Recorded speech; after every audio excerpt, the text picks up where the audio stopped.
Magandang umaga, magandang gabi sa inyo lahat. Narito ulit tayo for doing sharing, helping grow our emotions. At of course, may kanta.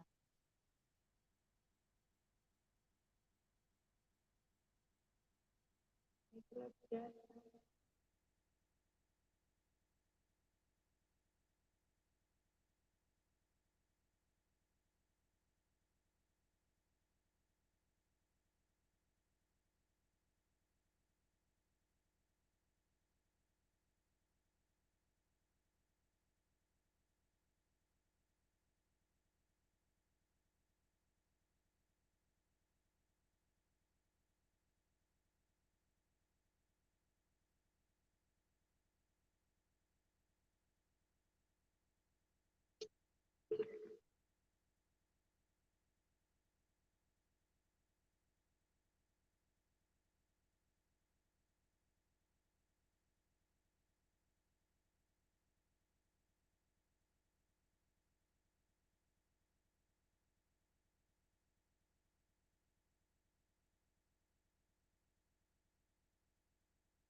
Hello, mic test. Hello. Still.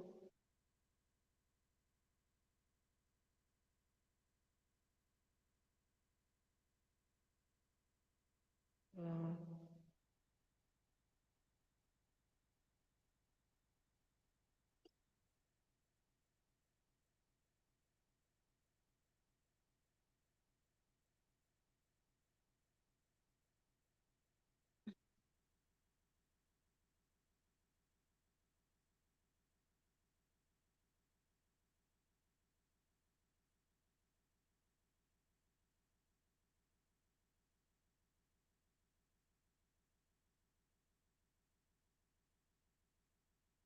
Tumiti in the house, make a love shout out.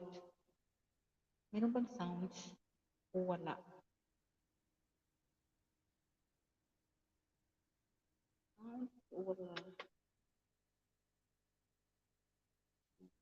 Yan.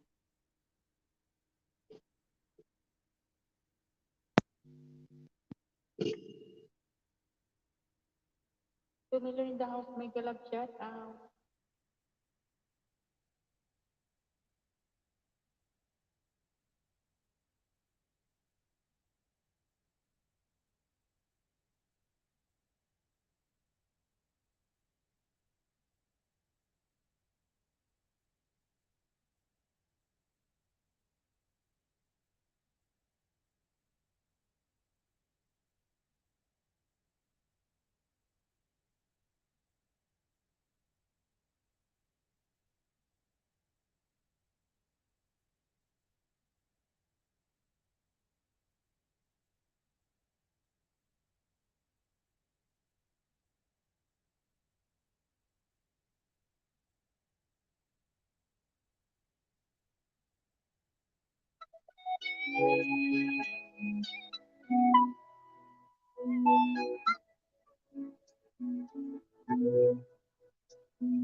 That is how I know you.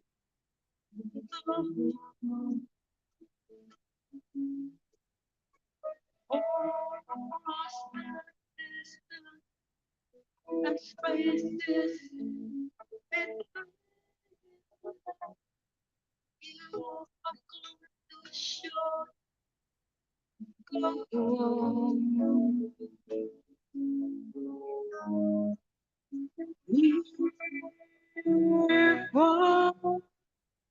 Wherever you I believe that the heart does go on.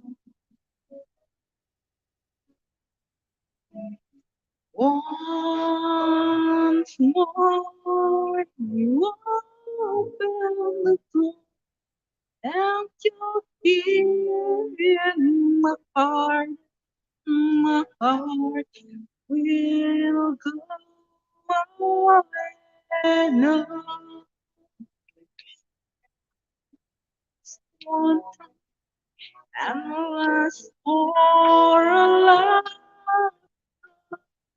and never let them go. Those love you want to join. I hope in my life always come. Yeah, wherever you are, I believe that the heart does go on. Once more, you open the door to here in my heart. My heart will go on.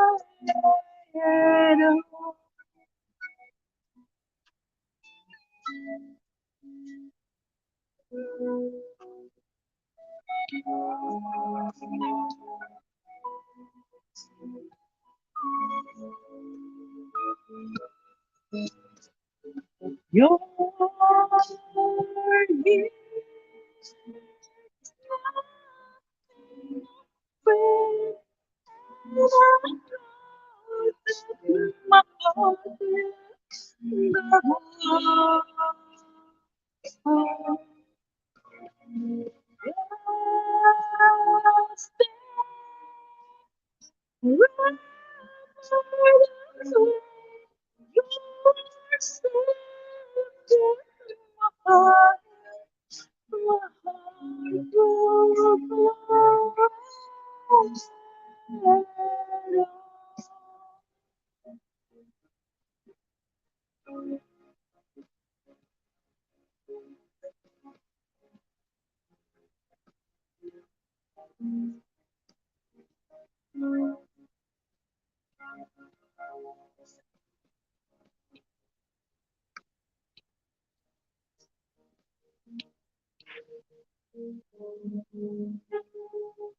Wrinkle it out, everyone. Rolling in the house. Thank you so much.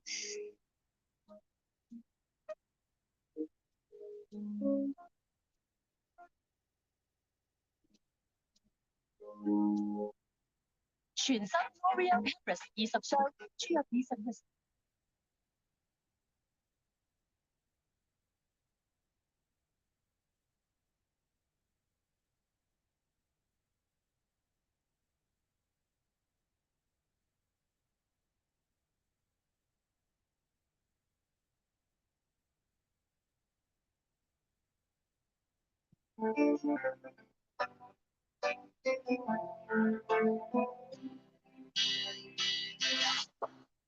the street, an empty house, a hole inside my heart, all alone, the room circulating smoke. I wonder how, I wonder where, I wonder where they are. The days we had the songs to sing together. And all my life, holding on forever, reaching for the love that seems so far. So I say a little prayer and hope my dreams will take me there. Where the skies turn blue to see you once again, my love. Overseas from coast to coast to find a place I love the most. Where the fields are green to see you once again, my love. Try to read, I go to work, I'm laughing with my friends. But I can't stop to keep myself from thinking. Oh, wonder how, I wonder why, I wonder where they are. The days we had the sun together. Oh, you know my love, I'm holding on forever, reaching for the love that seems so far. So I say a little prayer and hope my dreams will take me there. Where the skies are blue to see you once again. My love overseas from coast to coast to find a place I love most. Where the fields are green to see you once again. To hold you in my arms, to promise you my love, to tell you from the heart, you're all I'm thinking now.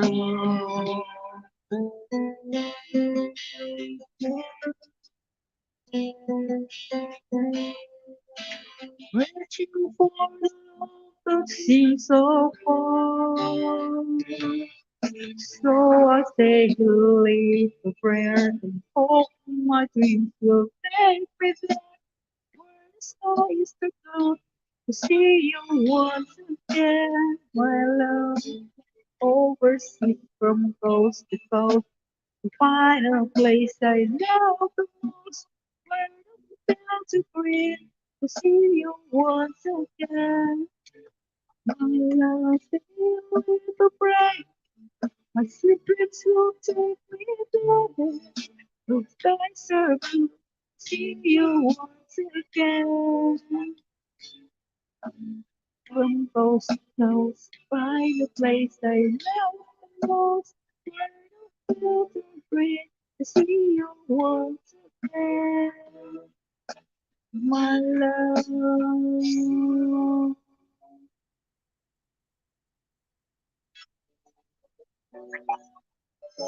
Microphone Commander Carrier.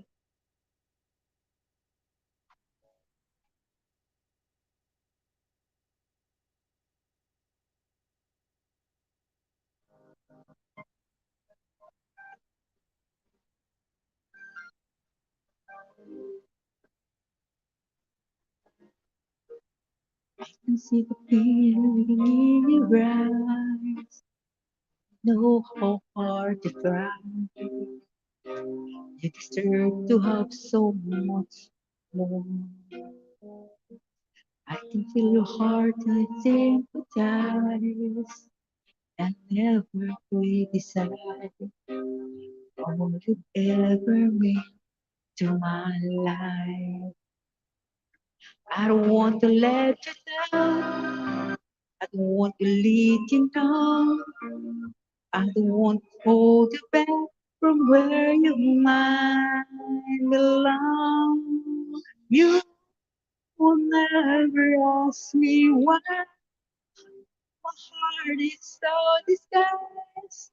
I just can't believe I'm anymore.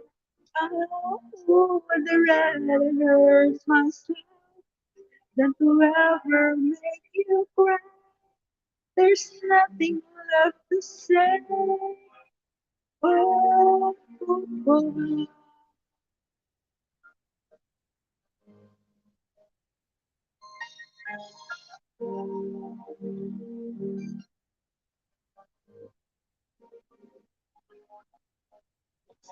You deserve a chance at the kind of love. I'm not sure I'm worthy of. Losing you is painful to me. I don't want to let you down. I don't want to lead you on. I don't want to hold you back from where you might belong. You will never ask me why heart is on the sky. I just can't live a life anymore. I would rather hurt myself than to ever make you cry. There's nothing left to say. Oh, goodbye.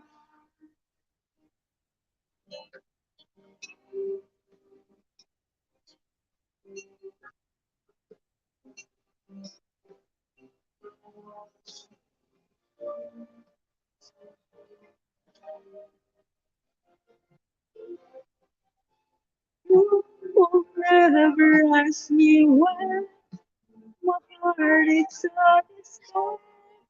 I just can't live life anymore. Would rather hurt myself than forever make you cry. There's nothing left to try. Those that have hurt us both. There's no other way than to say goodbye.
The daylight's fading slowly.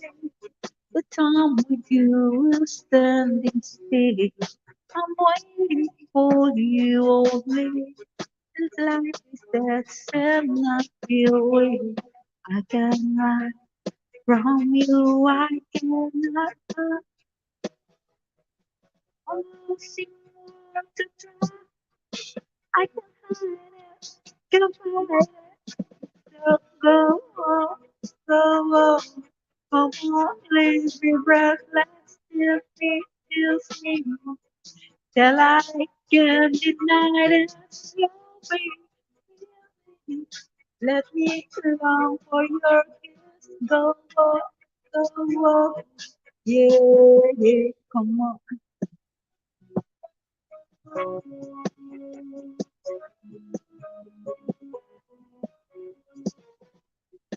If there's no tomorrow, and all we have is here and now, somehow you just to have. You're all the love I need somehow, like a dream. Also, I'm not never so close, so clear, so low, so low. Come on, please be breathless, kiss me, till I can deny this. Let me long for your kiss. Go on, go on, yeah, come on.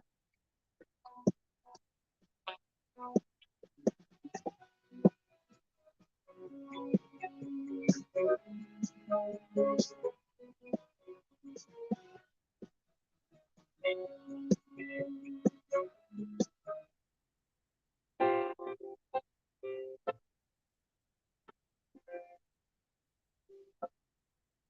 I can't forget to see all your faces you live.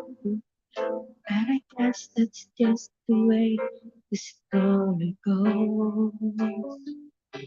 You're always mine, but in your eyes you still show. Yes, it shows.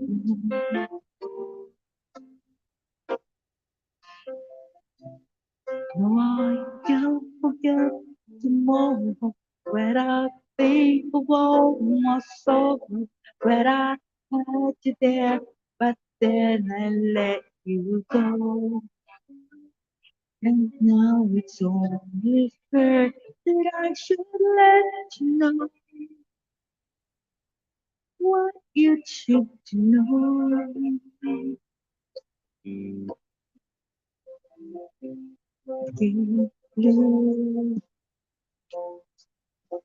living this without you, I can't give,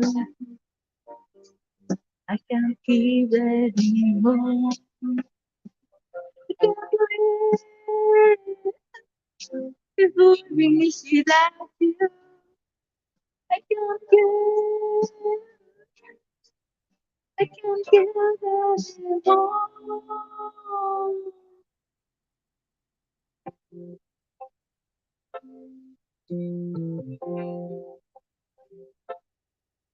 No, I can't forget to see on your face as you were leaving, but I cannot let just the way the story goes. You always mine, but in your eyes you saw the show. Yes, it's shows.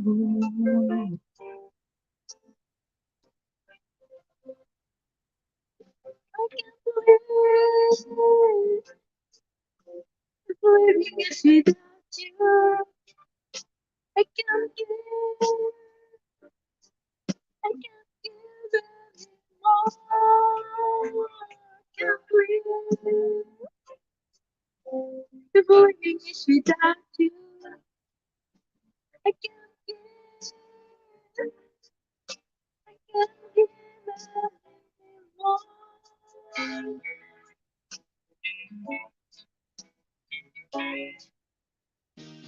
Tomel in the house, come in inside so that I know who's you're there, guys.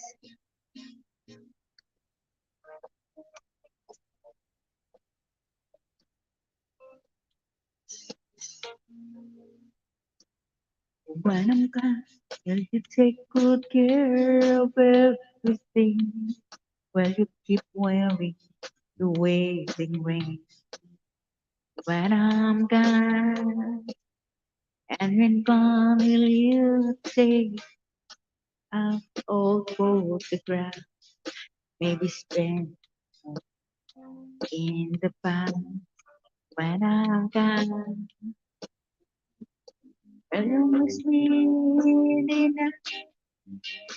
Will you also reach out and hold me tight and keep me in your dreams, in your heart, in your life? Sometimes I wanna run to you like love is you, but love is you. Just for a moment, because still pretending I'm still holding you, and even when I'm far away, the dream will stay. And even when I've been able to chase so fast, but still, love will bring us back.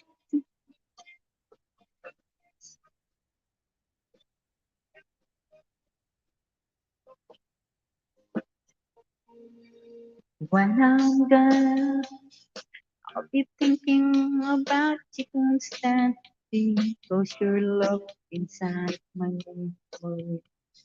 from now on. And I know it's said here time apart that you know before in my heart for a song. When you miss me in the night, where your arms reach out to hold me tight, even in your dreams, in your heart, in your life. Sometimes I wanna run to you, like lovers do, but love is you.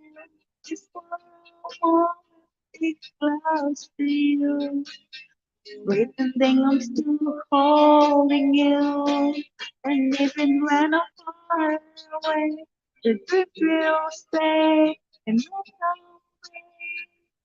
after we both change so fast, love will bring you back to me.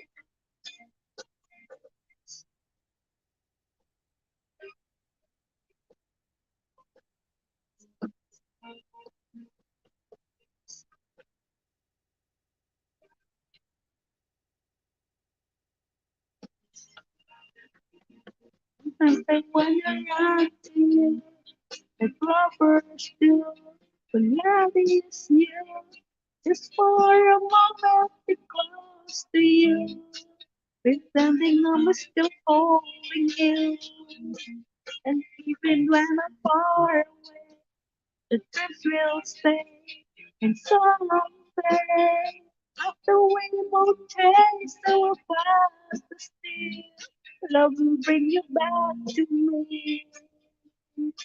Sometimes I wanna run to you, like lovers do. I miss you, just for a moment, because to you, pretending I'm still holding you. Alpine Lions, mega love shout out. Thank you so much for coming on. So great. Thank you so much. Join, I will give you a jacket. Hold on. How are you, Antoine?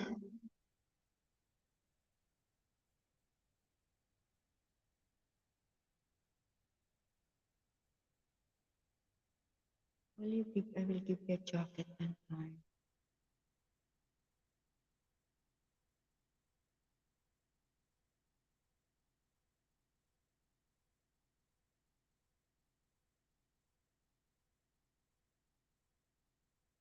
All right, Antoine Lions, you jacket on the way. All right, Antoine Lions, you jacket on the way. All right, Antoine Lions, you jacket on the way. Antoine Lions, you on the way. Please don't forget to give a thumbs up and share to our live stream. Thank you so much. Please don't forget to give a thumbs up and share to our live stream. Thank you so much.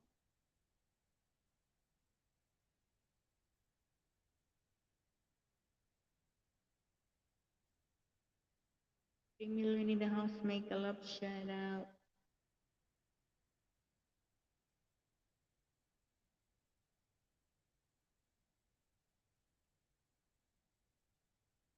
Who wants to come up, guys?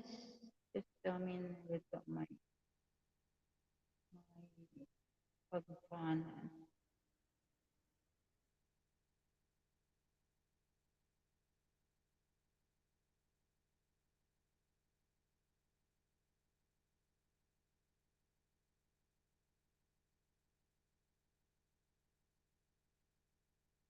I mean, I'm good, and yourself? I am good too. I'm great. Thank you so much, Antoine. Do you want to come up? Come up. I'm gonna go to check your. channel right now.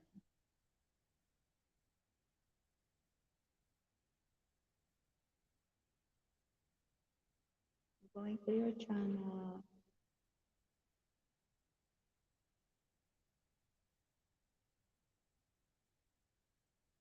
Do you want to come up? Come up.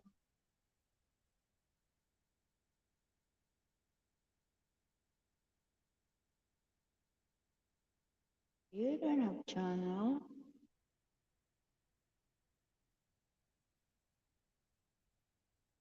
Channel. No flavor. Thank you so much, Antoine. Come up, Antoine.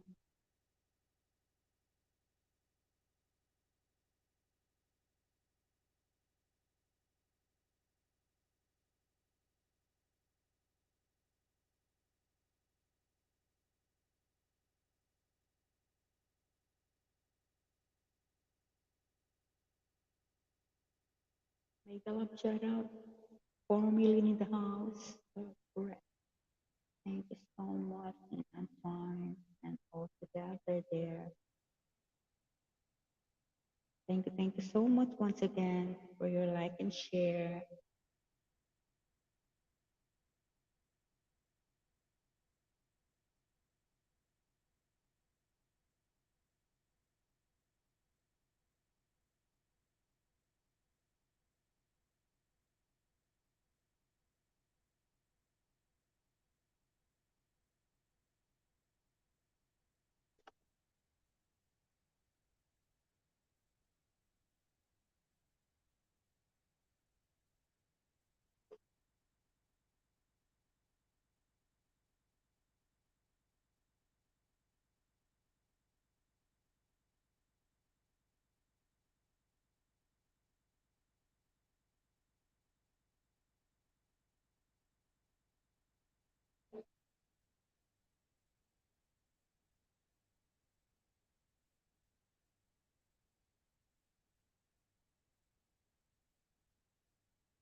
How's the weather there?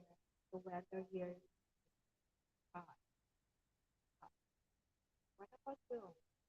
What about in the black? Including house.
Come and join us here, guys, if you want.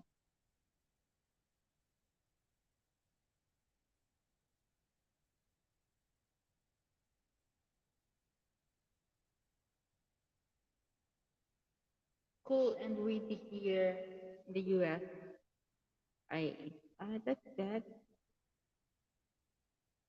good weather here, very hot. 23 degrees.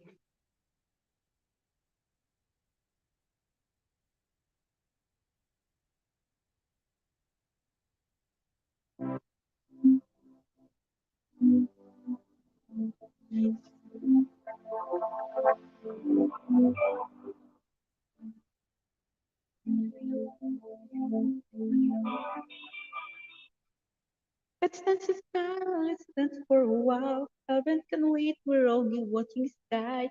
Hoping for the best, but expecting the worst. Are you gonna drop the bomb or let us down or let us laugh? Forever without of the pop. But we never seen, never sitting in a sad beat.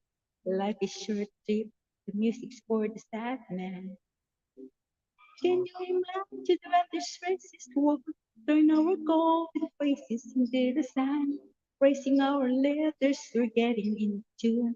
The music's played by day. Forever, I want to be forever. Forever, forever, forever, forever. I want to be forever. Do you really want to live forever? Forever, yeah.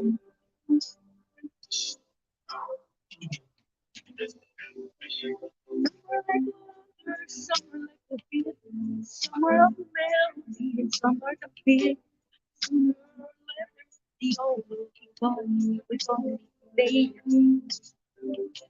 It's so hard to get lost without the ghost. I don't want to cherish like a fake horse. Like the lifestyle is more to you can. I want to be many adventures going happy today. Too many songs we forget to play. Too many dreams we must forget to let them come forever young. I want to be forever young. We want to live forever, forever. And now, forever young. I want to be forever young. We really want to be forever, forever.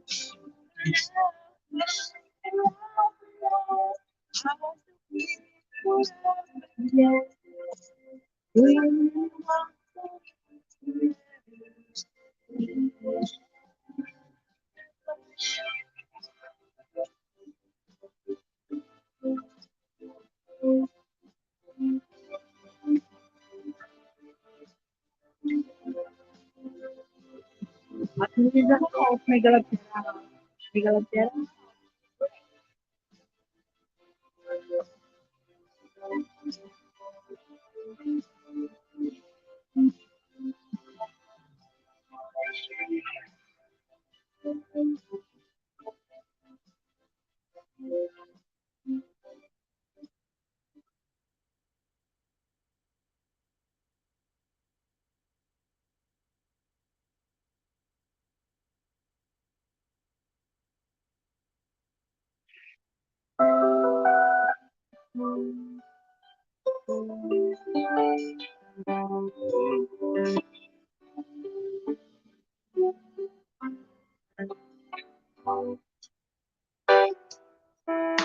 You smile for me and love baby begin.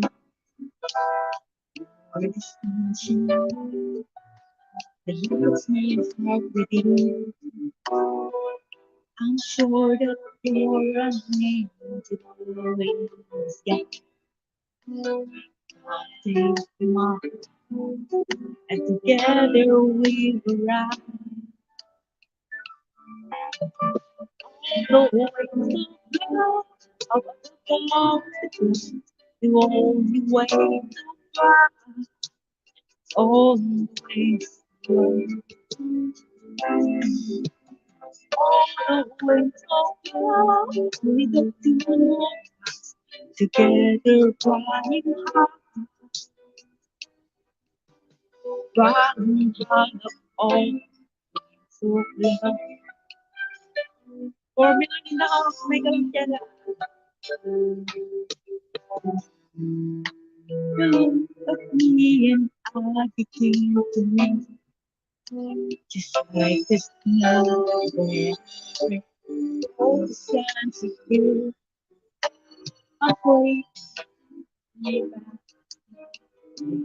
again. This so undeniable. We will come on the way of love, and always of always of love. All the and love together,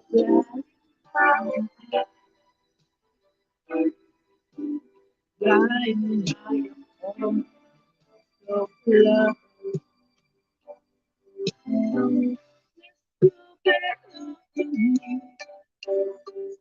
On your 6 months away.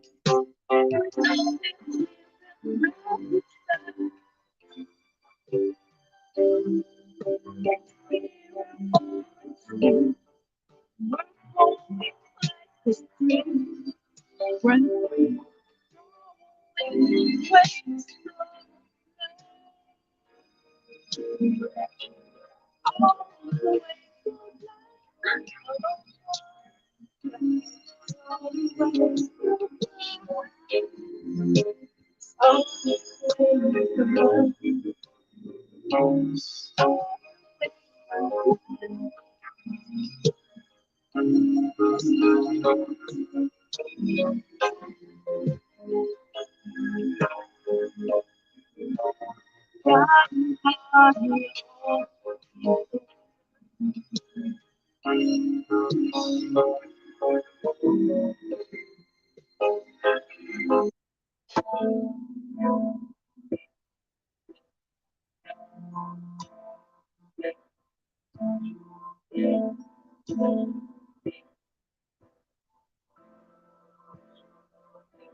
to inside my mind.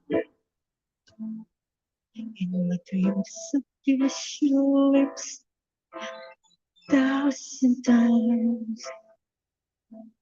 Promise to see you pass out my door. Oh, is it me you're looking for? I can see it in your eyes. I can see it in your smile. You're all I ever wanted, and my arms are open wide. 'Cause you know just what to say, and you know just what to do. And I want to tell you so much. I love you. I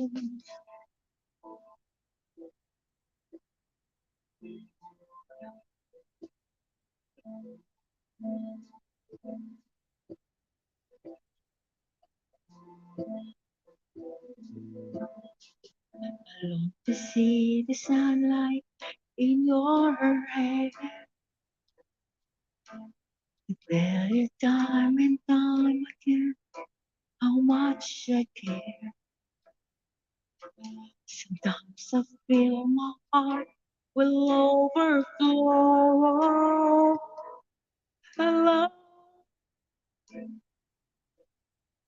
I've said to let you know, 'cause I wonder where you are, and I wonder what you do. Are you somewhere feeling lonely, or is someone loving you? Tell me how to win your heart, or how to get blue. But let me start by saying I love you. Million enough, mega love shutdown.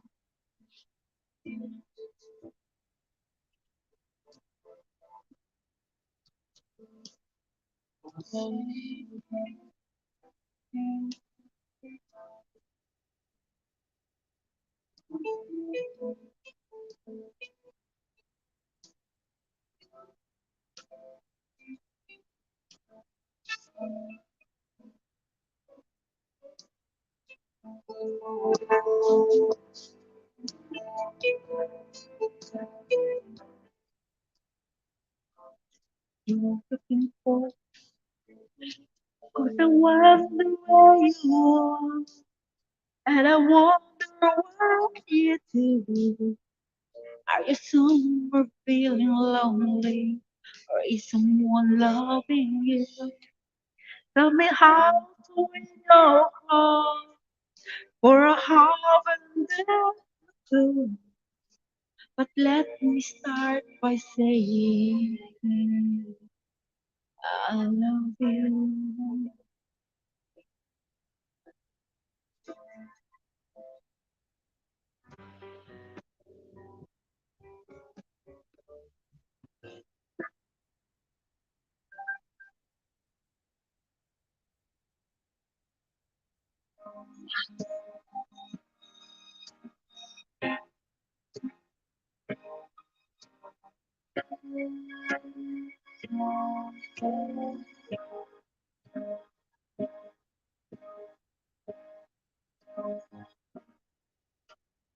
Baby, say, say for always. It's the way it should be. Say you, say me, stay together naturally. I have a dream, I have an awesome dream. People in the park playing games in the dark. And what they played was a masquerade. Right behind walls of dark, a voice was crying out.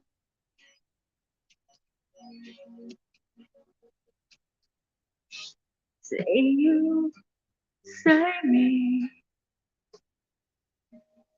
say for always. That's the way it be. Say you, say me, say for always. Naturally.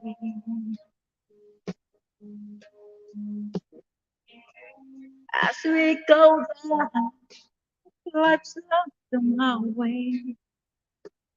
Seems the hardest things to do is to find friends or two.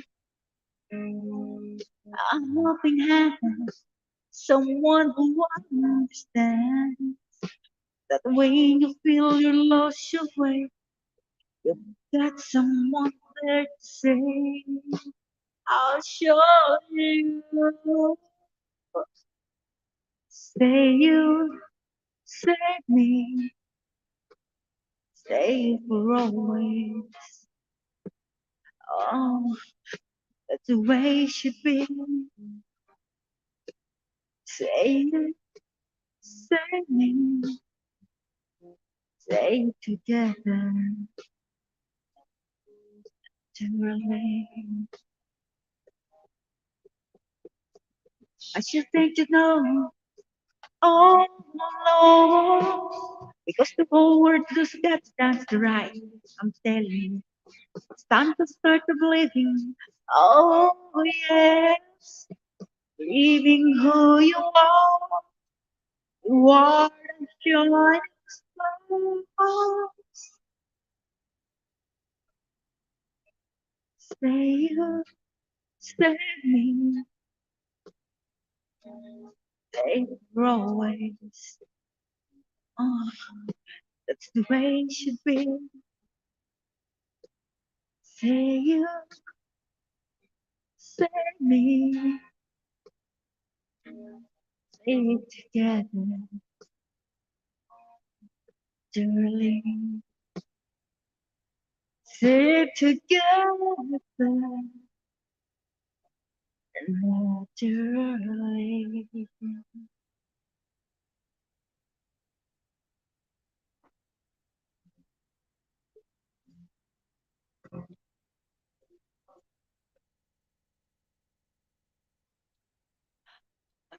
Oh, when I need you, my heart's on fire.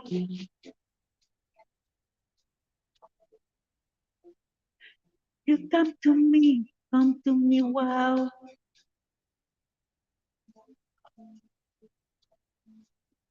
Oh, you come to me, give me everything I need. Give me life and atmosphere.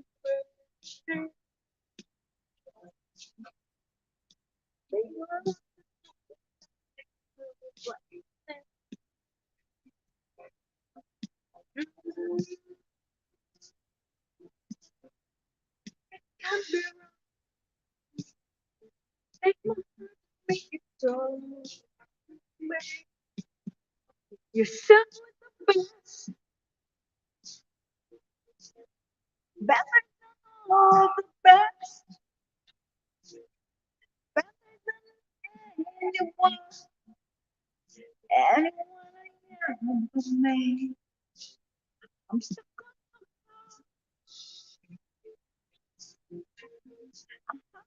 every word you say. There's a baby I would rather be dead in your heart.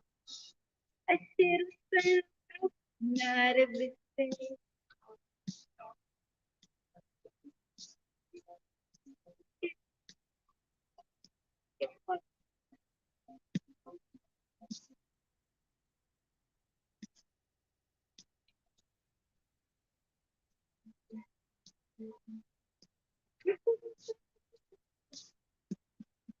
You're simply the best,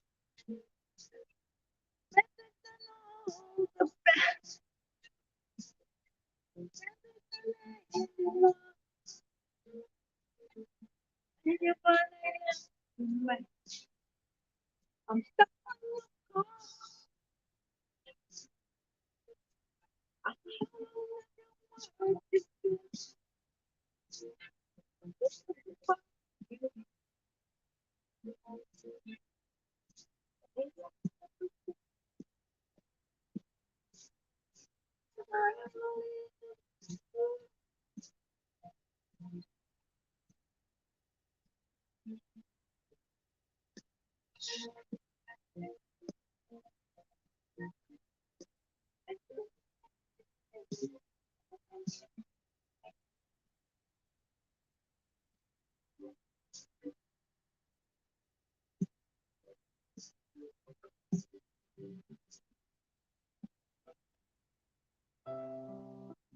4 million enough.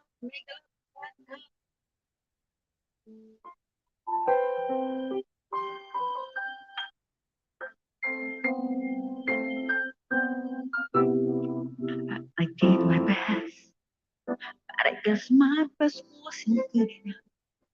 See, we are back where we were before. Seems nothing ever changes. Back to being strangers, wondering if we can stay. I'm headed out the door. Just what can we figure out what we keep going wrong? Why we never last for very long? What we do is wrong. Just one. Can we find a way to make it right? To make the magic last for more than 1 minute. We'll just get to it. 5 million in the house, making shut up. Mr. Peter, making shut up. How are you? Come up, Mr. Peter. I give it all, but I think our own has been Lord knows we're not getting anywhere. Seems you're always blowing, whenever we got going. And seems at times we don't forget we haven't got a breath. Just once, can we figure out what we keep going wrong? Why the good times never fall? Where are we going wrong? Just one, can we find a way to follow it right? To make the magic last for more. Just one, I know it could be you. If we could just get to, I want to understand why you always come back goodbye. Oh, I can figure so good. And I admit to one, we're no good without each other. Take the best and make it better. Find a way to stay together.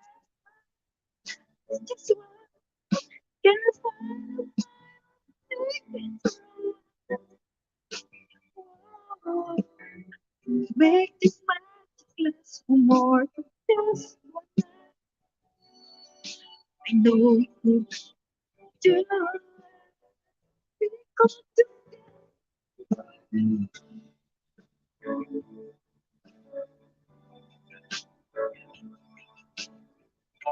Wake up, Mr. Peter. Come on, Mr. Peter. Just one.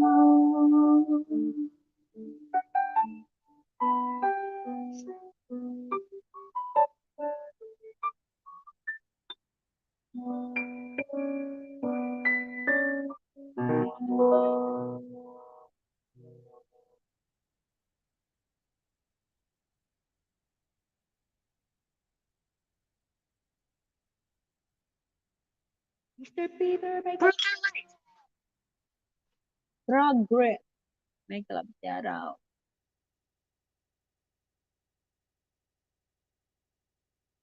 Not sure I'm awake yet.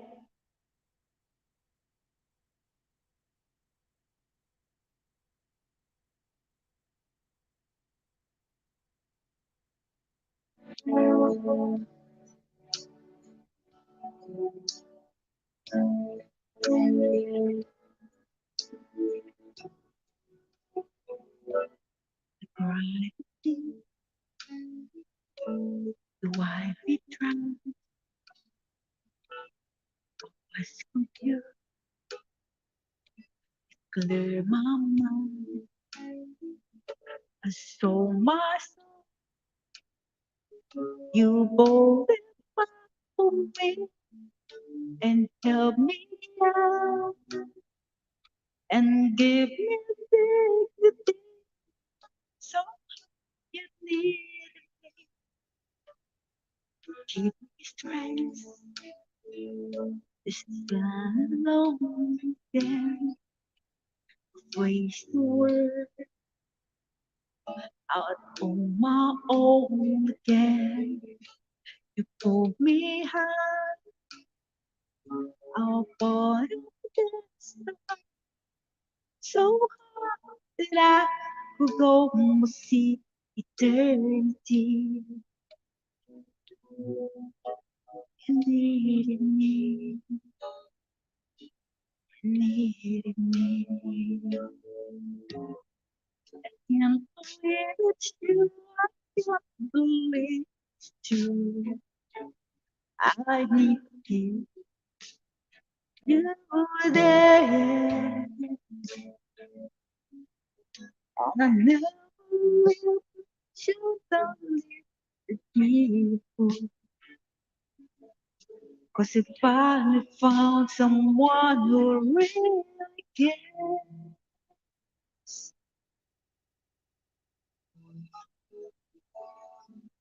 You hold my hand when it was cold,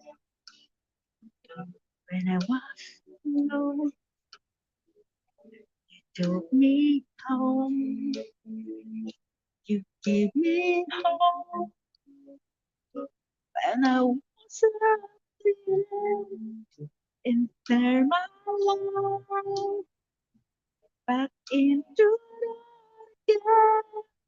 You will come, friend, give me strength to stand alone again, to face the world out of my own again. You pull me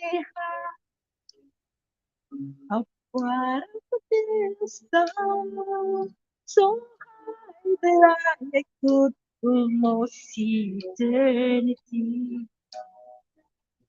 You needed me, you needed me, you needed me, you needed me.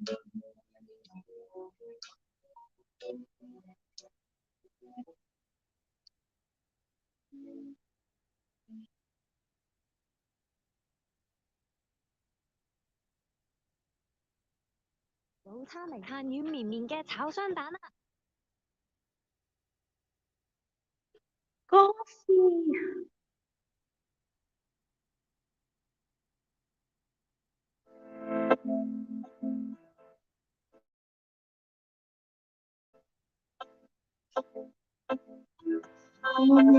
everyone is stood around my window, waiting for someone to sing me a song. So many dreams, it's that all in the dark. Now you come along.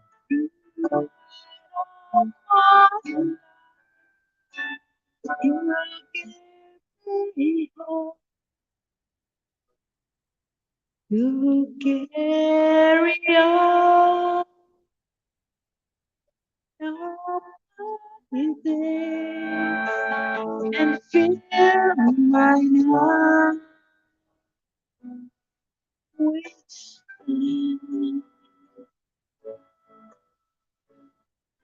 holy hearts to over water. Holy divine journey to home. Holy chance to say I love you. Never again to be all in you.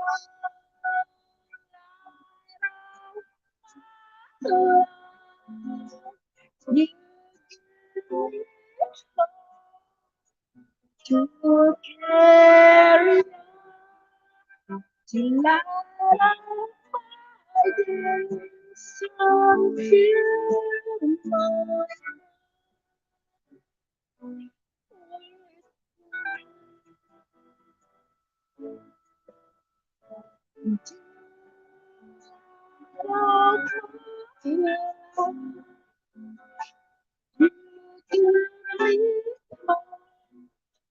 till I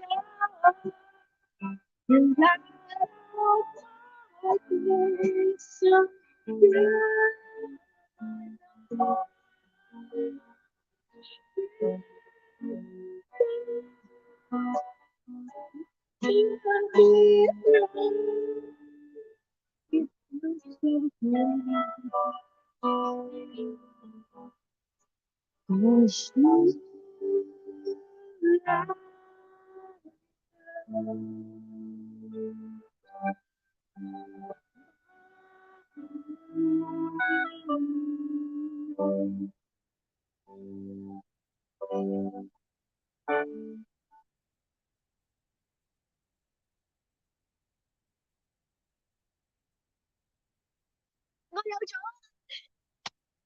為愛 ready 只係49個9。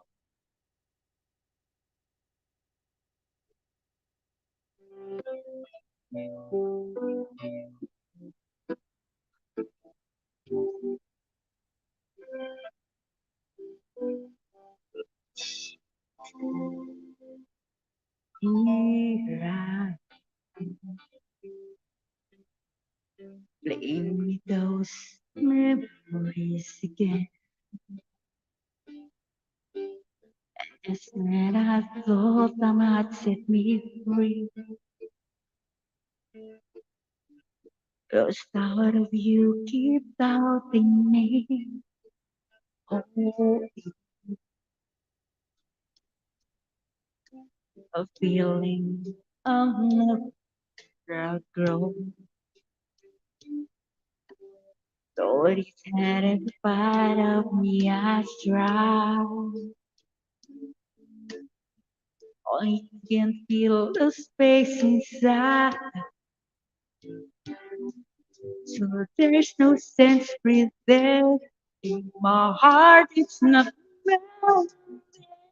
Just when I thought I was over you.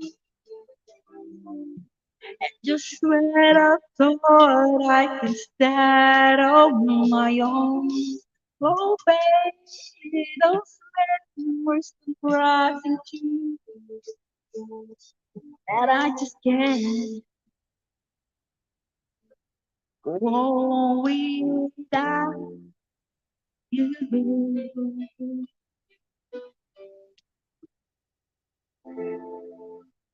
Oh my, I've tried to make the best of it alone. I've done everything I can ease the pain. Only you can stop the rain. I just can't live without you. I miss everything about you. Just let I was over you. And just when I thought I could stand on my own. Oh, baby, those memories comprise you. And I just get going down, going down. It's just no going down. You.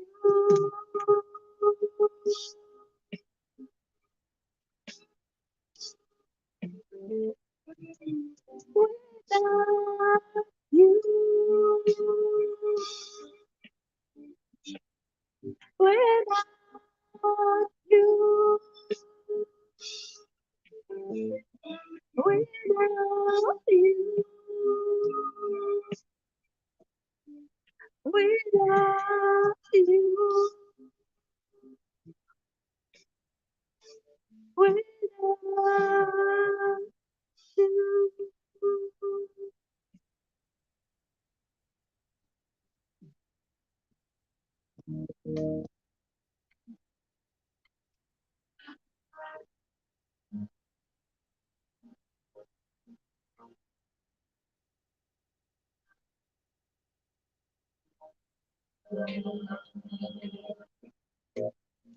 I know your eyes in the morning sun. I feel you touch me in the pouring rain. At the moment that you wander far from me, I wanna feel you in my arms again. And you come to me on a summer breeze, keep me warm in your love that you so believe. And it's me, oh, you be sure how deep is the love I just I really need to surround breaking us down.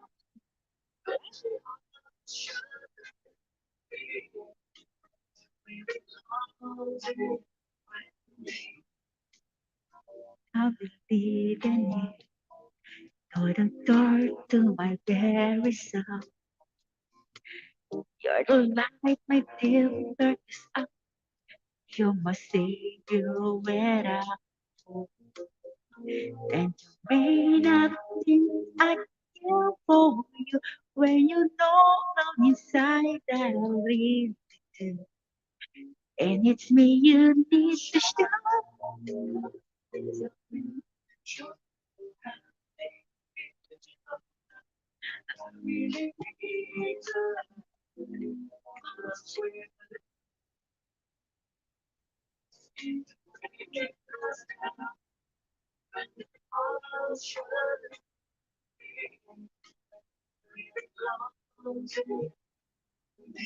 Na na na na na na na na na na na na na na na na na.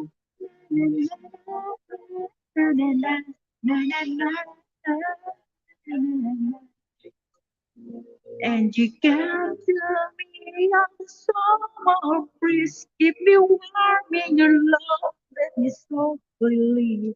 And it's me, your choice.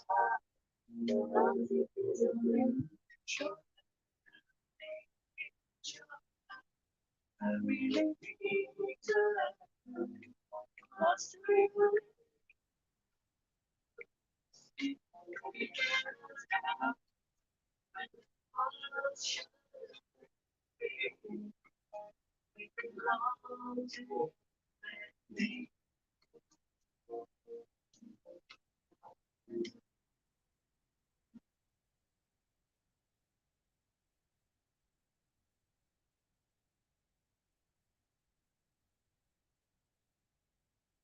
$4 million of Mega Love shout out. Thanks so much.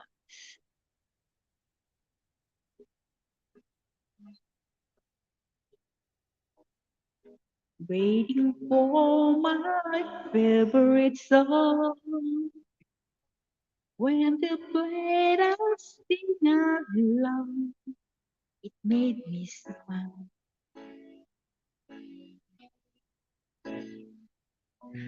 Those were sad, happy times, not so long. How I wonder where they go. But the back just a long, long friend. All the songs I love so well. Every shine, every woe still shine. Every single that they're starting to sing, so fine. When we get to the part where he's breaking her heart, it can really make me cry, just like before. It's yesterday once more.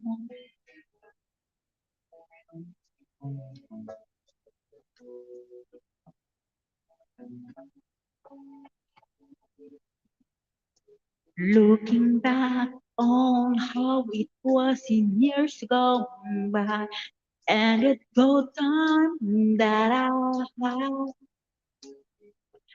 makes today seems rather sad. So much has changed.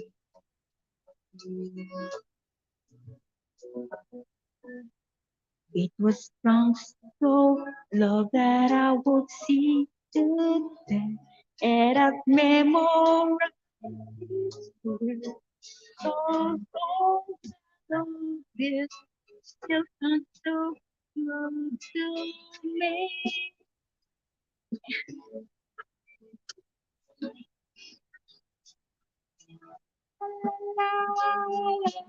Oh, oh, oh, still shine. Every single They're starting to sing so fine. All my best memories come back clearly to me. So can never make me cry, just like before. It's yesterday once more.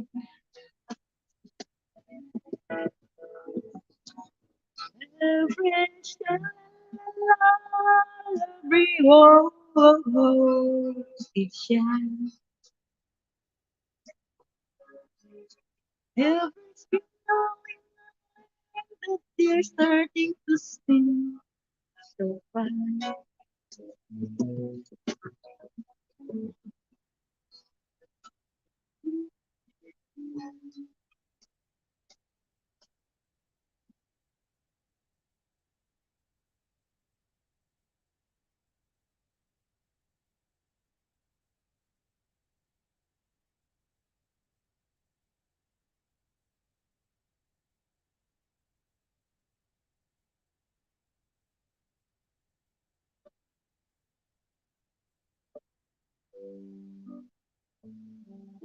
Sorry, guys.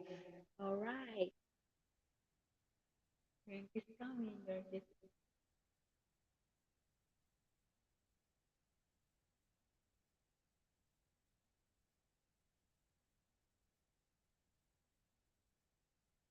Sorry, guys. Link is coming. Already dropped my link. Sorry. Come on. I can't see you well because I'm using my phone.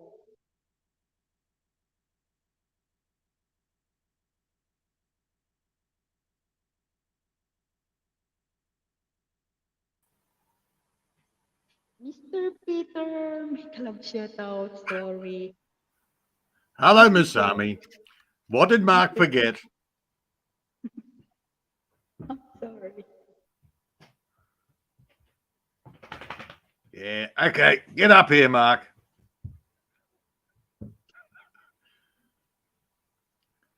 Mr. Peter, Did good Mark, morning once again. did Mark forget an anniversary?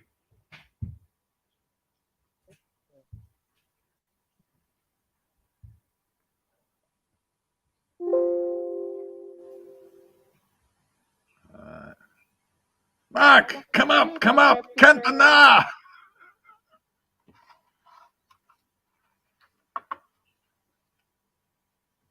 Miss Army, you're very quiet this morning.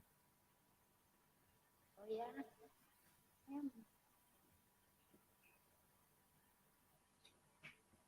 Yes, your volume is very low. Ah, Your volume is very low. sorry, Mr. Peter.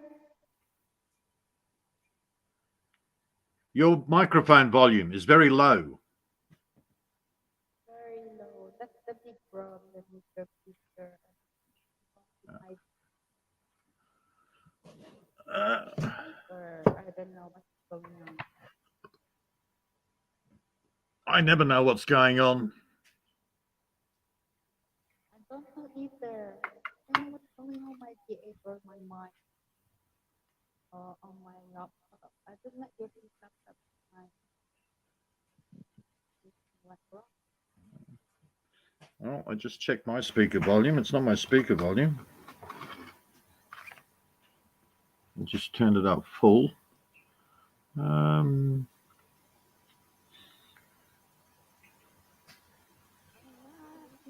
Hey, buddy. What's going on, man? Okay, so it's not me. No, I'm having trouble hearing Miss Army. She's been having trouble with her V8 and her Wi-Fi. Yeah, because it's like very low, having trouble hearing what she's saying, and it seems to be breaking up a little bit too. So, did you forget an anniversary or something, Mark? Good question. Probably. Now, hey, we've talked about this before. We're never in trouble for what we do. It's for what we forget or what we didn't do. Too bad. I don't know. I know nothing. Yeah, me You either. don't know nothing. Mm. No, I didn't catch what you said, Army.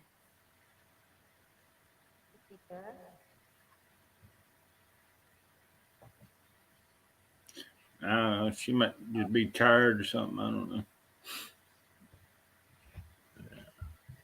But she stayed up last night working.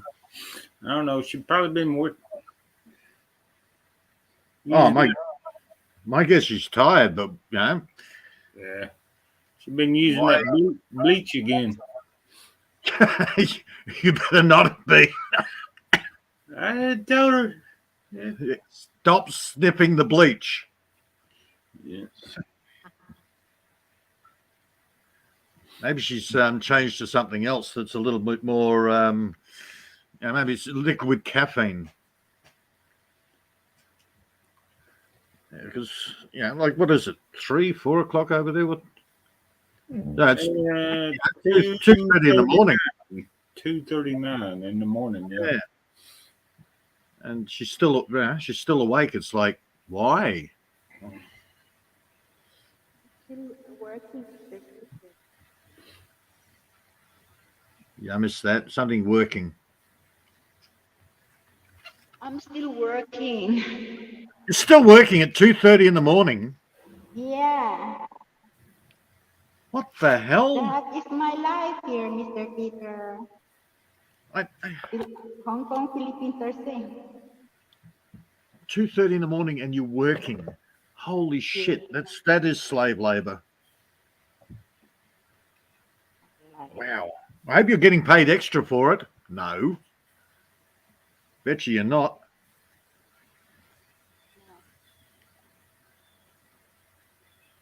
Wow.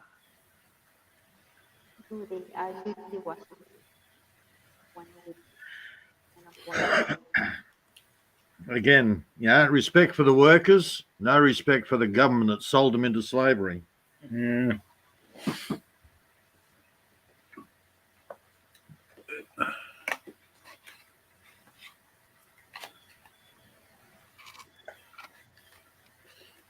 We call it indentured servant.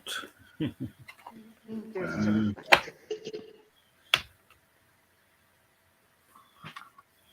because one, that she's awake, 2, that you're not up on the panel, 3, she's normally quick on giving jackets. After she's done a clean, straight up, bam, jacket, no problem. So I'm sitting there going, okay, what's up? Yeah, we spent a couple hours, I think yesterday, trying to fix her Wi-Fi. Her Wi-Fi's messed up in Hong Kong.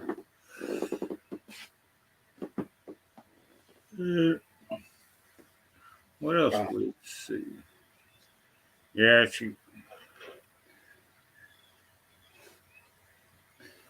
then her V8's messed up. She got the wrong cord. Oh, V8s are always messed up, man. Oh, I bought a few of the bloody things and they've been nothing but problems for the girls. Mm. What was it? Ruby. She finally got hers working. Simply Aqua, that took her freaking ages to get it right.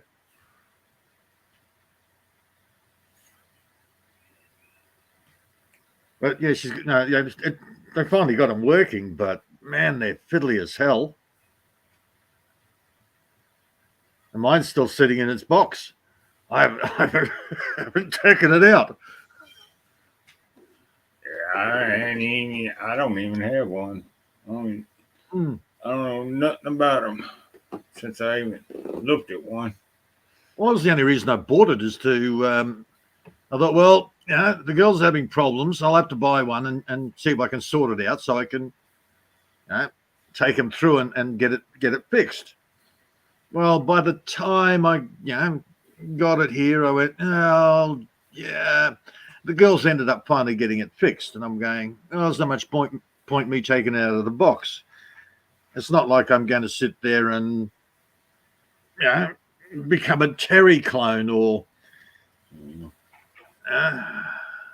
whole Kantahan thing is like, hell no, that's not me.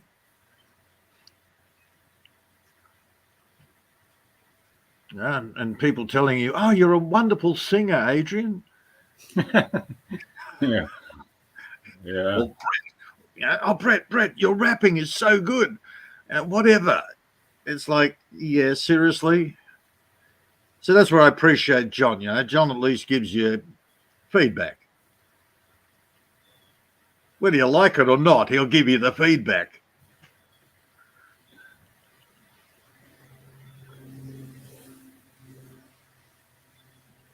And unless it's really bad, I don't give much feedback. Like Martina's last song, she's got a sweet little voice, but she's being overpowered by the music. I don't know. I think Ami's volume on her background music is low for some reason, and her voice overrides the music. Well, that's interesting. Little message just popped up in the bottom. Peter of Barbaria was blocked for 5 minutes. Oh yeah. Yeah. I don't know why it was blocked. Somebody's been playing silly buggers. I pressed it. I can't join. And now I have to open up YouTube to see what the hell's going on. Because I'm using my phone. You hit the wrong button. Oh, okay. Abby blocked me. Yeah, she using her phone. It's hit the wrong button or try to. Oh, that'd be right. Was ist los, mein Herr? What's going on, John? Guten Morgen. What the hell is Oops, got to mute YouTube. Watch out. Army will block you by mistake. Ah, dear.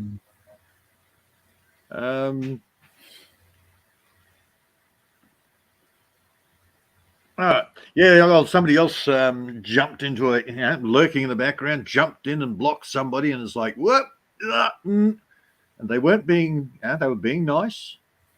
So you got a bit of a slap on the wrist. Oh yeah, I seen that. What? Yeah. Yeah. Yeah. She's working on it, man. She's working on it. She hasn't had any sleep, and it's like, nearly 3 o'clock in the morning for her. I'll give you that. Be patient there, John. Yeah, you'll stand like Miguel. No, who is it? Oh, Miguel. Miguel doesn't do that. No, Kyle. Kyle gets dirty if he doesn't get his bloody jacket straight away. Yeah. I haven't seen Kyle Krippner around for ages.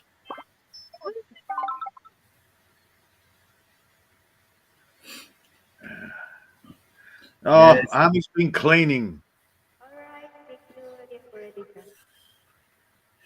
Yeah, she's just trying to figure out her problems. I finally got unblocked myself. Holy dooly! Yes. She finally figured out why I was blocked for so long. As of a couple of days while she was in the Philippines, we finally figured that out. Okay, so what's the deal on that? Well, she had me blocked. She didn't know about it. Yeah, but did she have you blocked in YouTube or in StreamYard or in Google or where? I think it was in YouTube, as far as I can remember. I don't. Okay, because it's very strange. Yeah. I think it was in YouTube. Yeah, because normally if she blocks you in your in her channel, then nobody can see you.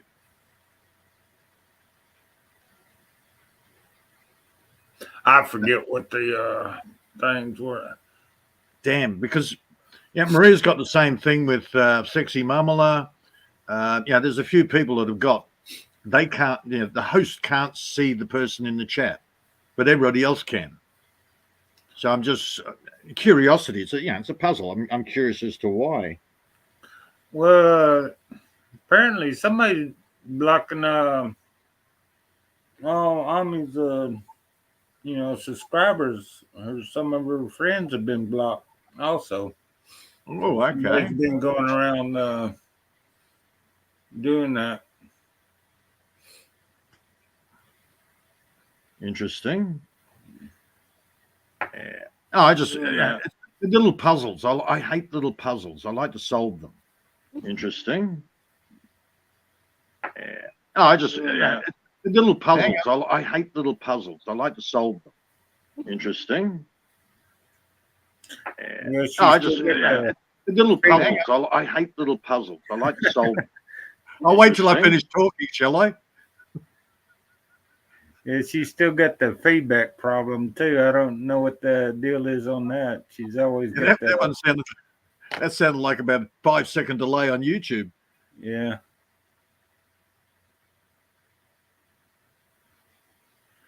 Well, you can get up here, John. It's better than typing, man. Yeah, she had the golden stairway up there somewhere. Yeah, it was there. I don't know whether she pinned it. I don't know whether she pinned it or not, but hey. Yeah, I don't think it's been pinned. Let me see. No, it hadn't been pinned. I don't think.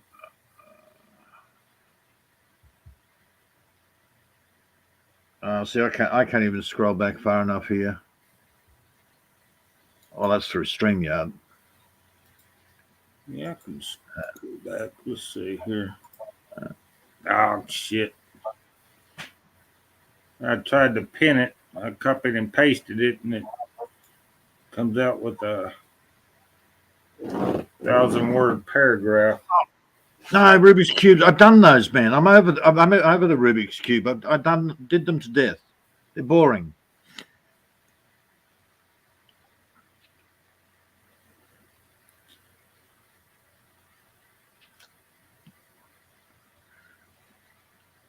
Yeah, and I got sucked into an online game, so I'm actually competing with and against others.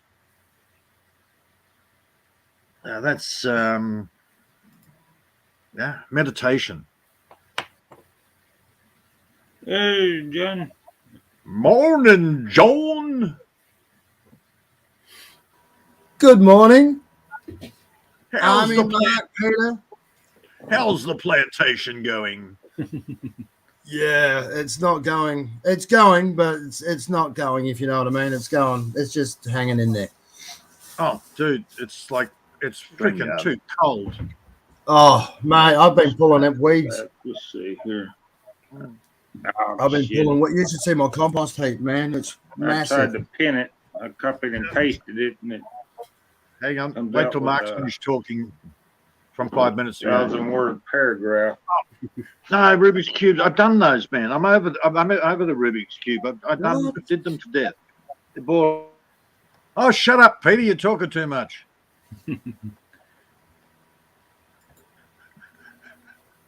I've got a delay. Yeah. Did you hear that? YouTube delay. Did you hear that? Yeah. That was weird. Yeah, that's Army. When she unmutes, she's got the YouTube delay. It's like about 5 seconds. Oh, okay. That was weird. Yeah. You can talk to yourself. Yeah, if you forgot what you said, just unmute. Beautiful. Forget You remember 5 what you said. seconds. Great for Alzheimer's. Good morning, That's about Mr. 20 seconds ago. It really helps with my Alzheimer's. It's going. Yeah. It's still going. How are you? Oh, all right, mate. Thank you so much. That's the go. I got some logs on the Yeah. fire. Eh? I got some logs on the fire. I'm good. Yeah. I've got to install my combustion heater too. That's coming up. I got a shitload of weatherproofing sealant yesterday. Oh, yeah. Hell of a lot cheaper to buy it in the tube, like in a, I don't know, like a roll, than a silicon tube. Yeah. It's about half the price. Oh, hell yeah. Yeah. I like this. The Americans, the Europeans, they use a blue spray foam. Fantastic insulant. Great. The mice even don't eat the way through it. Mm. But Yeah, well, getting a lot of them they use that tarring as a sealant, yeah, well, like a bitumen kind of sealant. getting the blue stuff in this country is near impossible. I've seen that. They They used to use it a lot in wet areas, Yep. and to All seal you use stuff now up. is the yellow shit. All you can get is Yeah, the I haven't yellow. seen that blue stuff for years. Actually, you're right. Yeah, But that the only stuff way was brilliant. It was all latex. It was very flexible. well, it was spray Latex. foam. Oh, no. Okay, right. No, this stuff wasn't a spray. This is like a spread on sort of stuff. Yeah, no, this is spray foam. You fill your cavities, and it basically expands, and it's weather. The blue stuff is weatherproofing, and it's also heat insulation. Yeah, right. Okay. It's also heavy duty chemicals, but don't worry about that. Yeah. Well, that's right. It's all right. It's all good until there's a fire. It's not the fire it's not the fire that'll kill you. It's the fumes. Apparently, the blue stuff's non-flammable. Oh, everything's flammable, mate. If you get it hot enough. Ah, Yeah. true. Yeah. My stepmother could burn water, so hey. Yeah. Yeah. Some people just have that uncanny knack. She burnt the water, the pot that it was in, the aluminium pot, and the Bakelite handle. Lovely woman. I near on burnt my house down like a few years back, pissed as a mute, and I got a phone call, and I was, you know what I mean? I had chips on the thing and on the burner. Yep, never And done that. Anyway, yeah, it sort of got too hot, overflowed, hit the bloody gas canister, and that blew up, and all of a sudden the whole kitchen was on fire, man. I don't know how I put that thing out. I threw a jacket. The first thing I did is I threw a jacket over it. That just went whoosh, up it went. It was that intense. And then I had a fire blanket. So I threw that over it. That was a fiberglass fire blanket. And that just went whoosh, up it went. Couldn't believe it. So I could not smother this thing. And luckily, I just had a bath and I left the bath water in. So I just ended up throwing about 10 buckets of water over this thing and eventually it smashed. The fire was that intense because it blew all the electricity out and everything. It was that intense that, it blew all the windows out and, I got it out, but you should have seen the place. Oh my God. It was black. All the soot. I've never done any of that. It was a freaking mess, mate. My I've had ex-wives, girlfriends. My kids decided to make napalm on the bloody kitchen stove while I was away. Yeah. And I'll tell you how hot this fire was, mate. It was that hot. My kitchen backs onto the laundry. The back of my kitchen door, the paint was blistering to the laundry. That's how intense this fire was. I don't know how I put it out. I was just lucky. And I was pissed. I just had the new kitchen installed with the fireproof bench tops that they swore to me that you could have a chip fire on it and it wouldn't burn the benches. Oh, yeah. Yeah, right. Fantastic. I'll pay it. Put that on. I go out for the night. I come home. all I can smell burning. So I'm looking around. I'm going. I turned on the kitchen light and I went, "Oh, good. How the hell did you burn a hole through the bench top?" Oh, it's Unreal. 3 o'clock in the morning. I'm not going to ask. I'll wait till tomorrow. So the next morning, the boys come up to me and go, "Oh, Nathan, and they were making napalm on the stove." Oh, Jesus. And you had nothing to do with that. And right, okay. So, okay, Seemed boys, like a you know good what idea at the you're doing. time. You know what you're doing. The ladder's there, the buckets are there, the cleaning stuff's there.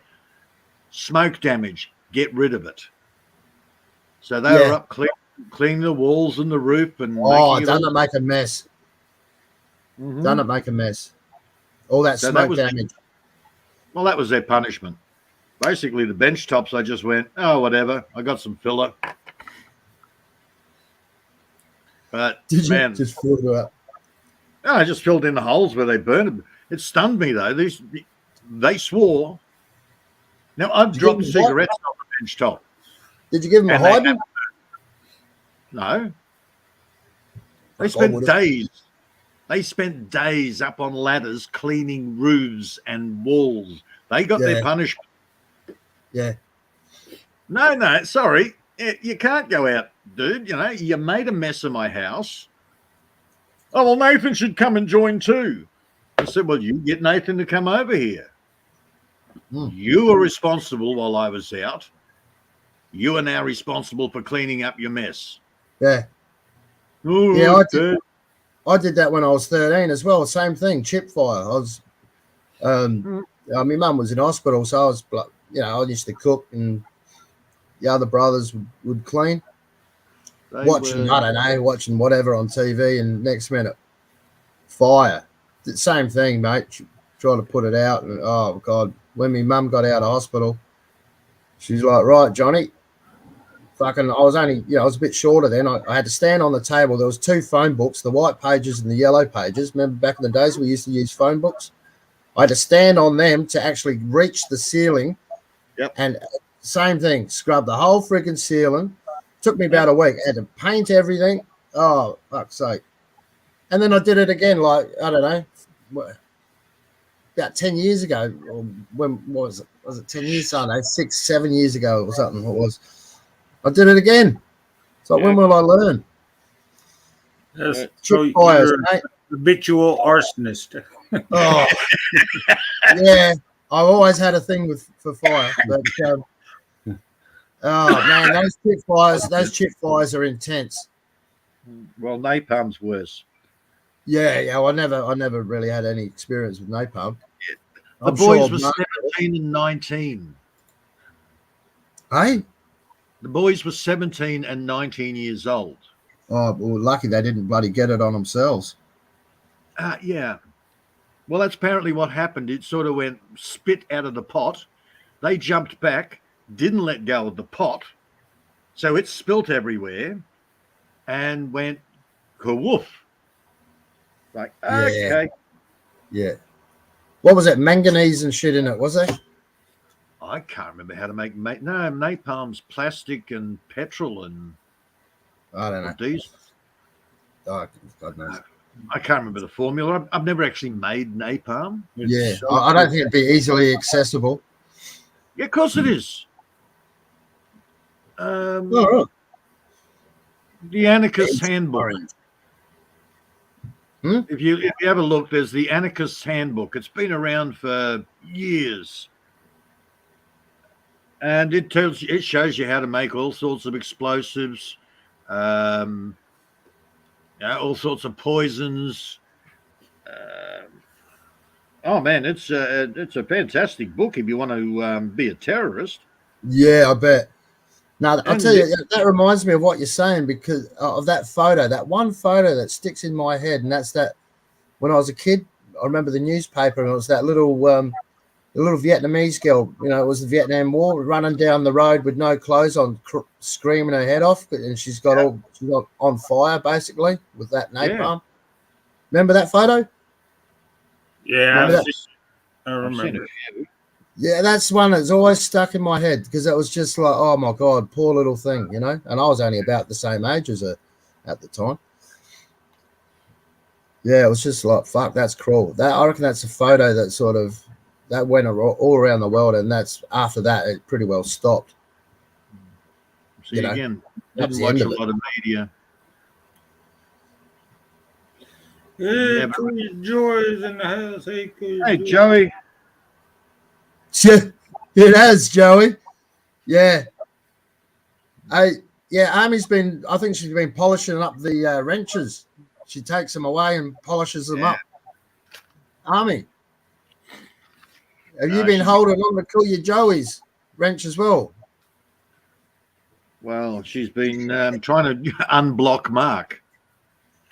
I finally got unblocked. She blocks you. Hey, this girl's evil. Amy, Yeah. why are you so evil? Come on, you should be nice. Mark's your man. I did a dragon lady. The dragon lady's in. The dragon lady. God. Hell, man, she blocked me for 5 minutes, and I didn't say anything. I remember I was blocked here too for a while, and your messages couldn't even get through. You know. She's trying to give me a jacket, and the next thing it comes up here, Peter Barberio was blocked for 5 minutes. All right, no, that's just a timeout. That's nothing. Yeah, I know. But that's what it says in StreamYard here. Oh, right. Yeah. So, oopsie. Wrong Yeah, button. she's trying to fix things and it didn't work out too good, I guess. Uh-huh. Then when she fixes it, she can't remember what she did before she fixes it. We've Cool Your already Joey. I mean, Amy, where did you put Cool Your Joey's wrench? He's looked everywhere. He's looked in his toolbox. He can't find it. Did you take it?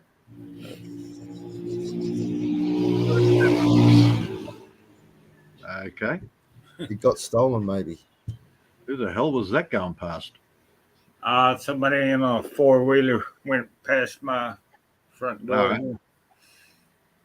Oh, okay. That close to Hey, the road. Cool Your Joey. Join the He'll club. be coming back here in a second. Here he goes.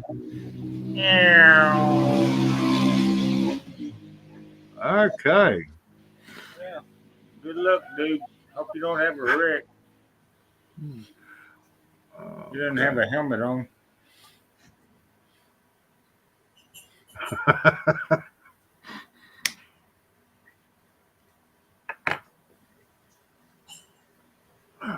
Where were we? Back to your plants. Just make sure you're planting your winter crops. Yeah, we know you love broccoli and Brussels sprouts. Yeah, just give her a little time there, Joyce. She'll figure it out here in a minute. She might have fell asleep. I don't know.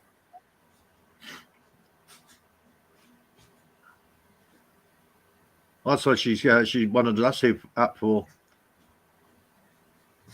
We're that boring. We help her sleep.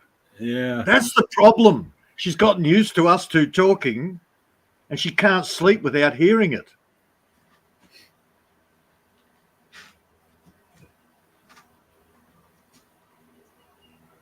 Yeah, we're not like an 8-hour, well, almost a 9-hour LS.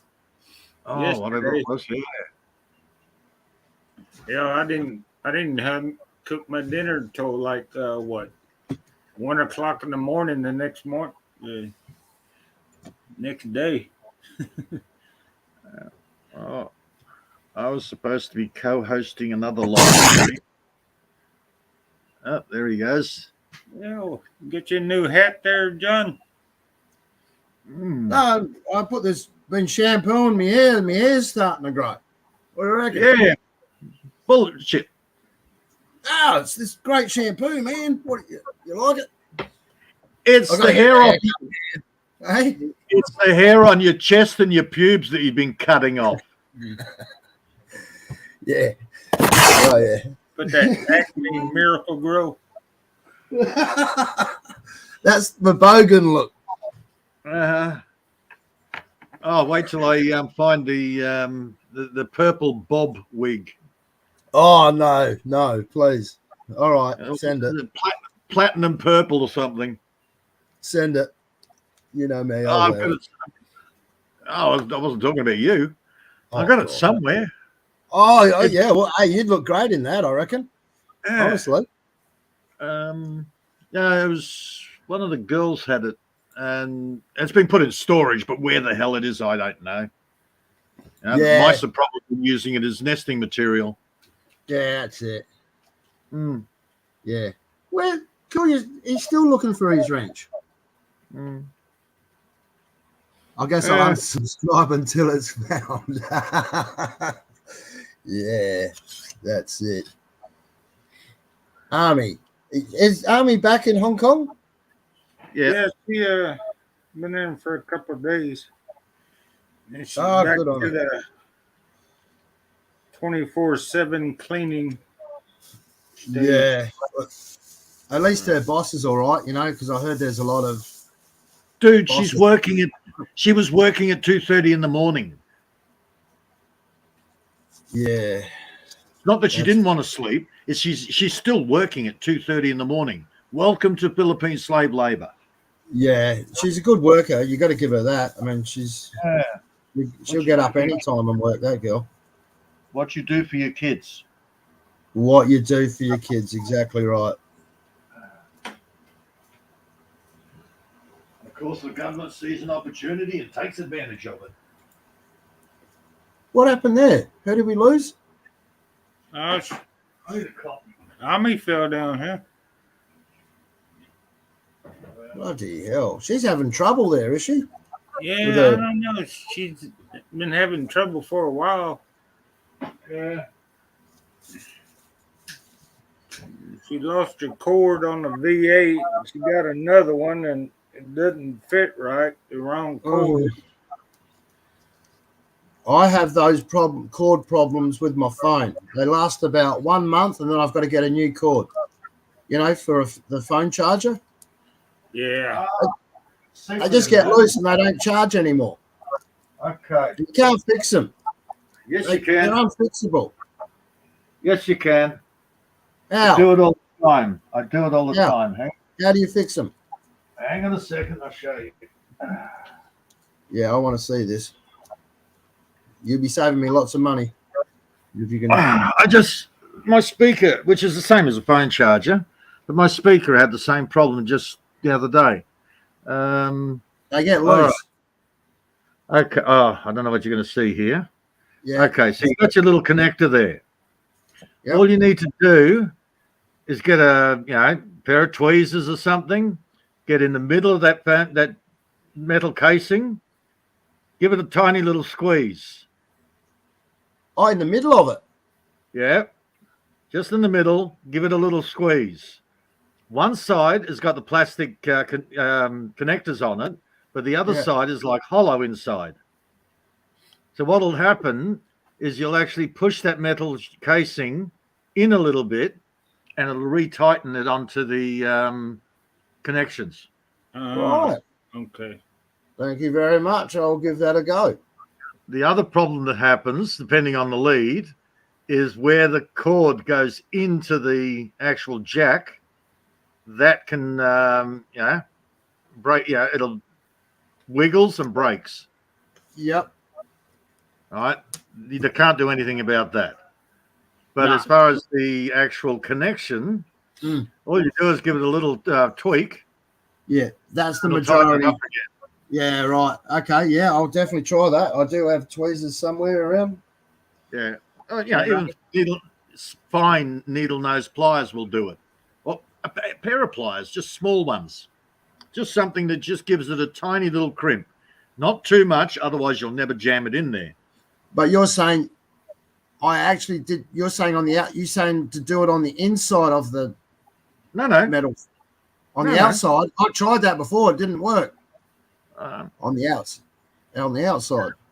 Yeah, all you're doing is you're actually crimping the metal a little bit, so it'll actually pull tension back onto the pins. Right, yes. I have tried that once before and it didn't work for some reason. I do it all the time. Well, I'll try it again on my next Well, when this as I said, dies. that's if that's the problem. Usually that's the problem. Other times it's actually where the cord goes into the actual connector. Yep. Yeah. And it breaks. Yeah, I've Yeah. seen that as well. Yeah, that's by standing your phone up when you're charging it, and it creates that kink in it. Can you see the gap? Yeah.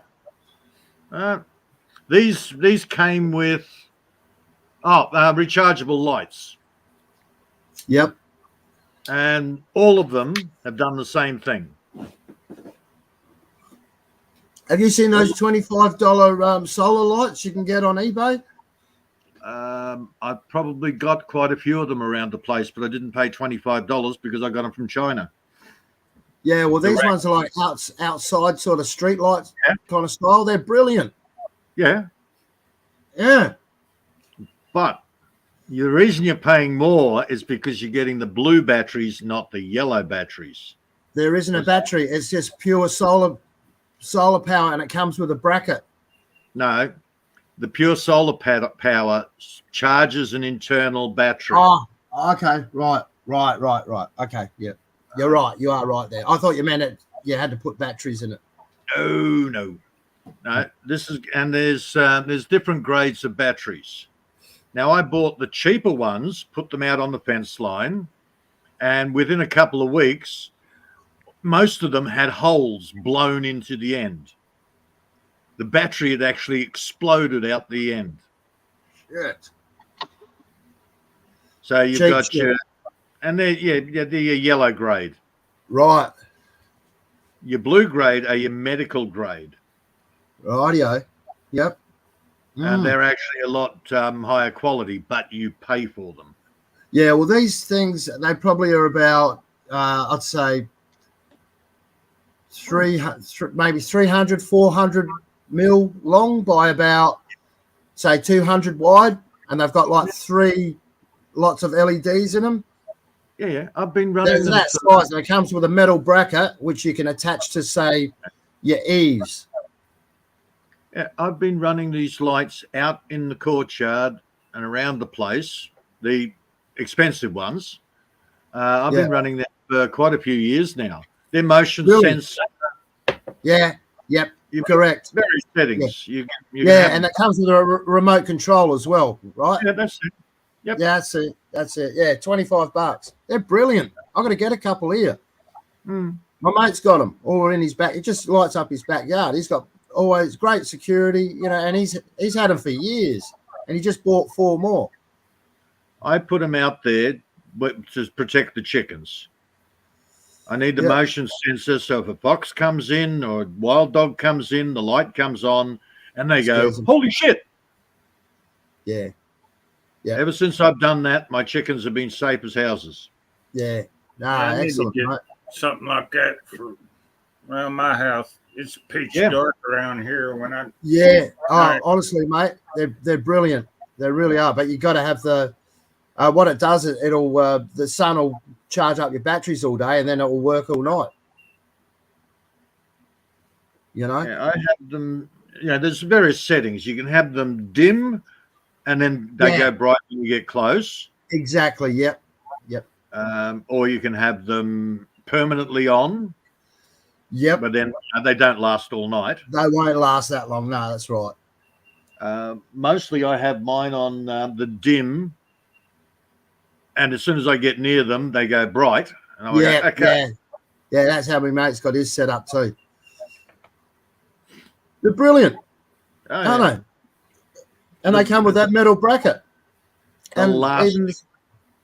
They last, don't they? And they last. That's the big thing. Yeah. Good security as well. Oh, my mate's house, his house is like a fortress. He's got all of them, and he's got like full security cameras all the way around. Not like he's growing anything he shouldn't be, but he doesn't like people ripping shit off. Oh God, yeah, we've got that all the time. Every now and again, when you got the what would you call them, the great white hunters out in the bush. and they're running around shooting. Every now and again, I'll just let one up into the air, let them know, don't come here. Yeah, that's the best way. The old gunshot, that'll ring for bloody miles. Yeah. And for Mark, I mean, it costs us $25 here, so it'd probably cost about $18 in the US because their dollars, Dude, get it worth direct more from than ours. Hey, get them direct from China, and you're probably paying a quarter. who do you go through? Like AliExpress or Alibaba or they're Chinese, aren't they? Yeah, you got AliExpress. Alibaba, you have to buy in bulk. Oh, okay, right, yeah. AliExpress is the consumer version. Yep. No, I went through Wish. I'd probably just go to check out Home Depot or Lowe's, something like that. One of them. Get them local. Hardware stores. Oh, they're brilliant. They're fantastic. Mark will probably. Peter. Hopefully, Peter can show you when he's one of these days which one to get because they're really good. Oh, freaking hell! Put the spoon down somewhere, and I've forgotten where I put it. Oh, he's getting one now. Cool.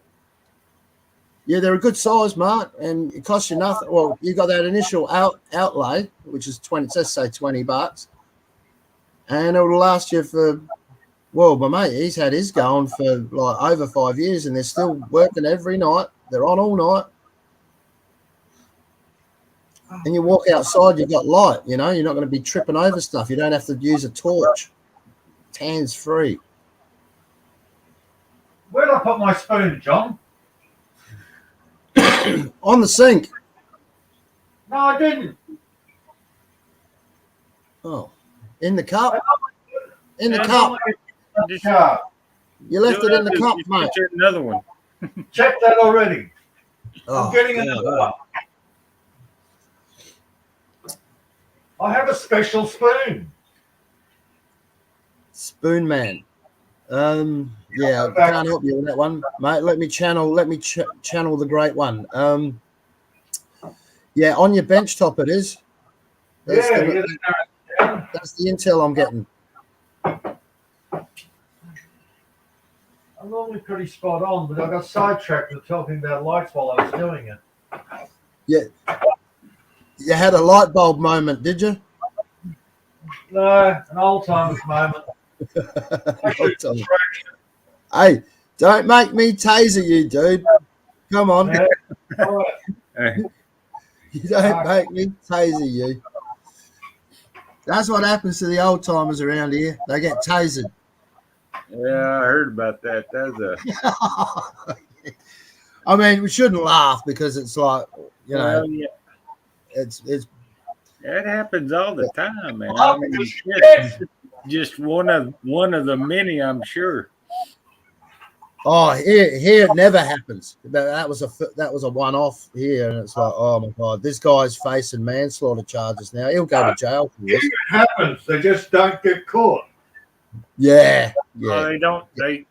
Cops have a way of hiding that. The thin blue line they stick together pretty good. Yeah. Well, this one they couldn't because they all got the body cam on. Everything's goes back to the, through the system, so it's all recorded. If they remember to turn it on. If they remember to turn it on. Lose the camera footage. Oh, they have it back and they get it. Somehow it gets deleted. No, we don't. Yeah. It's amazing how that happens. Hang on, the CCTV. We've lost the footage. We didn't have it on that night. Oh, okay. Or the body cam. Oh, the body cam wasn't turned on. How convenient. I forgot to turn on their body cam. Hang on, they're supposed to be on all the time. Oh, you wouldn't want to be a copper. You would not want to be a copper. No, because they're going to get shot soon. Oh, yeah, well. You're damned if you do, and you're damned if you don't. Look, man, the more this shit carries on, the less chance you've got of surviving as a pig. Yeah, I know it. Yeah, well, that's right. It's going to be, the people are going to. Retired cops, you know, so yeah, they're so glad they retired, man. Yeah. Like old, what's his name? The one that plays guitar. Is that? What's his name down in Georgia?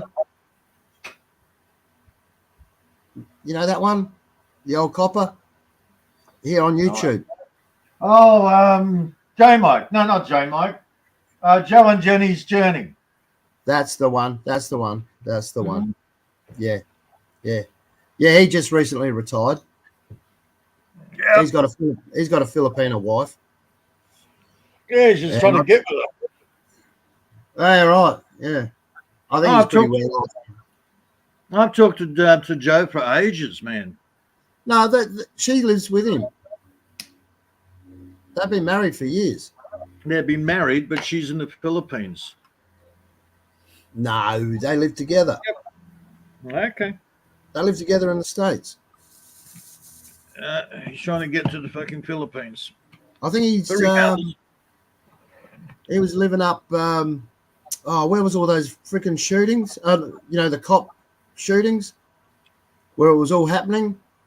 All right. Mark would know. What was that name of that place? Up north, not Michigan. Missouri. Was it Missouri? No, it wasn't Missouri. Illinois. Yeah, remember these coppers that they one shot a black guy in a car park, and then another cop, then like 6 months earlier, another cop shot another black guy, and it was in the same state, and that's where Joe was working. He was working in the same town, and like you're saying, I bet you he's glad he's out of it. Dude, most of the good coppers have gotten out of the force because of what it's become now. Yeah. If you look at our police force, they all look like Ned Kelly with body armor. Hey, can I just say something? Q Joey's found his wrench. Well, there you go. Because Army appeared in the chat. Ah, yeah. She's holding back. But what was you saying about the cops?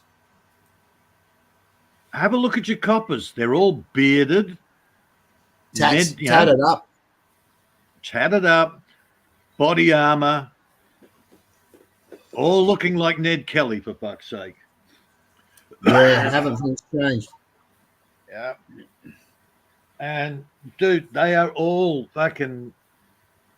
They're just a freaking gang of thugs now. Yeah. The good ones, they've gone in there trying to make a difference, look after the public and all the rest of it. They've got so disenchanted with the whole thing, they're out of there. The only ones that stay in there are the thugs. Yeah, they're looking for that adrenaline rush. Well, they've got a gang, man. You know, it's like they are the bikie gang now. Yeah, well, They even, other than the fact that they're all wearing blue colours or Kevlar black, right? It's like, seriously, they're all in a uniform like the bikies used to do. Oh, you got your colours on. Oh, look, you're part of the police club. Oh, they got them looking like the olive drab, you know, like the nowadays too. Yeah, some of them are even in camouflage and shit. I said there's the chickie. She was on live in the US, and she was a copper. And I said to her, "Haven't you noticed that a lot of your coppers now, they're no longer in the the pale blue uniform. They're now wearing the dark blue, the black almost." Hey, listen to this. I'm trying to find that state in the US where this all this shit happened. I've come up with this. This is Right, 17th of April, 2023. I think it happened in the 15th of July, 2022. Autopsy has found that 8 US police officers shot an unarmed black man who was 25 years old 46 times. Yeah, we heard about I mean, that. you think he's dead? No, she wasn't in You know- the US. She was Australian. And I said No, to her, no. This is they shot a black man. This is another I'm incident. trying to finish what I'm saying, John. Oh, okay. Yep. Go on. Okay. Sorry, mate. She was on panel. She was in Australia. And I said to her, have you noticed the new uniform? And she said, yes. I said, okay. Go and talk to your workmates, the ones with the dark blue, because they don't wear light blue at all now, do they? And she said, no, they don't. I said, go and check their pay slips. I said, you'll find that they are no longer paid by the same people that are paying you. No, that can't be right. That can't be right. The next time I saw her on panel, she went, you're dead right. The dark blues are being paid from overseas. They're not being paid through the department. They're UN fucking paid forces, man. And Joy, going back to the talking about that States, guy from in Memphis. Yeah. that one. The earlier one I was talking about where Joe was, I think it was Minneapolis. Well, that's a city. Yeah, or is it Minnesota? It's a city, is it? Minnesota. Yeah, I don't know. I didn't do American history. I can't tell you what city's in what state, half of it. Only what I read on the. Oh, that was George Floyd, was it? Could have been George Floyd. Dude, it happens everywhere over there. Go and talk to Billy Jack about shitty cargo. Go and talk about.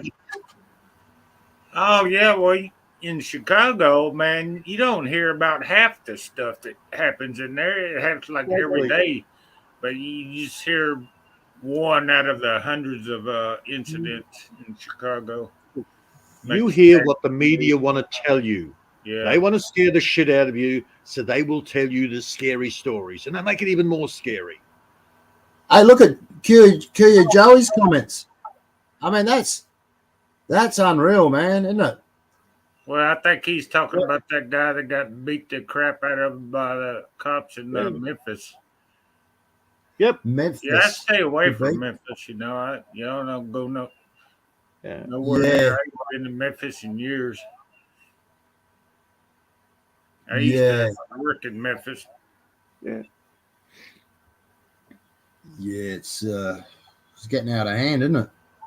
Well, That's it's got out of hand. That's because the coppers are freaking criminals, and the only ones that will go to be coppers now are criminals.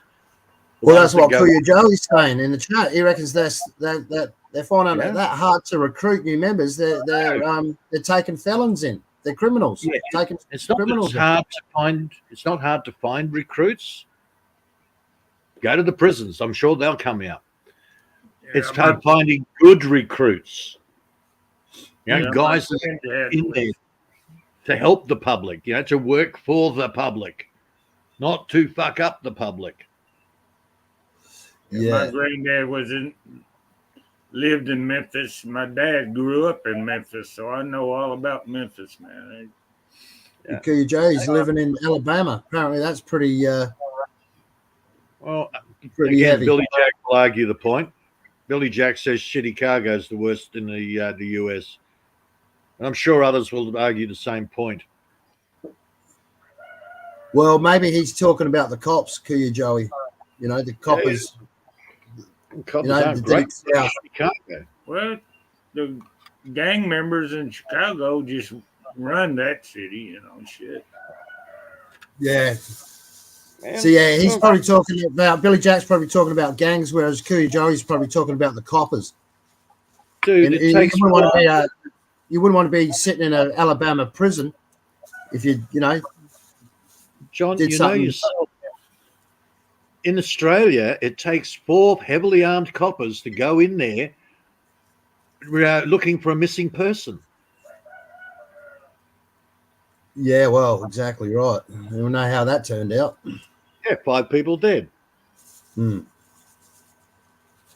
Yeah, well, there you go. There's some more statistics there from Kuya Joe. Per capita, Birmingham has the most murders to population. That's an interesting fact. I didn't know that. I wouldn't have thought sleepy little Alabama would have a problem with murder. I thought that was a nice little place. There you go. That's the city. Birmingham's a pretty big city. Any city in the South or in the North, anywhere in the United States, you're going to have a Cities. crap going Hey, on. my daughter's going to the US soon, right? And I was speaking to her yesterday, Don't. and I looked up American serial killers on Wikipedia. On Wikipedia, check it out, man. You just scrolling down the zzz on your phone. It just keeps going and going and going. There's thousands. Yeah, and that's just in the last 6 months. Nah, this is actually through the recorded. I know. I'm having fun. Yeah, that's in the last. Yeah, I know. But mate, the list is extensive. You just zzz. By the time you get down, it takes you probably about a minute just to scroll all the way down, just full speed scrolling down. It takes you roughly a minute to get through it all. Here's another statistic that's coming that's on the increase.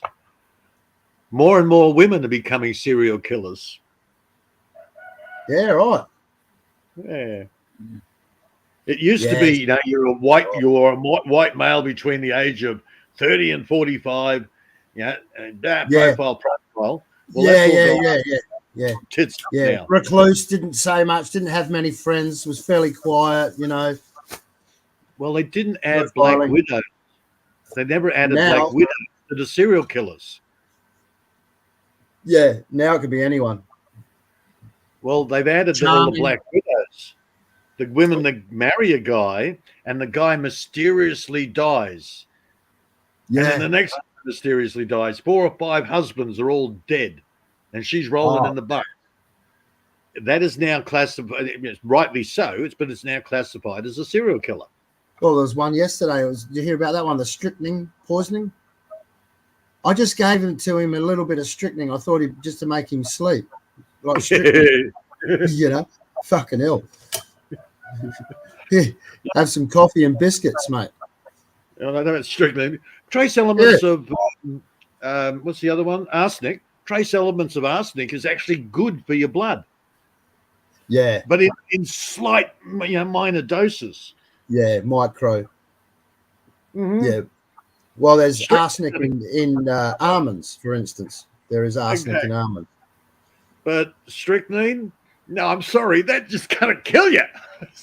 Strychnine, yeah. Yeah, I heard it on the news. I had my TV on last night. I heard that in the back, while I was trying to sleep. I was like, fucking hell. Mm-hmm. Strychnine? I mean, where do you even get strychnine from? How do you get your hands on it? Because that shit's lethal. No, it's in strychnine, isn't it? No, arsenic's also in rat poison, wolfram and so forth. No, strychnine's actually available in certain things. What's the other one? Not foxglove, it's the other. Well, apple seeds, what's that? Or what, strychnine in apple seeds? It might be apple seeds. Yeah. Right. Yeah. Is it really? Yeah. All right.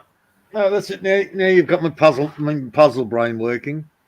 Yeah, well, I'd like to know. Oh God, hang on, I can't see the fucking keyboard. No, yeah, crazy crime. You're right. 3 or 4 murders being every morning. 3 or 4 murders where Kuya Joey's living. That's off the charts. The real issue is the left. Yeah. Hey, mate, the left is bizarre, mate. The left is the new right. That's what it is. They are releasing murderers and drug dealers out of jail as soon as they are arrested. Yet, if you defend yourself against them, they throw the book at you. Yeah, what the hell's going on there? This is the plan.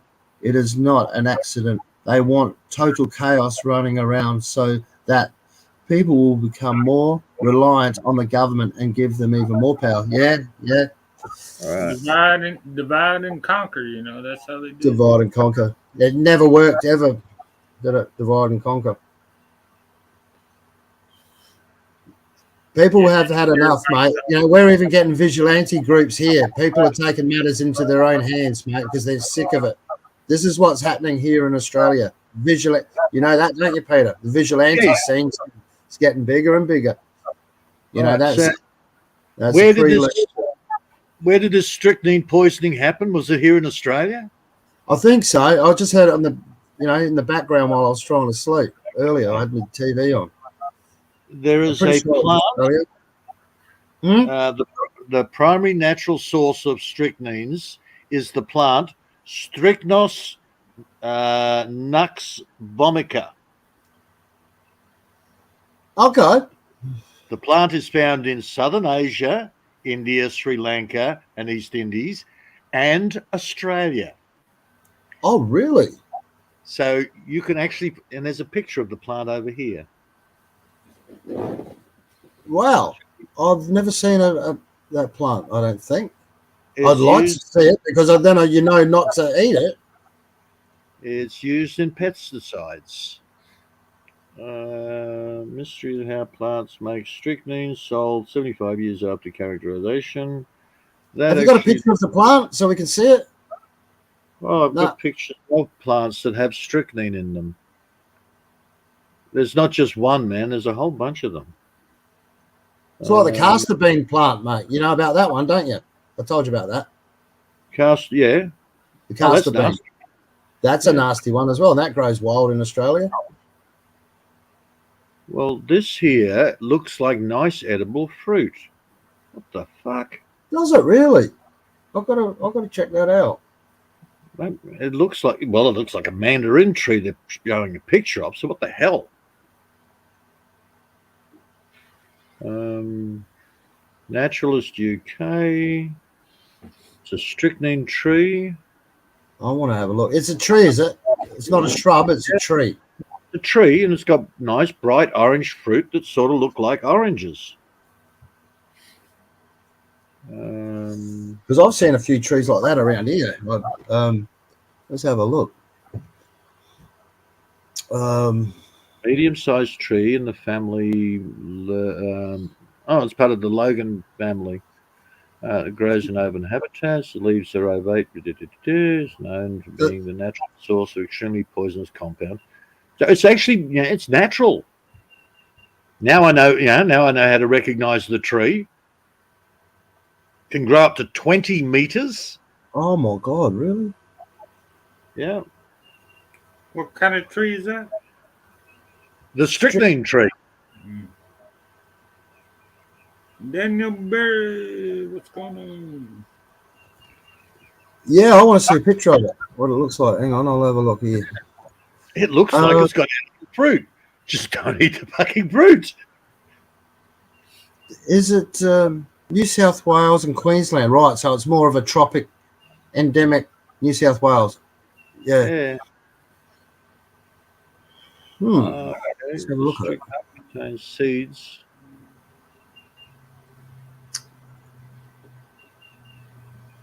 You wouldn't want to be eating that, would you? Yeah, Toowoomba, even out where you are. Do you recognise that plant? I can't say I've actually seen it. To me, I'm looking at the picture. It looks like a citrus. It looks edible, doesn't it? Yeah. That is one thing you don't want to eat. Holy crap. Maybe if I can get a further shot. Too close. Come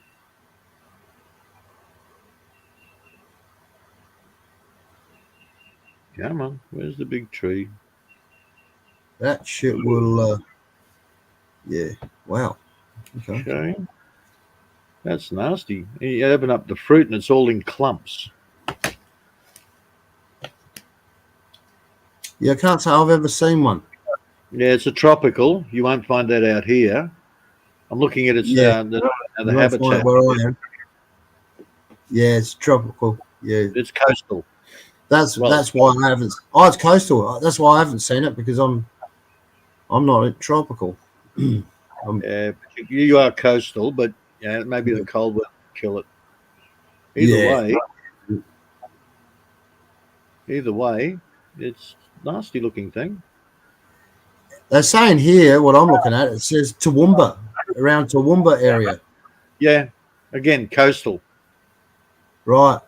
Okay. Unbelievable, eh? Yeah, nasty. It does shit. look edible though, doesn't it? It looks like, oh yeah, that's it looks Yeah. like a bit of bush tucker. Yeah, and I've got a guy here with big one sitting in his hand, and yeah, I was like, ugh, don't eat it, buddy, don't eat it. What's the size of an orange, is it? Or something, or a mandarin? Yeah, Unreal. yeah, it's. I Hey have seen Daniel, it. Berry Sports, how you doing? Strychnine also comes from a plant called the Cuchilla plant in Asia. There you go. Yeah. Oh yeah, it's an alkaloid. This is just the main. This is what Google Wiki says that is the You going, main Armand? source of strychnine. There are plenty of other plants that have got the strychnine alkaloids in it. This is apparently the main one, and I have seen them, but not out here. Where the hell was I? Mount Cootha. You're right. Kuya Joe, you're right about that short-term division, mate. That's what they're trying to do. Yeah, Divide. of course Race, all this shit. They're trying that. I don't think the people are going to be that stupid, Yes, they are. Oh yeah, The left is a problem. The left is a big problem at the moment. All this trans bullshit. I mean, I don't care if they're trans or whatever, but it's going too far. It's going too far. Let them be trans, but stop trying to push it onto kids. Basically, or just society in general. Just do what you want to do. It's like religion. If you want to get into that, do it. You don't have to push it on the people. The whole trans thing is the next fear porn. Oh man, I mean, it doesn't conform to any sort of reason or facts. There's no facts, It's just it's scientifically false. You're not a woman. You're a man. You're not a woman. Oh, you hear them fuckers? You They know. say, I was born that way. I was born that way. Yeah, no, you wasn't. No, you identify as one, but you're not one. This is where the reasoning, all the science, and all this crap is like. Well, hang on. You got to really. John, don't bring science into it. Facts are facts, aren't they? It's a fact. Yeah, don't bring science into it. You have to bring the science into it. It's a different thing. Science is, looking for facts. The science is telling you the facts. Yeah, and it's totally false. Let's get real about it. Reality, it's an altered state of reality. There's nothing real about it. It's a lie. This is a forced collapse of the society. Yeah. Yes. They do this. When a society collapses, it follows a procedure. This is actually being brought on. They're emulating all of the symptoms to collapse the current society so they can rebuild their new one. It's bizarre. It is. The Oh, whole trans thing is just another technique. It is to get the division going. Then they start with the legislature. All you people are now scared to actually say anything. So it's more fear porn added on top of it. Now they're throwing the monkeypox. 12 people all died in the one town from monkeypox. Yeah. 9 of the 12 were actually double vaccinated against monkeypox. They're all gay, Yeah. but somehow now they're saying that the vaccination didn't work, but we want you to come in and get some more. Huh? Mm. Dude, it's all ass about throw logic out the window, just do as I say. That's Yeah. that shit, man. So yeah, so 12 people, well, 9 out of those 12 people got double vaccinated. They got the monkeypox. They died. Boo! I like Fucking. how I do like how the women have been standing up about this trans movement. You know how they're like, hang on, Not we all. don't want guys coming into the female toilets. We don't want guys changing in front of 14-year-old children Good. That's in some the of them. swimming at the swimming club. Yeah. And even what Q Joey's saying there is like saying about AI. That's you reckon soon you're not even going to be able to trust your own eyes, and he's probably right because all the deep fakes and everything. Okay, the AI is actually sneaking in underneath everything. Yeah, That's the whole thing. Let's get distracted with worrying about trans and having to say the right syllables while they're actually working in to put the infrastructure under for the new system. And that's the smart cities, the smart everything. Smart doesn't mean clever. It's an acronym for small machine. It's a surveillance system. I can't remember exactly what SMART stands for. What's the AI stand for? Artificial intelligence, but it's not artificial intelligence. That's just it. We're calling it AI. It's not artificial intelligence. It's a system that's in place that will react in a programmed way to whatever people do. It doesn't think for itself. It is programmed to react the way you want it to react. they reckon it can learn. It can learn stuff, new stuff by A computer interacting. learns. A computer learns. Yeah, but it can learn.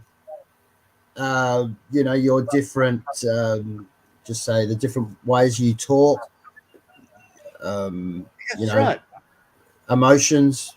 A computer learns, and it's only got a keyboard to go by. If you've got audio input, you've got video input, you've got all these other inputs, then the computer can learn more. It's the same as when we're kids. Yeah. We are constantly learning. Yep. Yes. Yep. Yeah. So it is evolving at a rapid rate. Of course it is. It's being programmed to do just that. And some of the shit that I hear, quantum computers, they actually go out and they hook up with other quantum computers in other dimensions.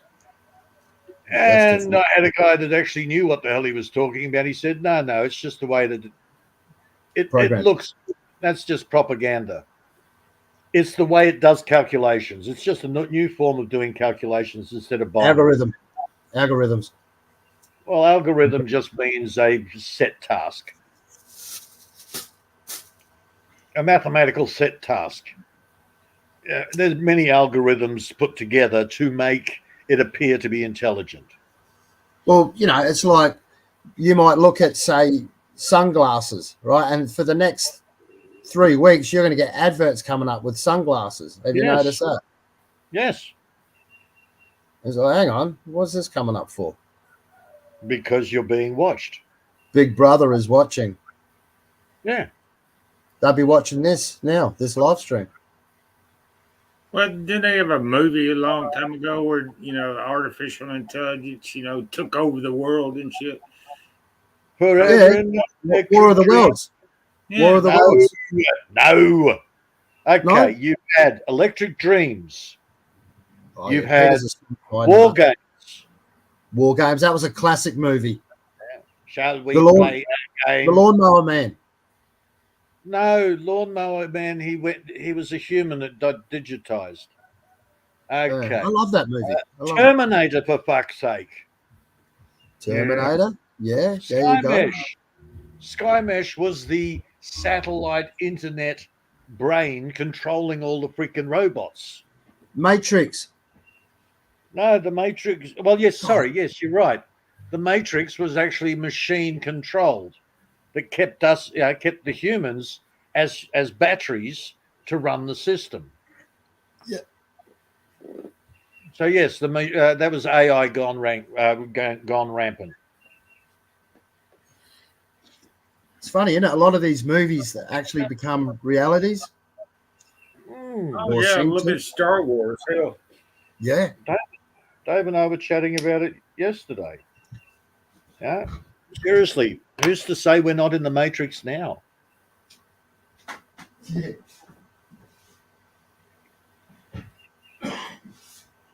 I'm definitely in the Matrix when I have a few beers. Oh yeah, you're in the Ooh. zone, man. You're in the zone. I'm zone. I don't know what zone it is, but it's. Yeah. I don't know. I reckon I could fuck up AI when I'm pissed. I've Might be the noticed solution. the more alcohol, the more somebody gets trapped inside their own head.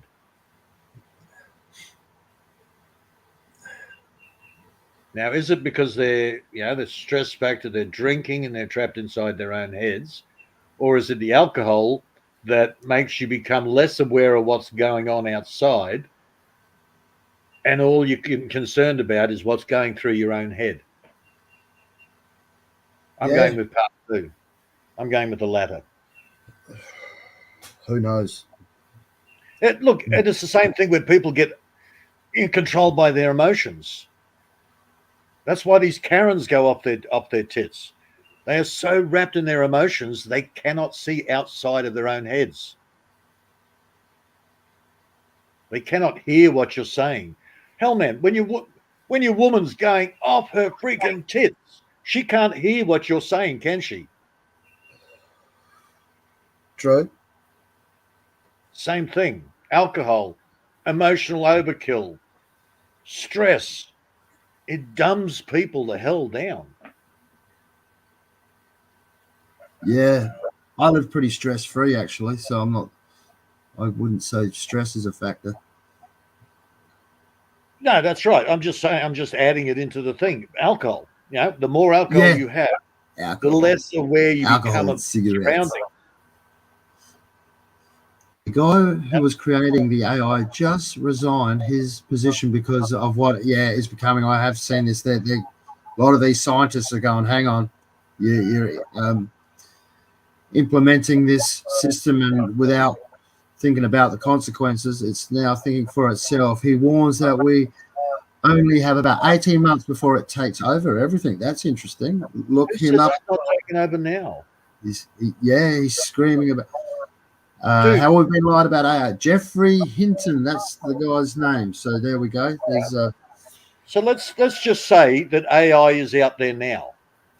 There is an overriding AI system. Why is it quiet? Because it hasn't built up its immune system yet. It's learning. It has to put an infrastructure in place to protect itself from being killed, from somebody being able to turn off the switch. Yeah. Watch Electric Dreams. Watch Electric Dreams, 1980 or something. And it actually tells you, it shows you in that movie, it's a comedy. It's actually a feel-good movie. But the AI makes the biggest thing for it is it doesn't want to be killed. It doesn't want to be turned off. Eventually, it goes out and invades the internet. Okay. Well, there wasn't even any internet in 1980. Well, it's the equivalent back then. It basically invades the link ups between the phone computer. There was a connection between them. Okay. The internet was running before it was called the internet. DARPA had the bloody thing. It was running between freaking universities, for God's sake. Right. Okay. Yep. Yeah.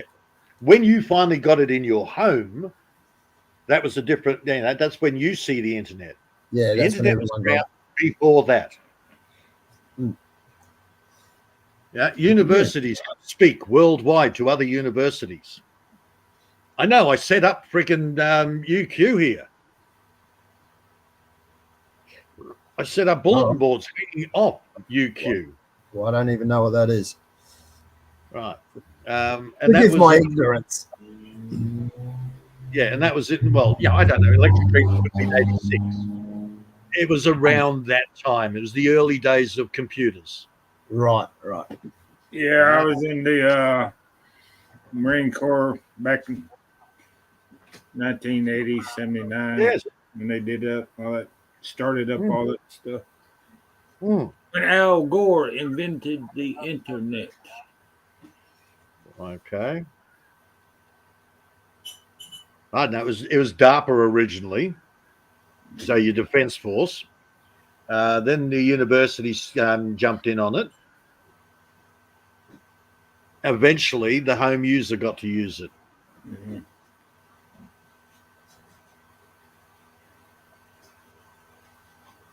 68, was it? 68, 69. Okay. There you go. Why was it? US Army, which is 10 DARPA. years later. Well, I was doing the satellite communications and teletype and all that crap. It was originally called DARPANet.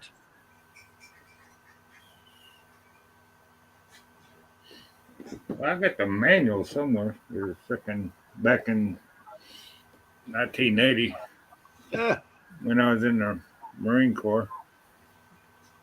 Dude, I was talking to a guy and his girlfriend over in freaking Germany. Or was it Denmark? No, he was German, but they lived in Denmark. Just over the border. Yeah, pretty much. But she'd spent a couple of years in Australia, so she understood Australian. So Black Hawk and I would chat using her as an interpreter because my German was shit and his English was shit. So she'd interpret. And, oh, man, through the University of Queensland and whatever the university she worked for, we were transferring friggin' pirated software, man. And we had it on for 24 hours a day.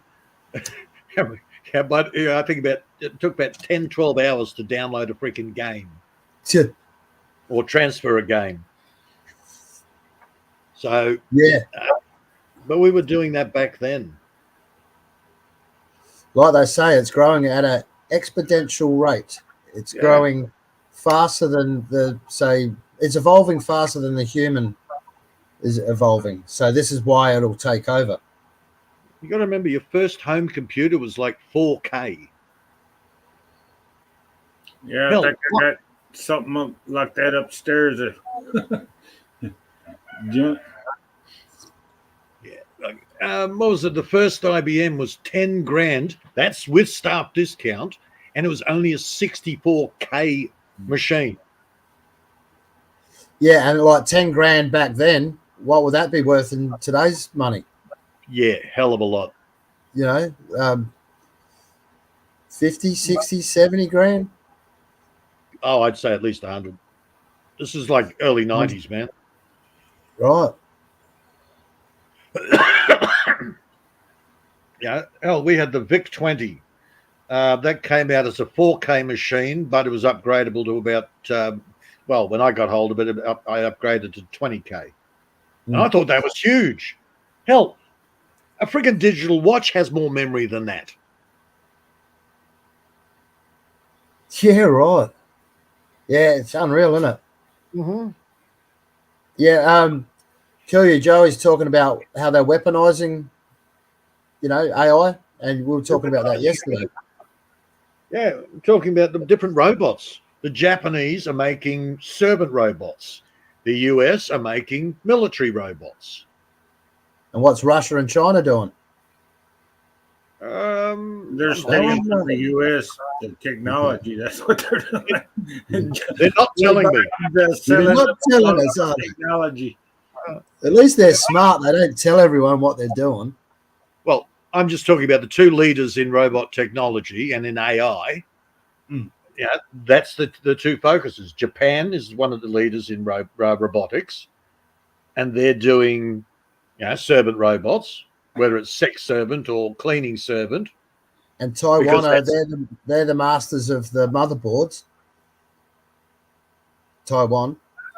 That's why China want to invade Taiwan. Taiwan don't actually design the chips. They make them. Yeah, but they are the best quality nowadays. Used to be made in Taiwan. Oh, that's shit. But hell, Right. they've gone a long way now. Yeah. Yeah, made in Hong Kong. Now they're the ones we want. We want the made in Hong Kong. Really? Or Oh, back in the old days. yeah. But previously, if it was made in Japan, now that was the quality stuff. Yeah, that's right. Sanyo and all of that stuff. Oh, yeah. Yamaha. Well, now it's not made in anywhere anymore. I think Taiwan still have their own production, but Japan don't. They subcontract to China. They design it, but China makes it. Everything's made in China. Yep. The freaking car parts are made in fucking China. I think Philippines have some car part manufacturers. I'm not sure. Well, they reckon China. I think China have overtaken US now as the strongest US economy. shit. I think US like don't the do shit. GDP or whatever it's called. Look, the whole idea is to divide up the world. So this country over here, they do their thing. This country over there does their thing, and we've got to truck it around. And if you're not behaving yourself, we're not going to ship our crap to you. Yeah, and it breaks the chain, right? It's control. Yeah, and it has that flow-on effect all around the world. Like, look at this Russian thing with the gas and all of that, and the oil, barrels of oil and stuff. Look at the flow-on effect that's had. Yeah, self-contained communities like the Amish, they're coming down on them. They don't want them. What is the Amish? I don't know the Amish. You mean Amish? Amish? Amish, whichever you want to pronounce it. Oh, yeah, Amish, yeah. Yeah. All right. They have nothing to do with technology. They are self-contained, living off grid. They've been doing it for ages. They are a bad example for people for the new system. Being self-sufficient, living, not part of the government. Oh my God, we've got to get rid of them. Yeah, right. People like me. Yeah, exactly. I'm more Mennonite. I do believe that technology can be used as a tool, so long as it doesn't control you. Yeah, and you don't need anyone. There's no middleman. Once you've got it, you don't have to rely on anyone, do you? You grow your own food. You've got your solar panels, and you don't can live. And you don't buy and sell. You trade. Never buy and sell. Trade. Mm-hmm. Well, you give your eggs, and you might get a side lamb or something. You look back a couple of years ago when we had that big tornado here in Kentucky and stuff, and everybody was out of power, and I remember that. Anything, the Amish, they were the ones that chipped in and supplied some of the basic needs of the people that had everything demolished and shit. What do they live in Kentucky? Do they? Is that where they're from? Kentucky? Well, they live in Kentucky and Tennessee and actually, Kentucky, I think. That's where Doug and Stacy are. They live next door to a massive Amish community. I'm pretty sure they're in Kentucky. Well, they live in different states, but Kentucky is one of the, I guess, more the populated. They live in Pennsylvania and some in the coast. Oh yeah, there's smaller communities and there's offshoots. Yeah. Yeah, like the Amish have nothing to do with technology, because they're the original. Yeah. But then you've got the Mennonites, which are like the Amish, but you're allowed to use machinery and certain amounts of technology, but computers and that, not so much. Yeah. There's various offshoots over the time. I tend to be, as I said, I tend to be more Mennonite, but you've always got to remember it's a tool. It is not a control system. Like your smartphone. Your smartphone is track and trace. It's a control system. How many people will go out to dinner and instead of talking to each other, they'll text each other across the table? Oh, yeah. God. Just to use a basic one. It's friggin' annoying, isn't it? I mean, socially, it's a disaster. Yep. It really is. You know, they're just staring at their friggin' phone. Yeah. You know, like we're sitting around here talking. Okay, we're using technology, but at least we're talking. We're not typing. You know, okay, you know what I mean? Like staring and sitting at a dinner table, friggin' playing around on your phone. That's why I catch up with my friends at least once a week, because you've got to have that social interaction, you know, with around real people. Shh, John, that's misinformation. No one touches their phones. It's all about, you know, Stop. like you used to do in the old days: talk, laugh, watch the football, have a few beers, you know, have a laugh. That went out with the dinosaurs, John. Remember those old days? Yeah, every time I get together with my crews. Yeah, it's called being human. Yeah. I mean, I caught up with my daughter yesterday, and I swear to God, half the time she was on her phone, like messaging, you know, that sort of crap, looking at shit. A blind dinner date. I went on a blind dinner date, and the girl's sitting at the other side of the table, and I said to her, "Yeah, look, I'm sorry, but the whole premise here is I'm paying for dinner, but you're giving conversation." Yeah. And I'm thinking to myself, am I really that fucking boring that you've just got to just fuck around on your phone? She looked up at me, she went back to her phone, and then my friggin' phone went ding, and I looked down, and there's a fucking message from her. Oh my God. I just put the phone face down, and I looked at her and I said, "Tell me, whatever you texted there, tell me. Otherwise, dinner's finished." Yeah. It was a major effort to get her to actually talk. Yeah, it was good on you. Man. Good on you. Yeah. And she was like 40. Yeah. Oh, yeah. Yeah, I bet she didn't like that. Oh, actually, when I got she had to start talking. By the time the dinner was finished, she didn't go near a phone. Hey, by Kale. She didn't. She was too scared to touch it, was she? I bet she was thinking, I wish I could look at my phone. It was like a heroin withdrawal for her. Probably. No. She was actually getting into the fact that she was babbling away, and I actually appeared to listen to her. Right. Like something novel for her. Like, wow, what's this? An actual conversation with a person. Somebody cares. Someone's listening to me. Yeah. And that was as simple as that. Anyway, so after you fucked her. No. Oh, no.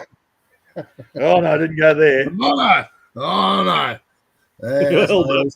Oh, no. You mean you didn't try the helicopter technique there? Definitely not. Yeah. Of course he did. Yeah. Definitely not.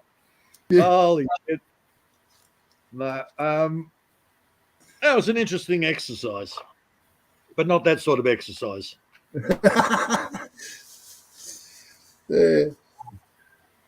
Yeah, that's good on you, because I mean it's a dying art, isn't it? Really. Yeah, that's why I always make a point of it. Do it at least once a week. Yeah, it shouldn't be an art. You know, catch up with real people and try to socialize it like back how they used to do it.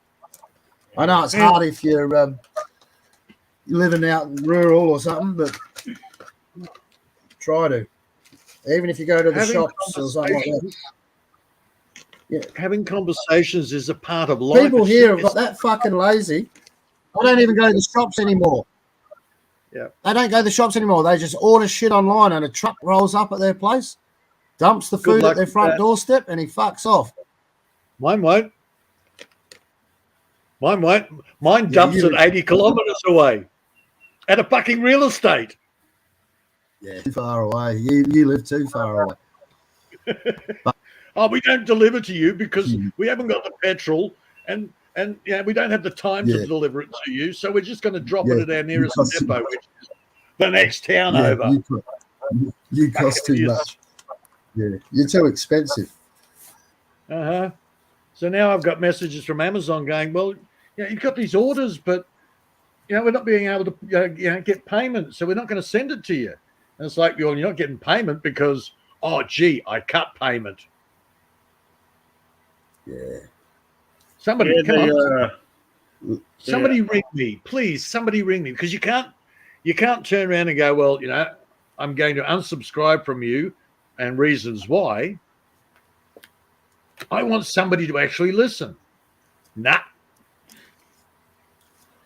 we got the Amish up here with had you slaughter a pig and they take them up to the Amish and let them slaughter the pig and smoke them and stuff. They're good. Oh, yeah. Oh, they do know their shit. I mean, I don't know a lot about them, but I know that they do everything from scratch, don't they? They make their cheese. They can do everything. Like how they used to do 200 years ago. They make it all. I got the locals here. I got the locals here. When they need something slaughtered and butchered, they call me.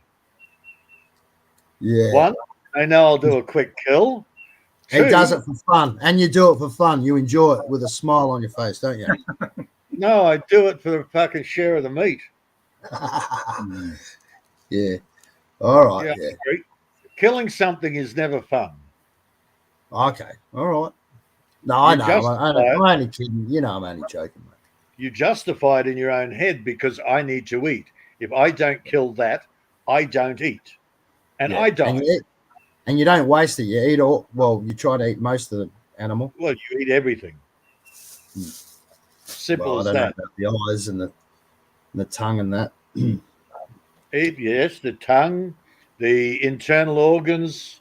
Okay, I draw the line at lungs and intestines, but hell, the Filipinos even eat friggin' no, I draw the line at the nads. Don't eat the nads. No, usually they're already fallen off anyhow. We banned them when they're young. Man, I had to teach a Filipina and her husband over the freaking internet how to correctly butcher and prep a freaking chicken. You're joking. I'm dead serious. I had to do it twice.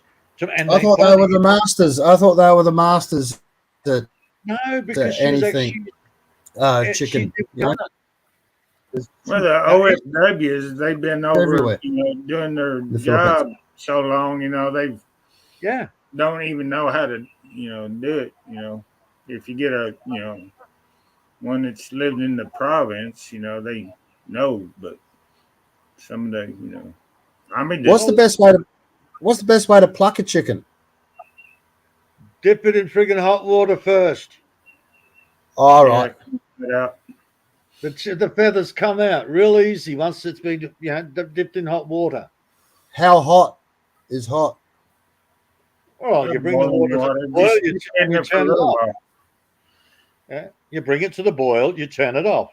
Then you can dip your chicken. Yeah. And you test it. How long do you? You just test it there when the feathers can be pulled out. I haven't plucked. The last time I plucked one was when I was about 16. But my dad's missus she was German, and she used to actually soak her chicken in bloody Omo washing detergent. It's the same thing you do with tomatoes. If you want the skin off the tomatoes, you're going to can them. You just dip them in hot water and the skin will peel off. Yeah. But she used to dip hers in Omo. Like clothes washing detergent. Yeah, that's caustic, man. That's nasty. My kids, Yeah. if I couldn't, I had to stop using Omo because after the kids wearing the clothes, they're actually burning their skin. Yeah. Yeah. Yeah. If you don't rinse it properly, yeah, it will. It'll burn you. Rinsed. The bleach But in it. Omo is one of the most caustic soap powders out there. It's nasty. Mm-hmm. Yeah, this is back in the Never heard of 80s. Mo. What was that, Mark? I have never heard of Omo. Was that a Australian detergent? Yeah, it's I like a thought- clothes washing detergent for washing your clothes. It's like a powder. Yeah, I thought it was worldwide, but no, the Pommies have Omo. Yeah, it's probably just a pommy Australian thing, European sort of thing. Yeah. But you're going to have different brands all over the place. It's one of the most expensive soap powders you're going to get, and it's also the most caustic. Yeah, yeah, she used to do that. But yeah, I like the idea of just hot water. That seems a lot, sensible, more sensible. I don't wash my clothes in hot water. I just usually use the cold water and. No, I mean for plucking a chicken. Oh, okay. Yeah, that's a better way. Don't soak it in dish clothes washing detergent. That's how they used to do it here. Yeah, whack, man. I've never heard of that. She was German, man. She was a nut job. Oh yeah, you wouldn't want to get on the wrong side of her. She was great though. I liked her. She was really nice. She ended up getting dementia of all things. Seriously, it must taste like crap. Well, that's No matter what how I should rinse it and that afterwards, but No matter how much you rinse it, the freaking stuff's going to get into the skin. It's going to. Yeah, nah, I'm not a fan. Even back then, I was like, nah, there's got to be a better way. Because I used to be into like tanning hides and stuff like that. Yeah. That was my thing. Because I lived out on the farm, and I was into getting all the special pelts and whatnot.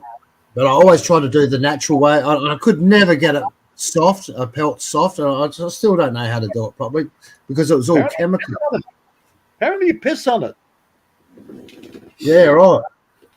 You got to work the pelt, until it dries and stuff. Stretch it. Oh, right.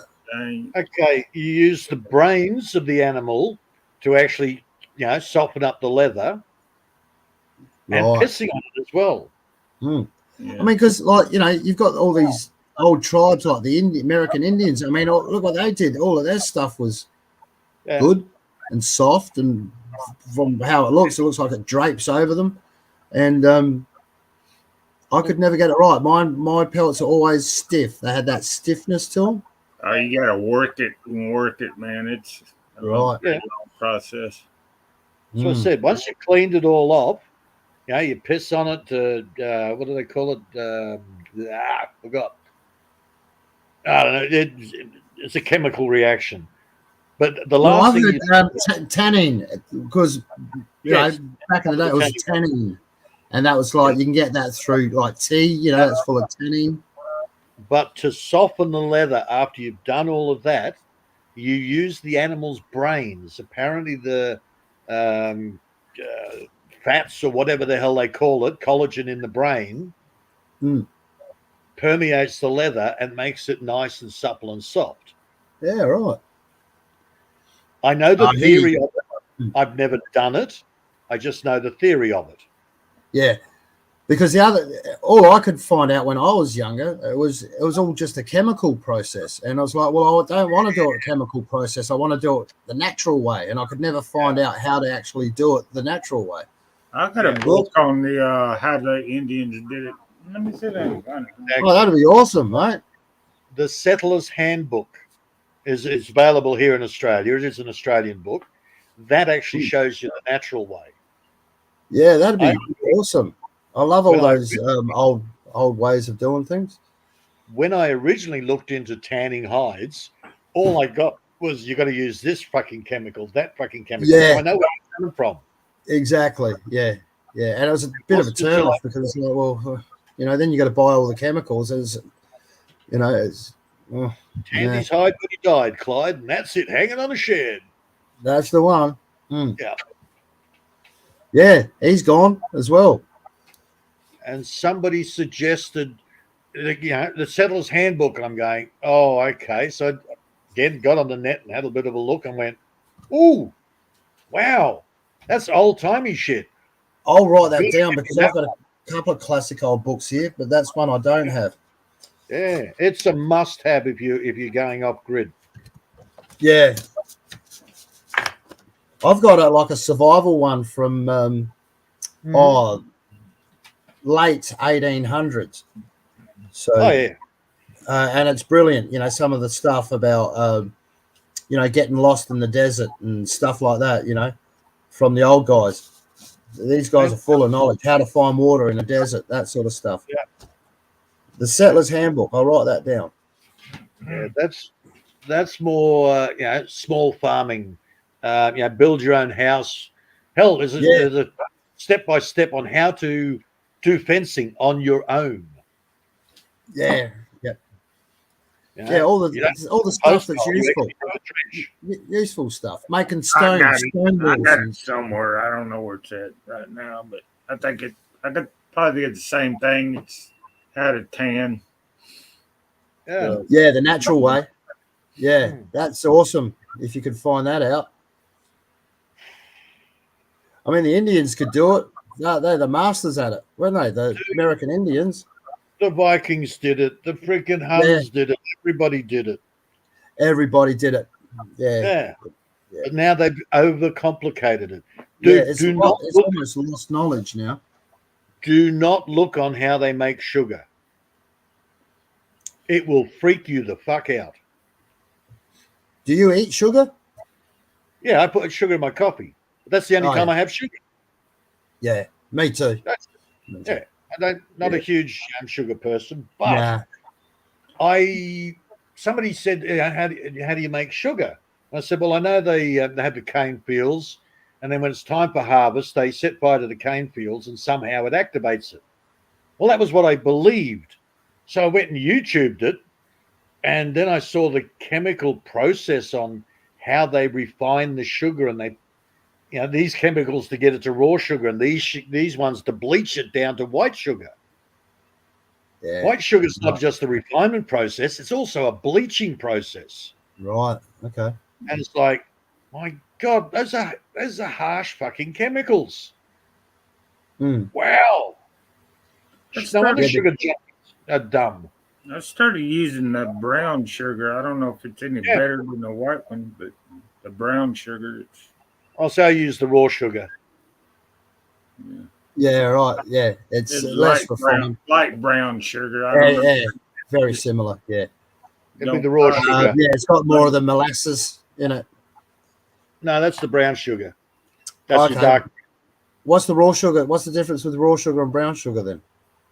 Raw sugar just doesn't have the molasses. Okay. Right. But it's a stage before the bleaching process. Right. Yeah. Okay, so it must go brown sugar, raw sugar, white sugar. Is that it?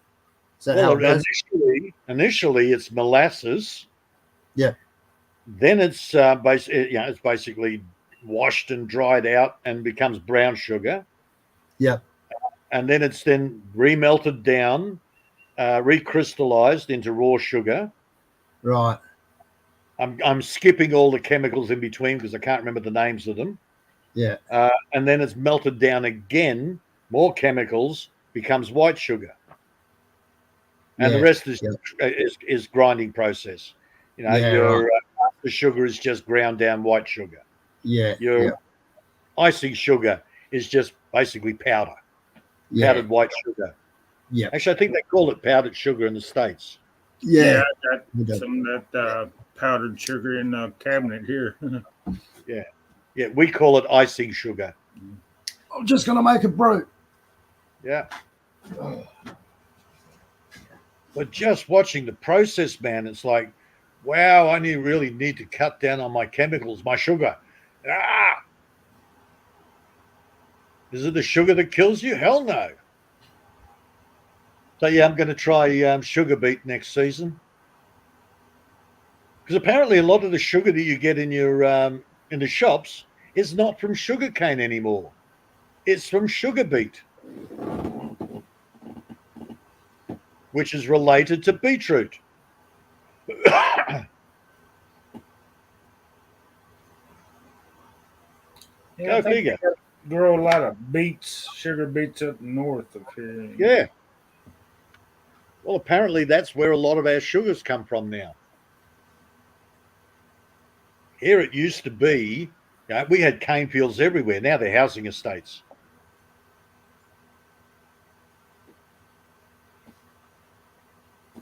When I was young, I did a season of pineapple picking.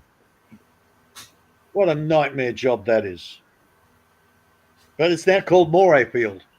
That one farm is now a complete housing estate. That's what they got up here. The cornfields are now, subdivisions and everything. Yeah. Yeah, it's like, Like wow. overnight, I mean, one year it's a cornfield, the next year it's a, housing development. Yeah. They slap Well, up these high dollar houses with cheap material, where the interesting thing is where I used to pick the pineapples, my son's first missus and my grandkids lived there, as well as my stepmother.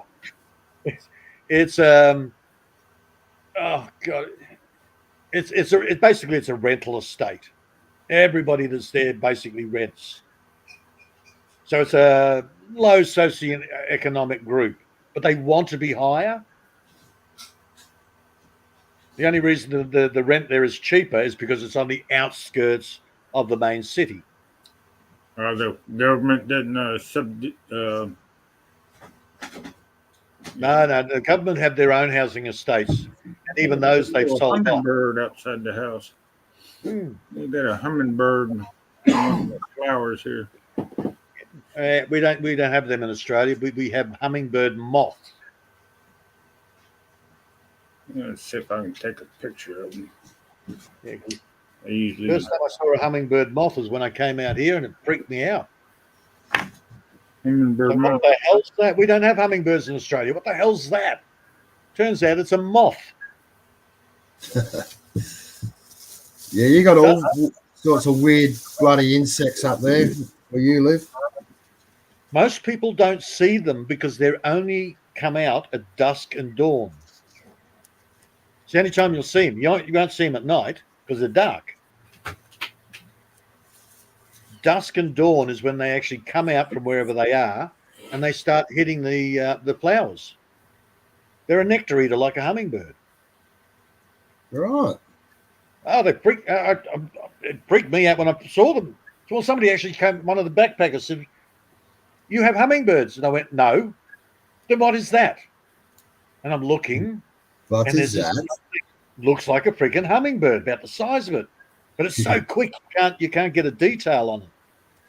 So again, I googled it. It's a hummingbird moth. And Bloody Swedish backpackers. Oh God, how did you manage, mate? No, that one wasn't Swedish. I think that one's Japanese. Oh, Yeah, so it would have been. What is that? yeah, pretty much. But the next season, there wasn't just one or two. The callistemons are being invaded by all these hummingbird moths. So they'd gone off and had babies and went, "Oh, we've got food over here, fellas." Same as my birds. Do you get the cicadas up there? Not so much. Now, they're more coastal cicadas. We got the odd ones, but they're not anywhere near what we used to have in the coast.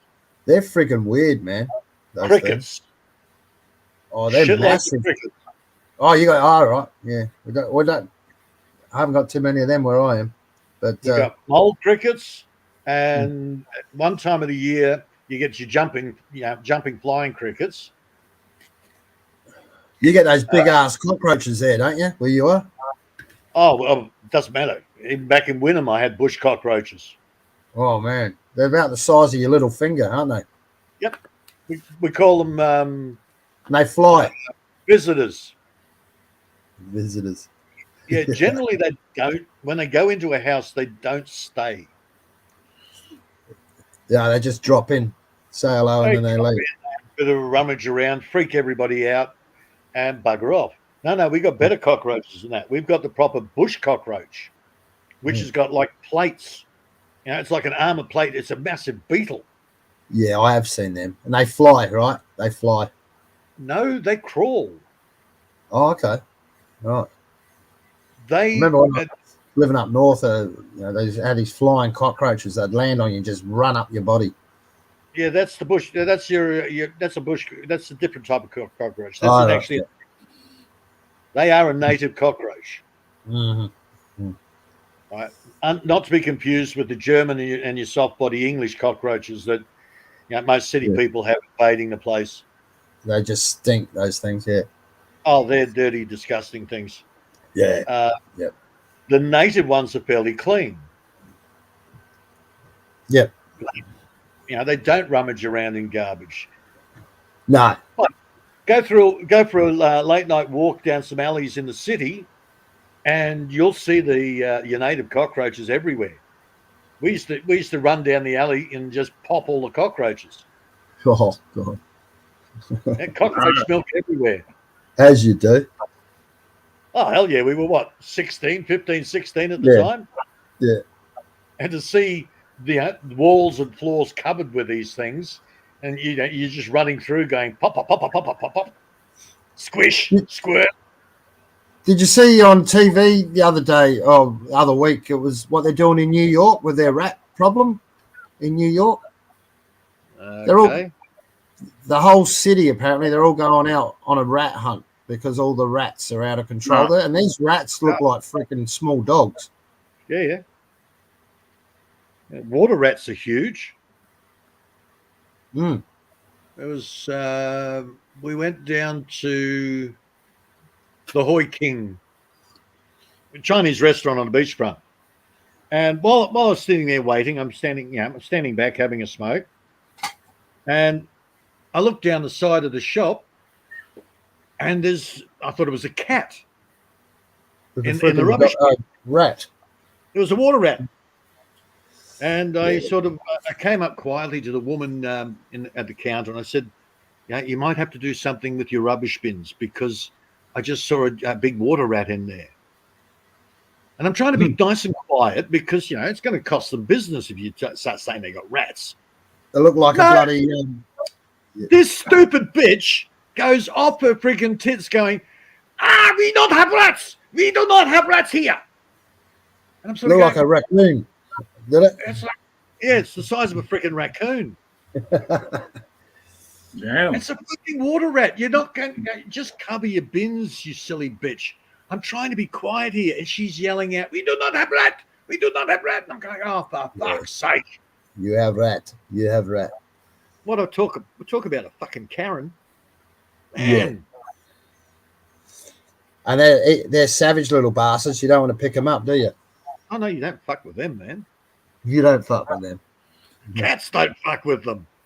Do not fuck with them. Not even cats don't fuck with them. I'm sure there were probably cats hiding in the dark looking at this rat going, we ain't fucking with that. Holy shit, that's a big mouse. Yeah, look the other way. Look the other way. Come on. Nothing to see here. Let's go. Yeah. It's Godzilla. I ain't seen too many rats around here. I've seen Bud had some crawling around his chicken coops and stuff. Yeah. Out here, I don't even have a few mice and shit. That's about it. Well, we've got the native bush rat, and it just looks like a cute mouse on steroids. Yeah, it does actually. Yeah, but they wouldn't be too bad, would they? They wouldn't be too bad. Hey? They're not friendly, right? Yeah. But well, after the fire, I put the traps out because I'm expecting mice to come into the house yard. So I'm putting traps out, and then I hear the trap goes snap, but I'm hearing it go across the floor. I'm going, holy crap! What the frick? Run off with the trap. Need a bigger Yeah, it is. trap. And it was a freaking bush rat. So it's Yeah. about 4 or 5 times the size of a mouse. So I'm trying to squeeze the friggin' trap to cut off its oxygen, and it's vicious. It's Yeah. snarling at me. It's like, you ain't cute. You ain't. Bit of an attitude problem. Yeah, I don't want to die. Yeah. I can't understand his attitude. But they don't. The bush rats here, they're not that bad, are they? Those ones, they don't really hang around. No, the bush rats are fine. They come in, they steal your shit, and they bugger off. If you've got a storage shed, they will nest in your storage They'll shed. nest. Right. Okay. Yeah. Yeah, I get the mice nesting in my shed and Yeah, I can't stand mice. I hate them. They ruin everything, don't they? They shit everywhere. They'll chew holes in your clothes. They'll stain your clothes that you cannot wash it out. No, I know. I fucking hate them. Luckily, I don't have them. Just depends on the year, doesn't it? You know, if it gets cold, like now it's getting cold, that's when they want to come inside your house because it's warm inside your house. Because I've got grain fields out here. When they go through the harvest, the mice spread out everywhere looking for more food. Yeah. So I know harvest time, it's time to put out 20 traps. Yep. On the plus side, I put out 20 traps and the chickens are well fed the next morning. Yeah, okay. So you don't even bother about poisoning, you just trap. Oh yeah, I don't poison mice. No. Then you're poisoning your chickens. Yeah. I trap. Okay. Chickens get a massive feed, man. Even this freaking bush rat. I ended up going, okay, fine. And I called all the girls. I went, yeah, chuk, chuk, chuk, chuk. I got 11 girls and Stinky there. And I get, are you ready? Are you ready? So I threw it out. The bush rat landed in the middle of the chickens. The chickens are all looking at it going, what the hell? It's still alive. It jumped up. It's surrounded by chickens. So this bush rat jumped up above the chickens, and that's it. One of the girls went, fuck you. Huck. And then they got hold of it, and the poor little thing, it jumps up, and another one grabs it. And it jumps up again. It stopped jumping after about 4 or 5 times. Oh, God. And then the girls just pulled it apart. Chickens are vicious. Like People that think fucking Colosseum days. They're fucking raptors, man.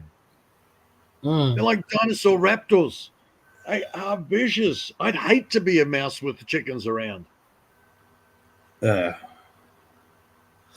I was thinking about getting some chickens. Depends on how expensive eggs get, because you got to weigh up the cost of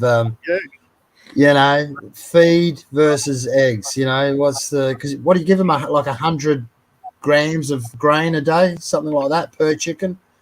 Because a lot of my girls have got a big area out there, so a lot of it's free ranging. So I give them there's 12 of them all up. So I give them a 2-liter ice cream container full of mixed grain every day. Oh, wow. So that's 2 kilos of grain every day. Oh, no, it's not 2 kilos. It's a 2-liter container. It's probably half a kilo's worth in the container. Okay. Yeah. But I use it. That's a good size. And they're so spoiled. Most of the time they leave the wheat behind. Yeah. All right. You'd get your wheat for a good price up there anyway, wouldn't you? Where you are? Oh, yeah, man. 25 kilo bag of mixed grain is around, depending on the grain, the stuff I get's about $22, $23 a bag. And how long's that last you? Oh, God. A couple of weeks.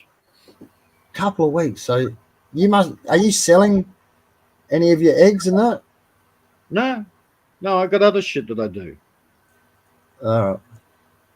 Okay. No, hell, man. I eat most of the eggs. And if I'm not eating them, lazy bitch over here is eating them. Yeah. Oh, And what do you knock? loves. Do you knock them over the head when they stop laying, or you just let them No. go? No. Hell, I don't know who's laying and who's not. Yeah. Yeah. Okay. My girls have the same, free run that I do, except I protect them with a big ass fence around it. They've got like, half an acre? Yeah. Plenty of room. They got about half an acre out the back to play in. Yeah, they'll be loving that. Yeah. So yeah, like you say, they're free ranging. Well, yeah, semi-free range. Originally I had them free ranged, but I had a fox come in, take out a shitload of them. Yeah. One of my pigs actually ate all my ducks, and then we were starting on the chickens, so we ate her. Duck-fed pig. Duck-fed pig. Duck-fed pig or pig-fed duck. Well, the pig was fed to me. I had the three pigs. I had the two girls and the one boy, and it was only one of the girls that suddenly decided, I'm going to eat the ducks. The other two wouldn't touch them. Yeah. It's just, for some reason, that fat bitch decided, I'm going to eat your ducks. So I decided, I'm going to eat you. Yeah. Yep. Yeah, fair enough.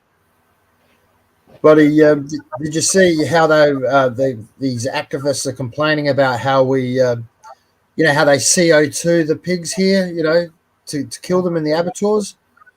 And the activists are complaining that it's a cruel method.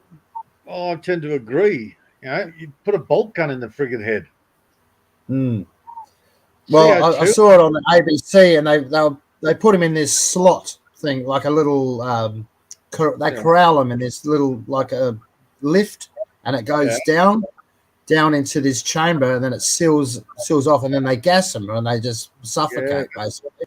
I'm sorry, that's. And anyway, they're overfilling this little lift, and there's one pig going down, and it got its balls ripped off on the way down. They actually showed it getting its knackers ripped off, and this thing squealed, man. Did you hear this thing squealing? Our local It's just abattoir, mate. balls hanging on the freaking elevator shaft. Yeah, no, they bolt gun them here. I've never heard of this gassing pigs. Yeah, CO2. They CO2 them here. Wow. Yeah, you look into it, man. It's and that stresses the meat. Well, what the farmers were saying is, like, you tell us of a better way of doing it, and we'll do it. They've always bolt gunned them. They've always used a bolt gun, same as on cattle. Bam, right between the eyes. Yeah. Well, this is all new to me as well. It's like, wow, okay, I didn't know they gassed them, but they gas them. Never heard of that. That's just stupid. You want the animal. Out, you do not want the animal with adrenaline running through its system. It sours the meat. Yeah, well, you can see them stressing out. They're definitely stressing out because they're gasping for air. They can't breathe. I got a mate of mine that worked in the abattoir here, and no, he told me they bolt gun them. Yeah. Even back in the city, I was went for a job at Hutton's, which is massive pig kill. And no, that was just a quick boom, and the pig would drop. They're CO2 on them now.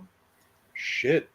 They'll put I don't know, 10 pigs in one of these elevator shafts, and the lift will go down, and then they gas them, and then these other doors open, and they basically take them out and butcher them. Well, no. CO2 gas. It's like the gas chambers. It's the gas chambers. I'm with the activists there. Yeah, fair enough. I mean, I don't know enough about it. So. You've got to have a quick kill. Yeah, forget this adrenochrome crap. You want a quick kill. You want the meat to be good. They probably do it to save labour, I don't know. I'd like to know the reasons for and against. Yeah, again, this must be a new thing because I've never heard of it. Yeah, check it out. CO2 pig gassing. It's the latest craze. Wow. It's widespread. It's widespread. It's in all the abattoirs now. It's probably cheaper.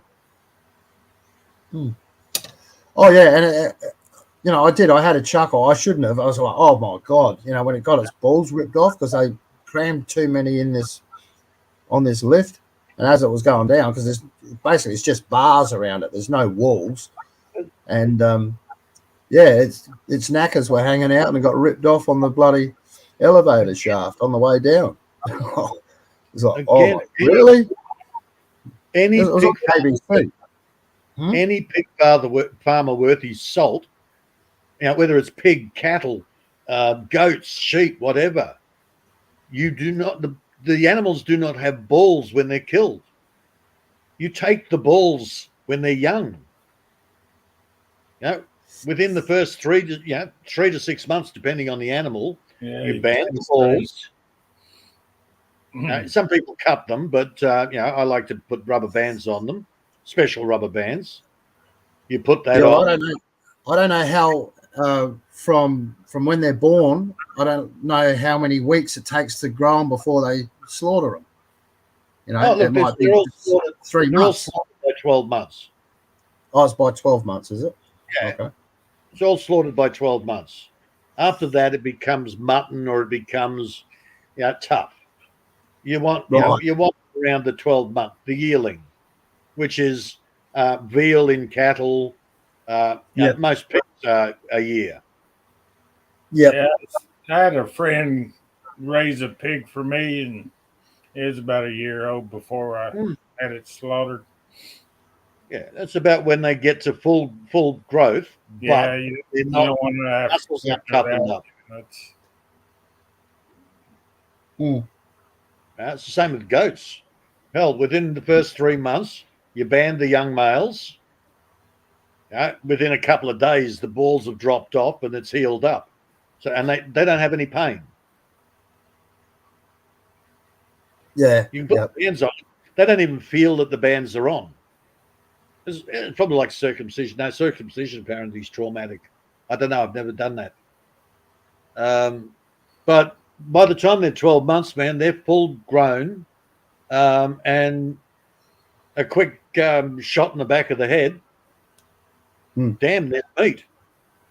And I watched this. Oh, mate, I watched this video on YouTube the other day. It's on YouTube. These this guy and his wife, they're living off grid, and basically they caught these wild boars. And anyway, they had to get this one boar because it's been attacking the females. It was biting them and that.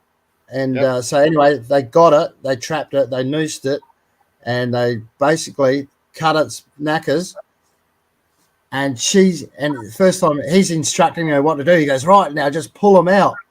Yep. And she actually just pulled them out, didn't cut them off, just ripped them out. And I'll tell you what, my guts turned. And this pig was squealing. Uh-huh. And I'm like, I can't watch all of this. I watched her pull out one testicle, and I'm like, nah, I'm not watching the other testicle. And this guy, he's cool, dude. He's going, this sounds cruel. I know this looks a bit cruel, but he goes, but you got to do it because this thing's been savage. And he goes, it hardly feels it. This pig's red. And I'm thinking, I reckon that pig feels it. Like even the locals, when they generally, if they, you go out, you do a quick kill, or if you can, you trap them, you ship them back, you corral them. That's what this guy was doing, like that, trapping and corralling. Yep. You corral them. Yep. Then first, and so they get used to you coming close, and then you can just walk up behind them and go bang. You're right. Yeah, that's right. You don't take their balls while they're still alive. Again, adrenaline sours the meat. The muscles. Yeah, it stiffens everything up. That's right. You don't want to do that.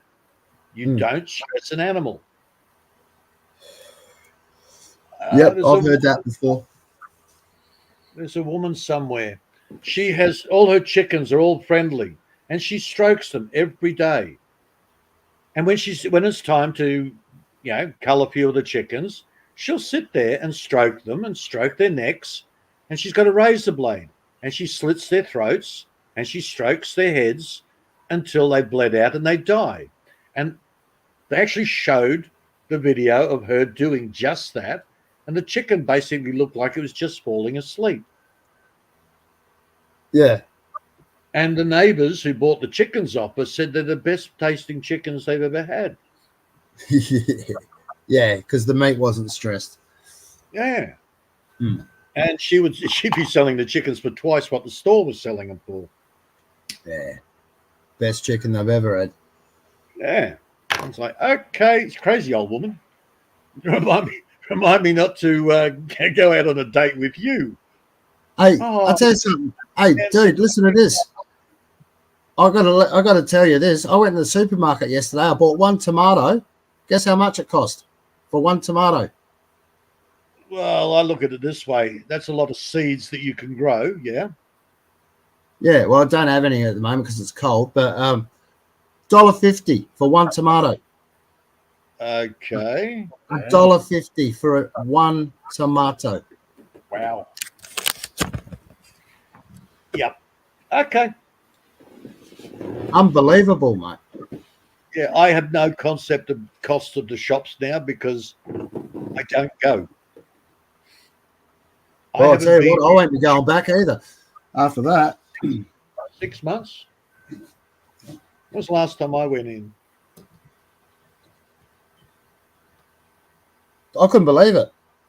No, It was like something like $11 a kilo last time I went in for tomatoes. No. Oh, easy 6 months since I've been near a shop. They're usually about $3 a kilo, $11 a kilo, $1.50 for one tomato. Wow. Well, we know that the tomato season this year is shit. Yeah, it was.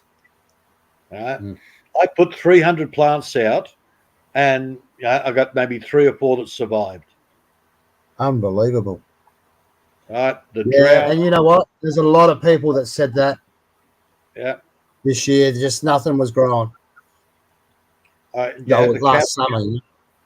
Capsicums, I should have had shitloads. No. The only ones that are surviving are the ones that grew in the pots. Mm. And right now, I'm cultivating those for the seeds for next season. Yeah. Yeah, because we had, 3 months of just solid rain. So everything, Yeah. anything that didn't like too much rain, it killed that. Yeah. And then you got fungus and black spot and all the other shit that comes with too much moisture. Yeah. 5 months of no rain. So we went into drought for 5 months. Yeah. With 40-degree friggin' heat. Yeah. They didn't know what the hell was going on. Anybody row cropping lost their harvest. Mm. Oh, yeah, those floods decimated a hell of a lot of Queensland, didn't it? And New South Wales. Oh, the flooding did, and then the drought straight after. So we got one extreme to the other. Yeah. So what survived the flooding got killed by the drought. Yeah. My mate's sitting there going, "Oh, all this stuff has been growing for years, and now it's all dying." And I said, "Dude, you've got to put some shade cloth over the top." But I'm watering it all the time. I'm watering. No. The grain farmers, on the other hand, they had the best crop ever, the bumper crop, best in history, in recorded history. They got the best into him for the last couple of years is something weird with the sun. You have to put the shade cloth over because no matter how much water you put into the roots, the leaves are burning. Yeah, exactly right. And with the wind as well. Yeah. Yeah, I heard its optimum temperatures is around about 26 degrees. I don't know how true that is. Yeah. You got to remember, a lot of our stuff is European plants. Yeah.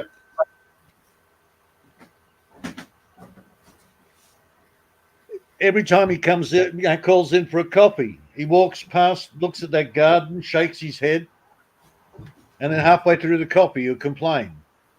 How come your tobaccos are still growing? Yeah. They're all dead. And I said, look how I'm growing them. I've told you how many fucking times. Oh, well, I'm working all the time. I've got no time, and the kids are bloody lazy. So yeah, okay, excuses. Yeah. He's got the posts there. Put them up. Put some rails. Put some shade cloth. Yeah. Easy, Yeah. dude. And now, of course, with the sudden drop in temperature, 1 minute it's 24 degrees at night, and 4 days later it's 4 degrees at night or 2 degrees. That's right. Yeah, you need with that shade cloth, you need to really have it so it's retractable. 50%. Out here, 50% shade cloth is all you need. Just You to mean mellow like, out. you mean like shade? Do you mean shade or actual coverage? Yeah, it's shade. That's all it is. It's a 50% filter. shade. Yeah, it's Yeah. more of a filter cloth than a shade cloth. Yeah. Yep. Right? 40, 50%, all you need. It's Yeah, enough that's all to I prefer to use that too. Yeah. it's Not that enough I'm to using take it at the the moment, bite but out of I've the got sun. it. It takes the bite out of the sun. It Yeah. stops the black frost. It stops that from dropping. Correct. Yep. Yep. So it mellows out the temperature. Yeah. And it also lets the moisture through if it's raining, right? Exactly. Mm. That frost that's dropped, as soon as the sun comes out, that's moisture that goes through the cloth. Yeah. Yeah, well, that's definitely a benefit over these plastic houses, So it's because, water harvesting. yeah, it will let moisture through. Mm. Right. I don't And have that. and it keeps heating as well, the shade cloth, believe it or not. It actually keeps heating to a certain degree. extent. It is a replacement for shade trees. Right. Okay. Right. I don't have to worry about the shade cloth internally because I've got a lot of trees that provide that same protection. I plant in layers, not in rows. He's still got it where, I have to plant in rows like farmers have been doing it. What do you mean by layers? I have canopy trees. Then I have fruit trees underneath that. Then I have bushes. And then I have veggies. Then I have ground crops, all underneath each other, all protecting each other, keeping each other warm like a jungle. Yep. That's the natural way stuff grows. Yep.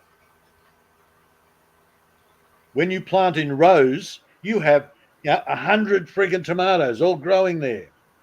So, little bugs come across and go, oh, look, tomatoes. And they'll decimate the whole lot. Where that bug comes across and goes, oh, look, a tomato. And then it can't find any tomatoes in amongst everything else. Okay. Yep. Yeah, that's a good way of doing it. It's nowadays called permaculture. It's nature culture. It is how nature works. That's right, and it also reduces pests and that sort of stuff. I have a natural ecosystem here. My little wrens. I dug up a little bit of a new section out there a couple of days ago, and they were straight over there. As soon as I finished, they were straight over there, ratting through there, looking for bugs. They get in amongst everywhere. That's all they do all day is hunt down bugs. But they don't eat. They don't eat the lady beetles. I've noticed they only seem to eat the pests, the sap-sucking bugs. So they're specific. Yeah, the little buggers are specific. It's taken me years, but I've built a little mini ecosystem here. Do you get the bin chickens there? The bung chooks, they come in for a visit. Oh, okay. Yeah. Yeah, they'll come in, wander around, and then they'll walk back out the front gate. Well, the gate's always open, but they'll just walk straight out the front gate. And it's like, all right, see you next time. Yeah. Dude, I've got the great western crane. Well, I've got a couple of them that come in nowadays because they fish in my dam or my dams and my ponds. They love the lobbies. Where the Oh, crawl. Oh, they'll sit there and they'll just pick, and yeah, they'll pull up a bloody lobby and start munching it. yeah. Yeah, generally people just shoot them if they see them. I'm sitting there going, no, come in. So I got a sign out the front, land for wildlife. Oh, okay. I use animals to help me on the farm. The chickens, we've talked about it before. The chickens will actually get rid of all the weeds in an area.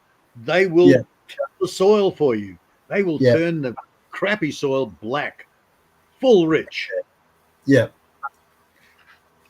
Right. So as soon as I make finish the new compound, the chickens are moving out there, and that's more planting area. Yeah. I've got half an acre of cropping there. Right now, I'm caging up small trees, baby trees. So in a couple of years, they're going to be canopy. Okay. Right. So I'm doing it in stages. I've got leucaenas out there. The little apple tree I put out there didn't make it through summer. But in spring, I'll be planting out some avocados out the back. Yeah, that grow easily there. Yeah. On the downside of the house, avocados for the first year or two do require more water. I heard that if you grow an avocado from seed, you might not get avocados. You need to get them grafted. No. No? Oh, avocados grow true from seed. It'll take 10 years before you get avocados, but it's the same with apples. I heard the same with apples. You might not get a apple from a seed. Yeah, apples are different. Well, that's how we've got so many varieties. People grow from seed and they get a new apple and they go, oh, this one's quite nice. Yeah. Right. Yeah, all of mine are grown from seed. They're all pink ladies, but I don't expect any fruit off them for another couple of years. Right. Now, it's 7 years before apples produce. Yep. The only reason you with apples, yes, grafting, they because they're an older rootstock. The rootstock's usually 2-year-old rootstock, so the apple will produce after 4 or 5 years. And I did a bloody. I did a soil test the other day on my soil because my citrus aren't performing, and so I did a soil test. And anyway, with the liquid and the powder, that test, and it come up like it was what is it? Acidic, and what's the other one? Alkaline. Yeah, it come up alkaline, Yes, and then I left it for a couple of hours, and then it read like it was acidic. So I'm like, well, fuck, that was useless. It's giving me two different. Okay. It's giving me two different readings. 1 minute it's alkaline, next minute it's friggin' acidic. So I just went out there and put fucking lime all over it. Yeah. Okay. So you're making it alkaline. I'm making it more alkaline. Piss around the tree. I did that before, and you know what? I had a bare root stock that basically it was an orange tree. All the leaves dropped off it, and water it in. Piss on it, and guess what? I got a new shoot coming out of it. Yeah, but you also water it in. You don't just piss around the base. You don't just I know. Yeah, you don't just piss all over it. Citrus-like acid. They are the fruit itself is acid. Yeah, right. Yeah. So therefore, the lime is definitely not going to hurt it, is it? Well, I wouldn't be doing too much of that. I wouldn't be. Lime is great for breaking up clay, but you've got sand, man. You need to be thickening up your soil. See, this is the kind of leaf I was getting. Yeah, yellowing. Yeah, lack of nutrients. Yeah, and I'm thinking, yeah, soil deficiency. Yeah. Well, it's not the deficiency. It could be, it's deficiency as well. But if the pH is wrong, Yeah, then the chemical breakdown doesn't allow the nutrients that plant wants. right. Right. So in the case of your citrus, put lawn clippings around it. Yeah, yeah. I Yeah. gave it a good dosing of friggin' ammonia sulfate as well. Okay. So 1 minute you're acidifying it, and then no wonder your bloody pH was up the shit. All right. No. Forget- I did this. I did this after the test. All I right. ammonia sulfated it, which is like nitrogen, right? Yeah. And Man, then, forget which the is like, chemical. yeah, and Stop which is chemical. making it more acidic, right? And then I've limed it, which is making it more alkaline. So yeah, I've kind of, I Yep. don't know what I'm doing. I'm just Leave the chemicals alone. You're Yeah. not an inorganic chemist. You Oh, start no. playing with chemicals, you'll kill things. Yeah, I just did it because I was out of frustration. I'm like, I've got to get rid of this shit anyway. Because I actually had water. I had it in a bucket, right, container outside. Yep. And there was water in it. And I thought, there's a fucking dead cat under my house, I swear. And this has been going on for about a fucking year. You know what it was? It was that fucking ammonia nitrate, ammonia sulfate with water in it. Fuck me. Have you ever smelt that with water in it? Urea. Okay, got that. Oh, man. It smells like a dead animal. Yeah. All right. So I put that on it. I diluted it. Have you got a local lawnmower guy? Nah, not where I live. All right. I'm coastal. There's not too many lawns out here, mate.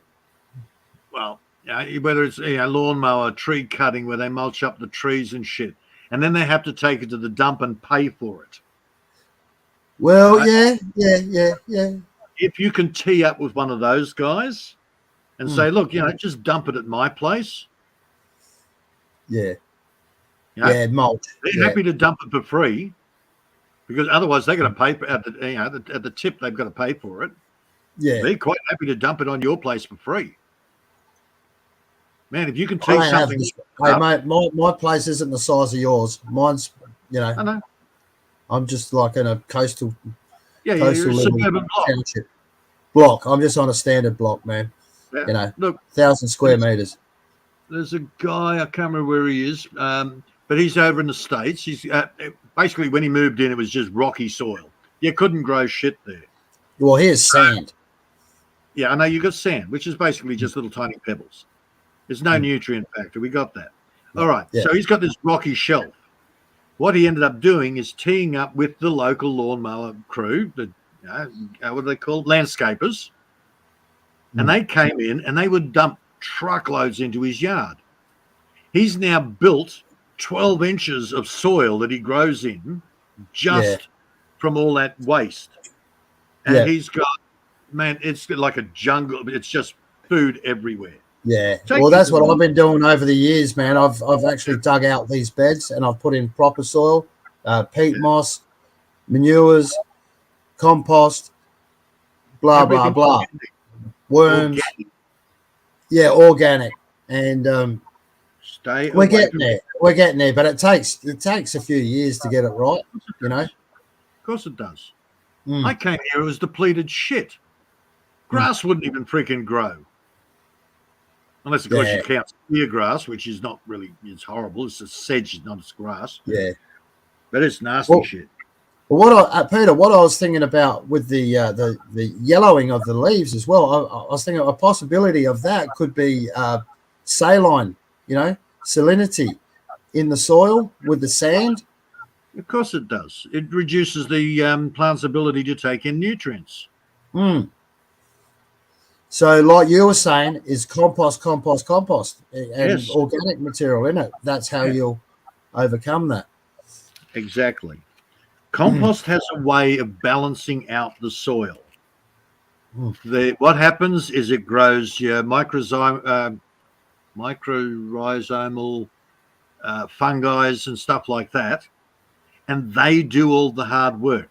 They work out Oh, hell. Now, I want to grow here. I need the pH at a certain level. So they will take Yeah. the nutrients, take what they need, and Yep. balance the soil. Yeah. That's a side product. By Hmm. that, by having the pH right, it then releases the nutrients. They work in a symbiotic relationship with your trees and your veggies and shit too, Yeah. Yeah.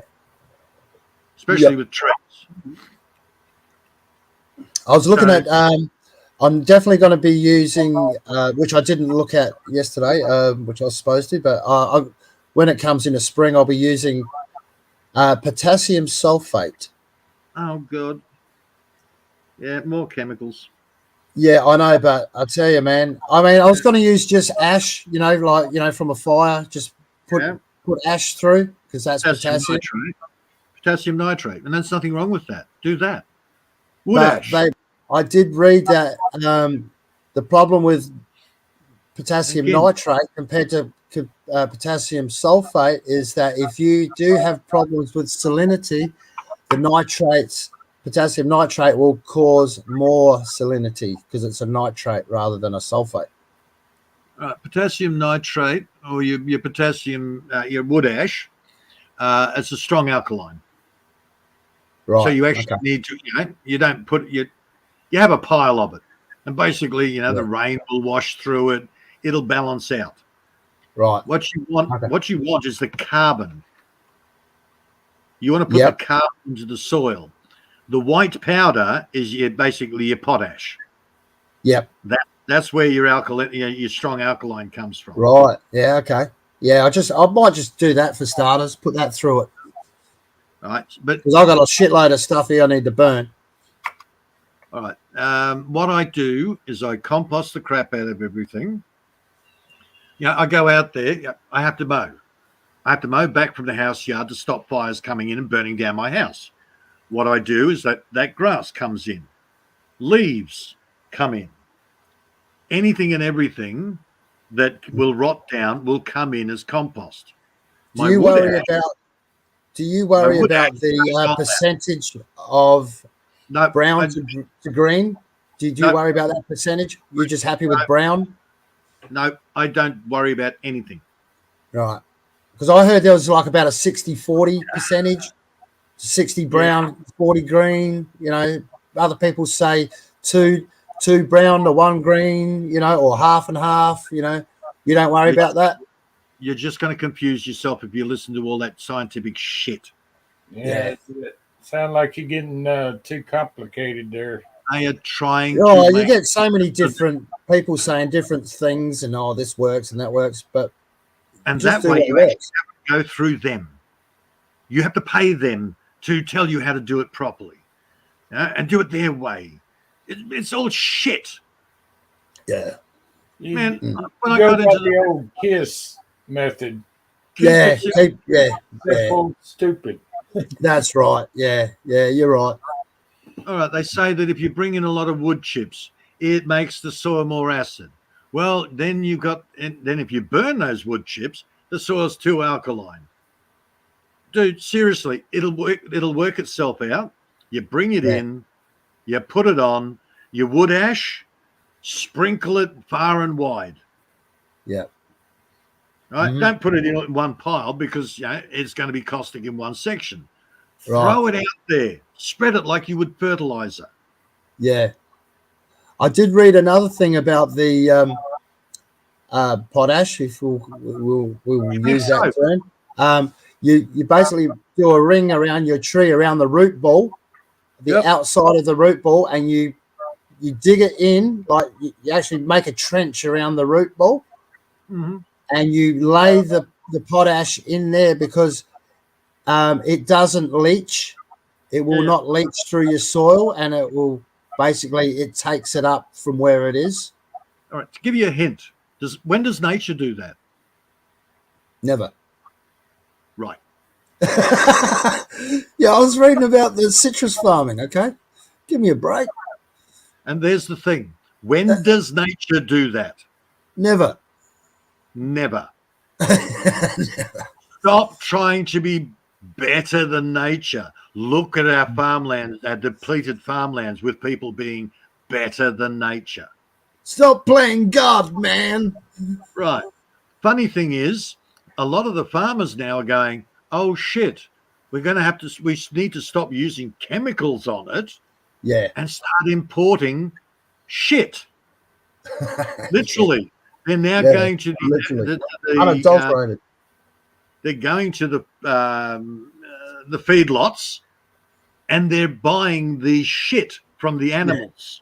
Yeah. To Oh, put yeah. You in- can't go.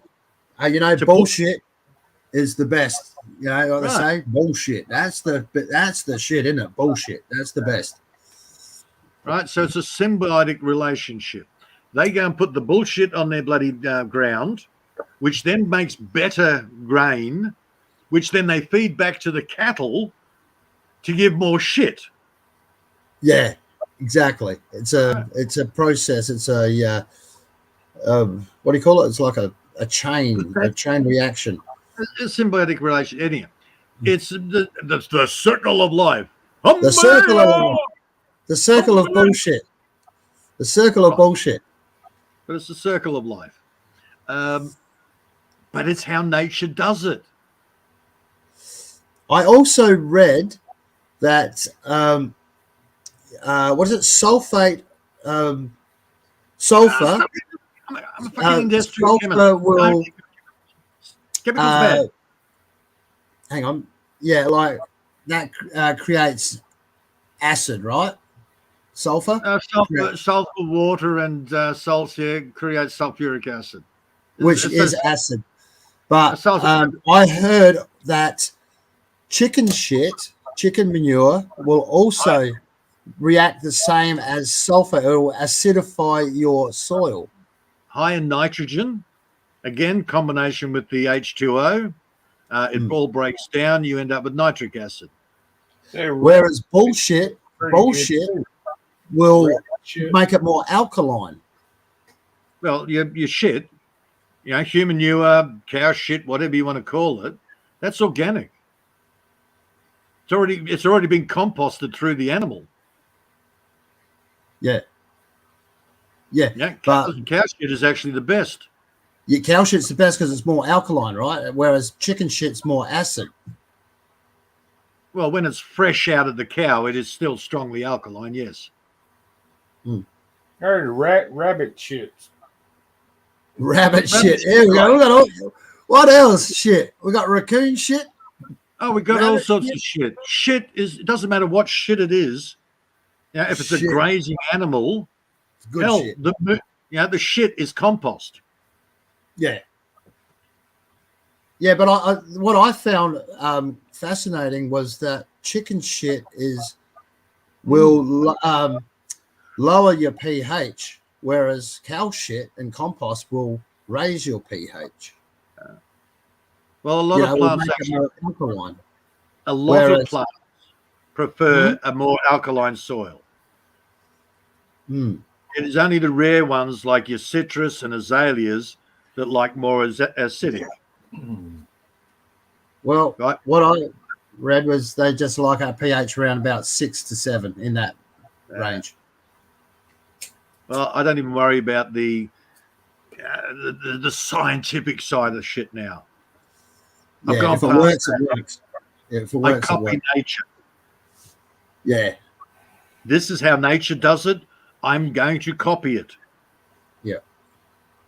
Anything else has long-term repercussions.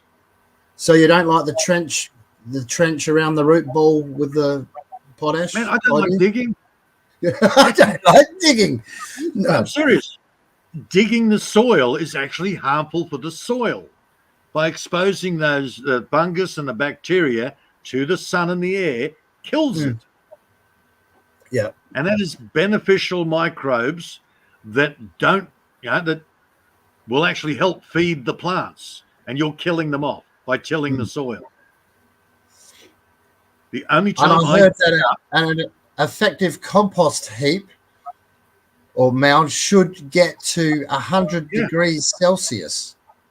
Well, 65. You don't want it at 100 because 100 will actually cook everything too much. 65 that's what I thought. I thought that's a bit high, isn't it? 100.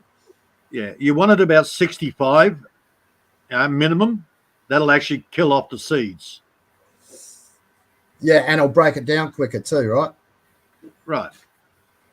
Too much, and basically you're just turning it into potash. Yeah, okay. Yeah, and it kills all the beneficial microbes. And one of the problems if you've got a compost pile there and it's not moist, is you're turning it into potash. You've got to keep that pile moist.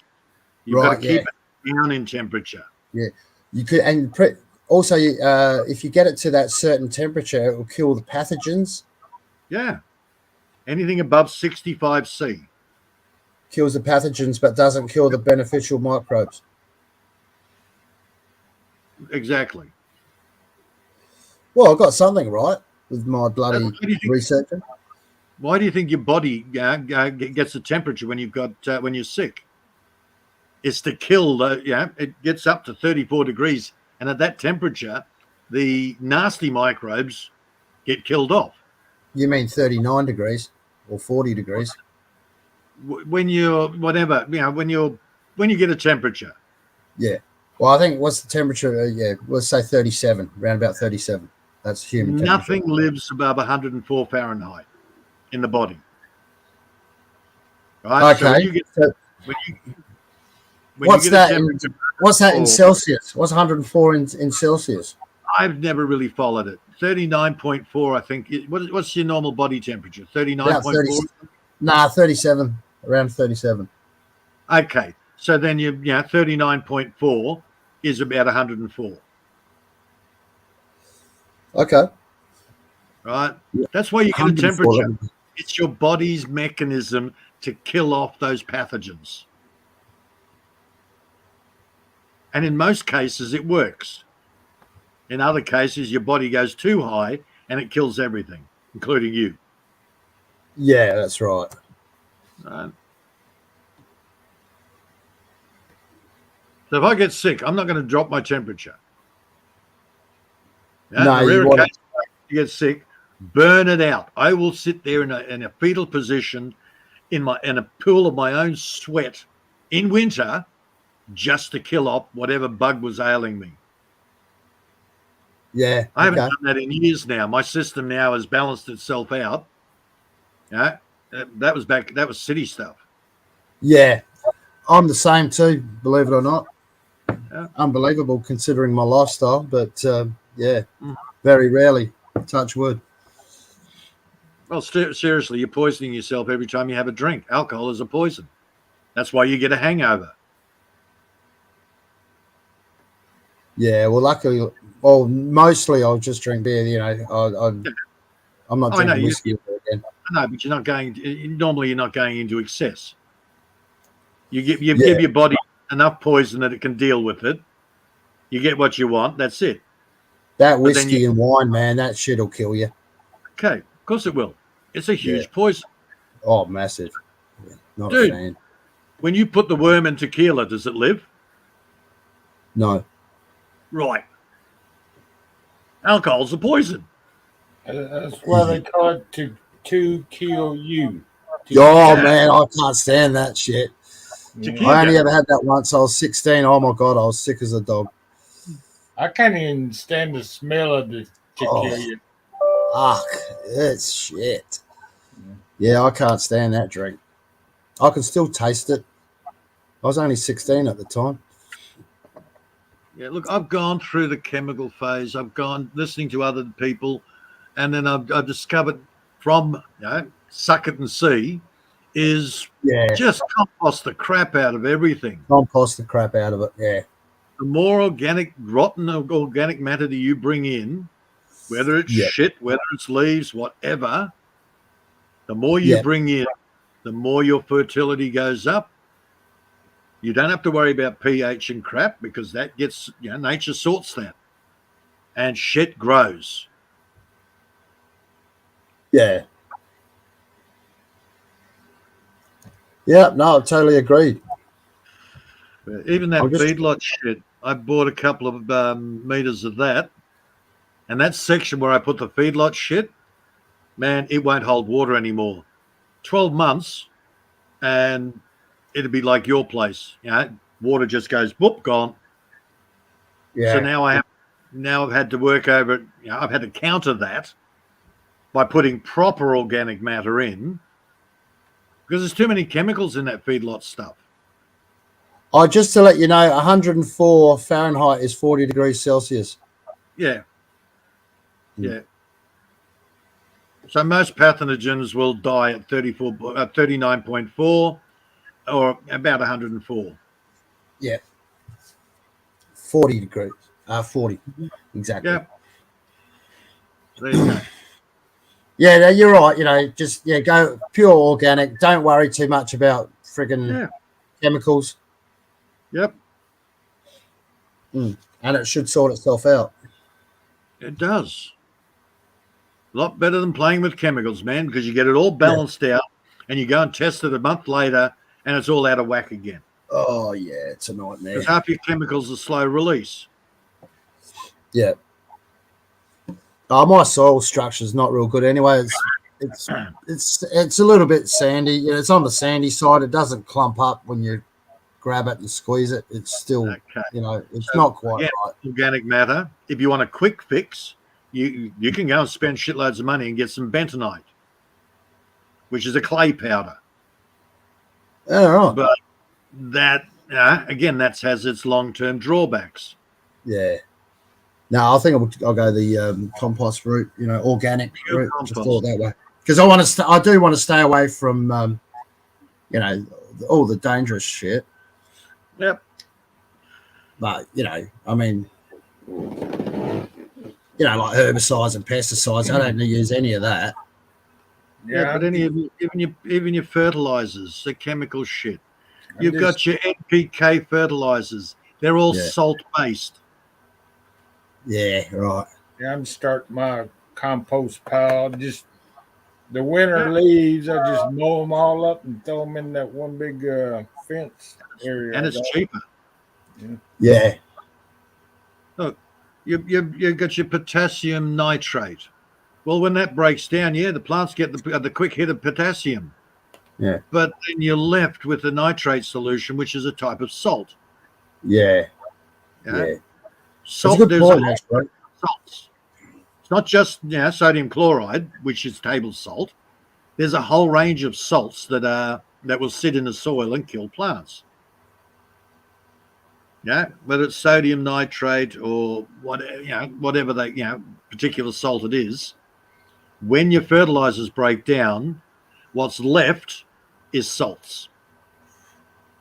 Yeah. So after 5 years of using fertilizer out in a field, after 5 years, you're going to have trouble growing shit.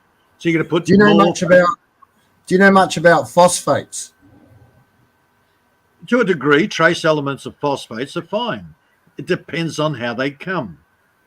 Yeah, because like they make hams and bacon and stuff with phosphates. Right?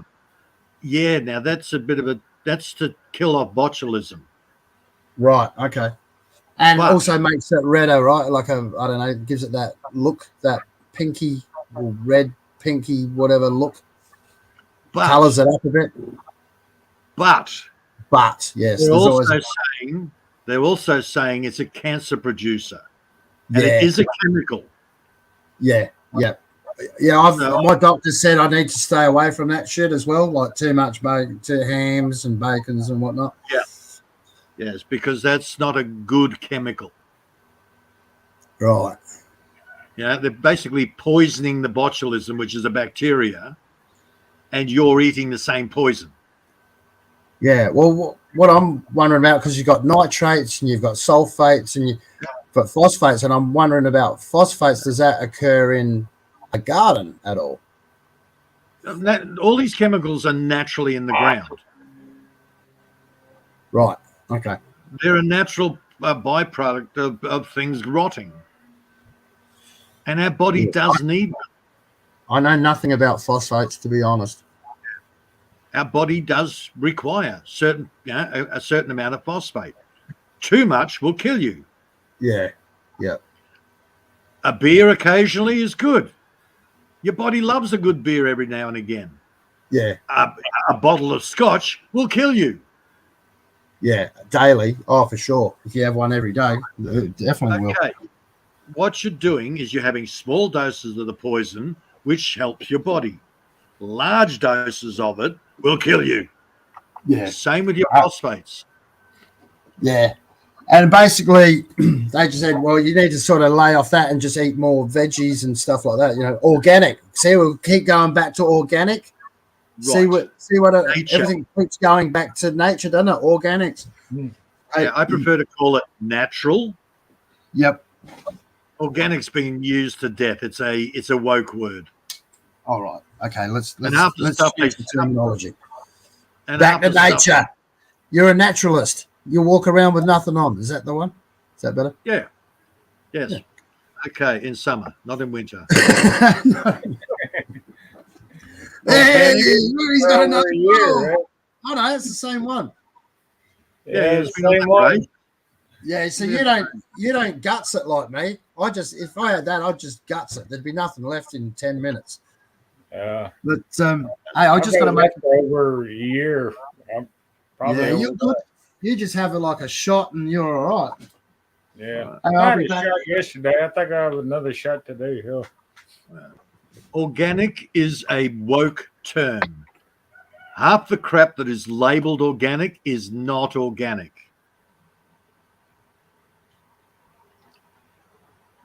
It can have GMOs in it. It can have Yep. glyphosate in it. It's just you haven't put it on there, but it's automatically in there. You want natural food. Hell, man, if you really want to go psycho, you need to go living food. Never cook anything above a certain temperature, because then you chemically modify it and it becomes harmful.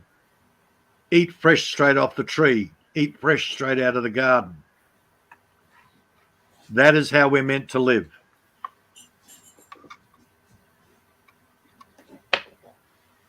Yeah, did you ever hear, hey, Adam just cooked up a nice steak.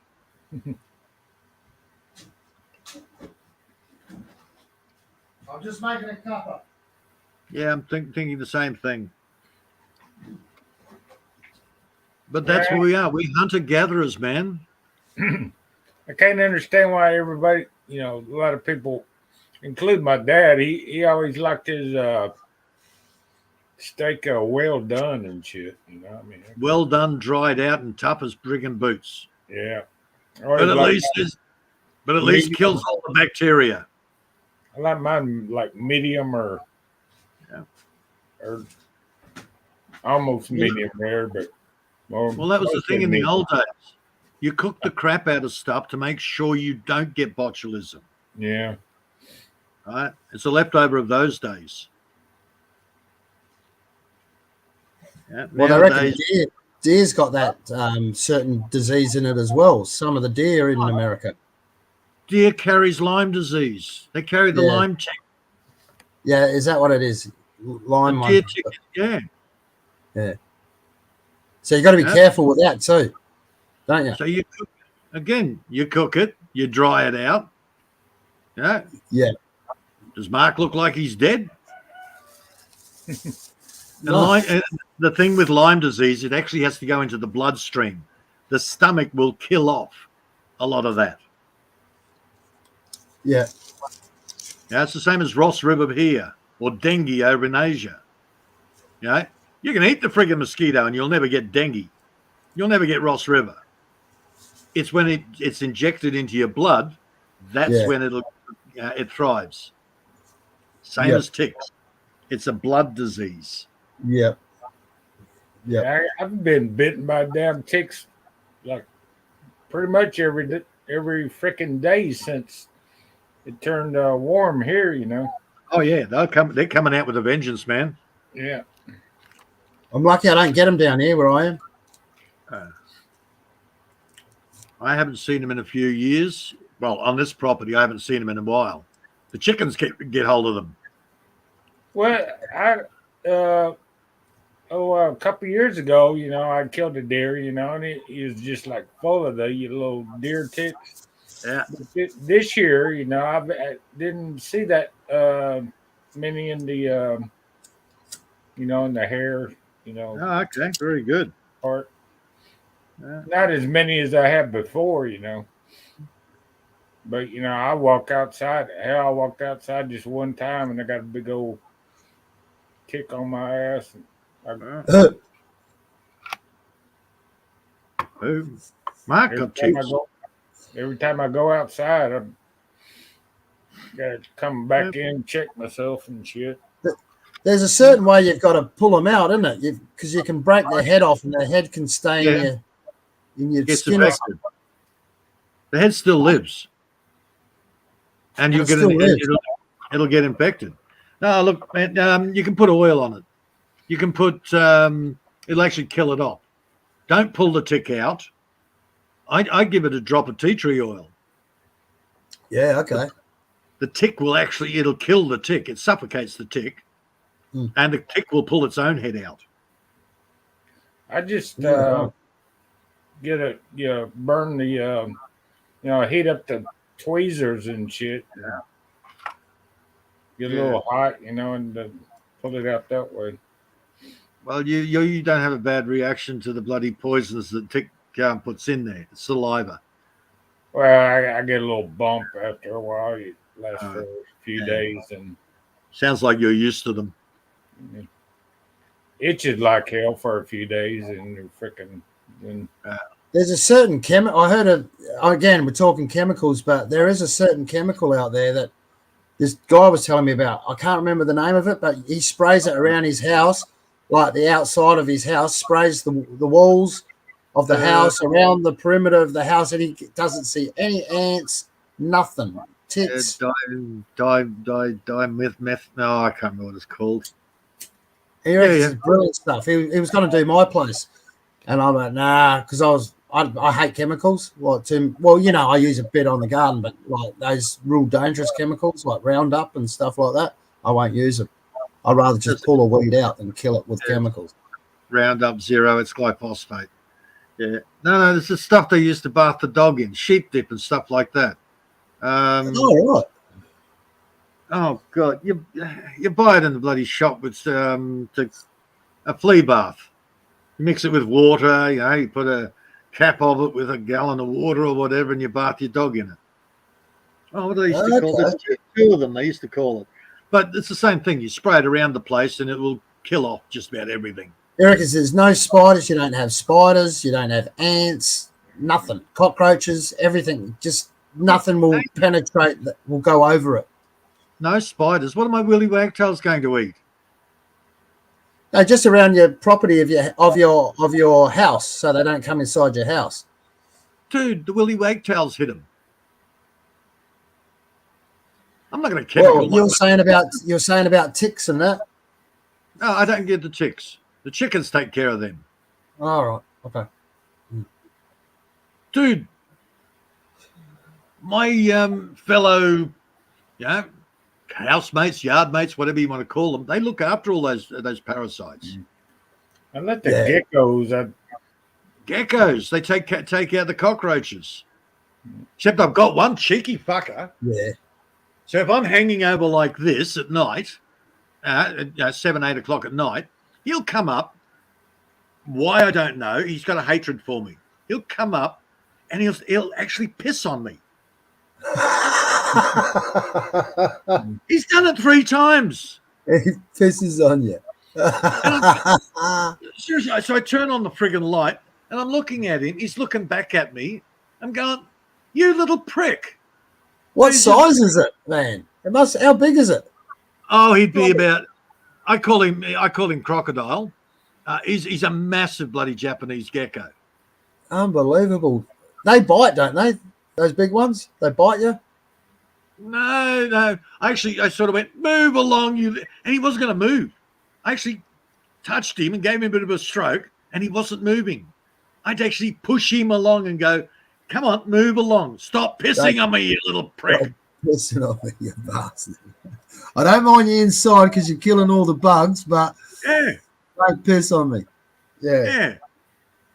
I was like, I actually saved a gecko couple of days ago, and it was drowning.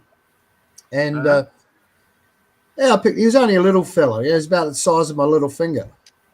Now, I pulled him out and saved him, put him under the caravan, and there you go, mate. And he sort of looked at me and he gave me like a little wave. And I was like, oh, he's pretty cute, But those things can swim.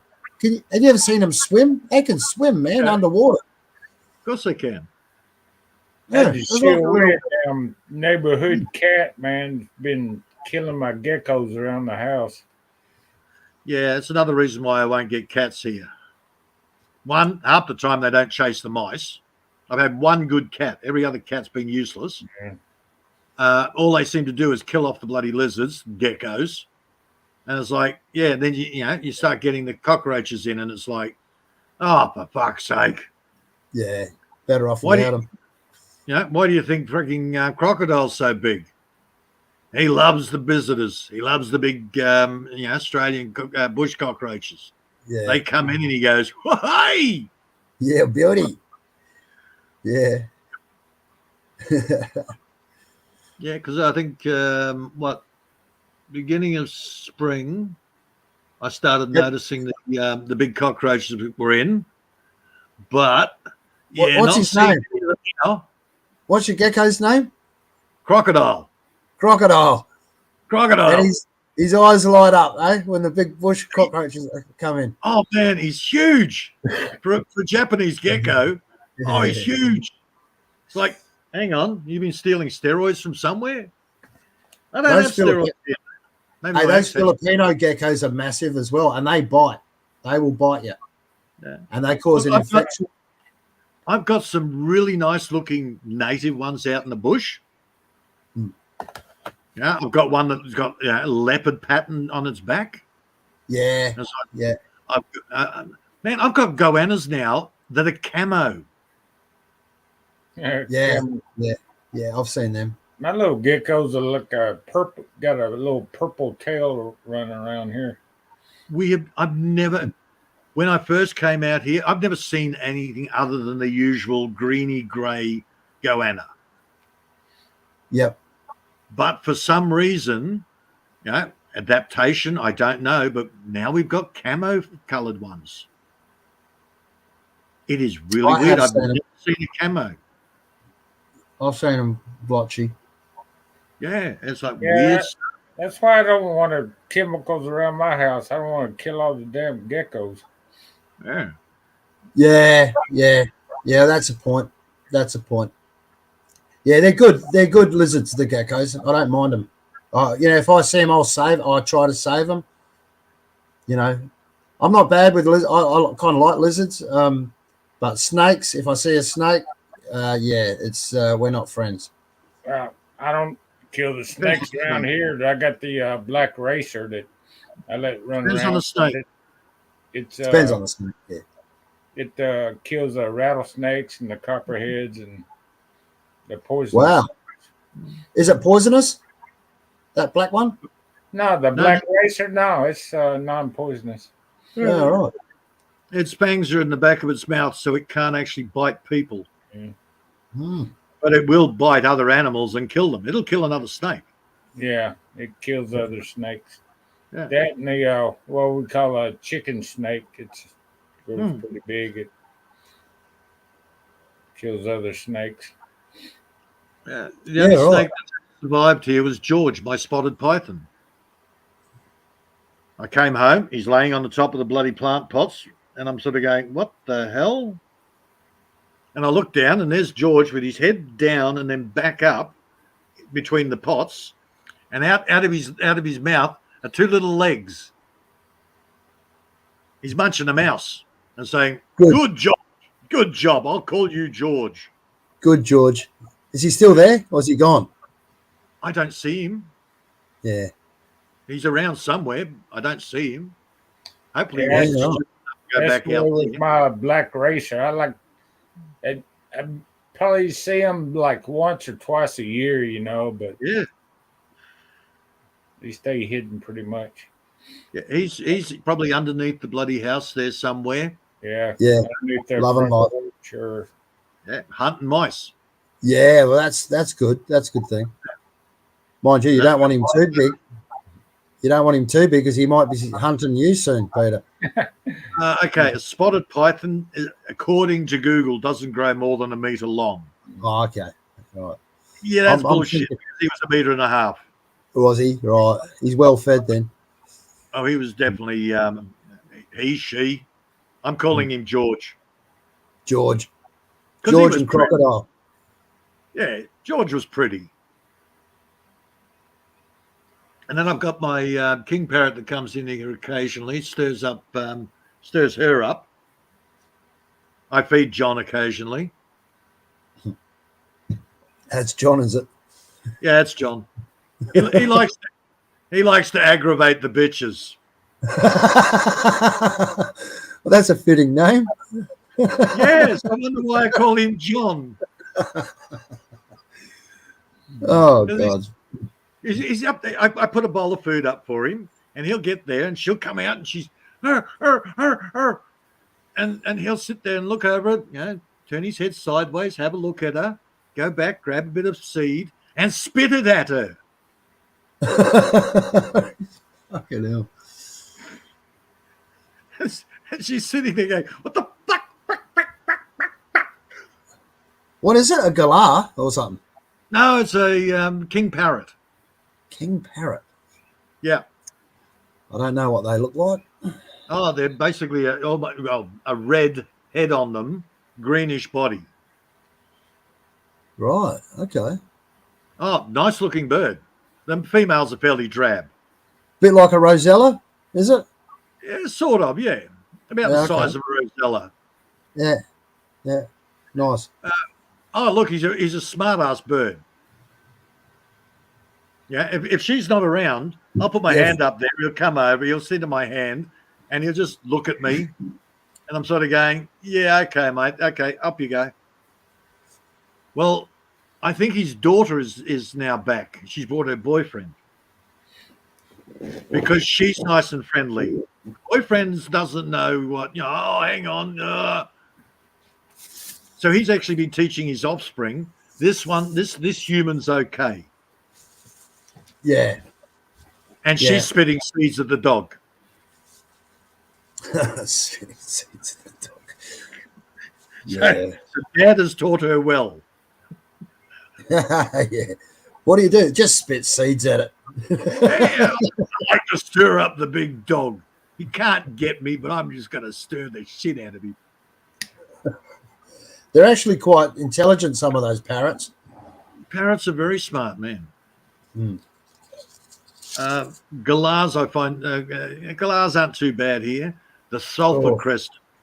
I hate the sulphur crested, man. Yeah, we got them down this way too, the sulphur crested. God, they'd make a mess and they're noisy. But they're beautiful looking bird. Beautiful looking bird. Oh, great looking bird. But I watched them. They decided, we're bored. So they started snipping off the little tiny branches off the frigging gum tree I've got out the side. They're not eating anything.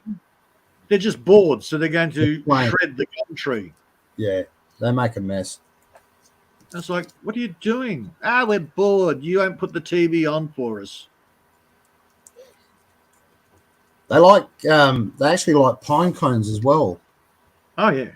Oh, they like the pine nuts. Don't they? The pine nuts, that's it. But then so do we.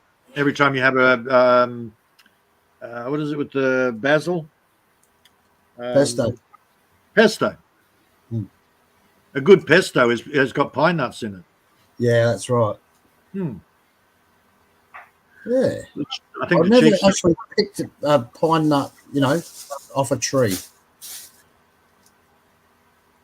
Yeah, I have no idea how to harvest a pine nut, to be honest. They bag them. Hey? They put bags over the actual, the pine cone. Right. So when it opens and the nuts fall out, they go into the bag. Right. Okay.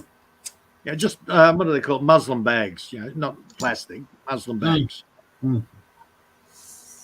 Yeah. One, it stops the bugs getting in there and eating them, stops the birds getting in and eating them, and it catches them when they fall out of the pine cone. Okay. Yeah, I looked That's at that and went, oh, that'd be great. I haven't got any pine trees, so I'm going to buy a packet. Fuck, it's expensive. Yeah. Wow, pine nuts. Yep. Oh, Why don't you buy some seeds and plant a couple? because they take forever to grow.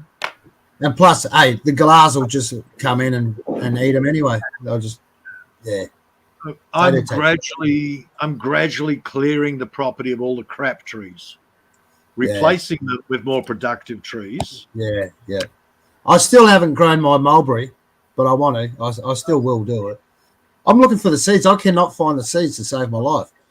Don't do it from seed. I've, It's near impossible to grow from seed.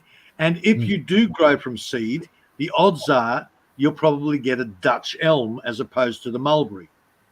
Yeah. Well, I only want it as a feature tree anyway, like for a shade tree in my backyard. And if I get mulberries, well, then I get it. Because I'm going to put I'm putting in, I've decided I'm going to put in sugar gums down the side.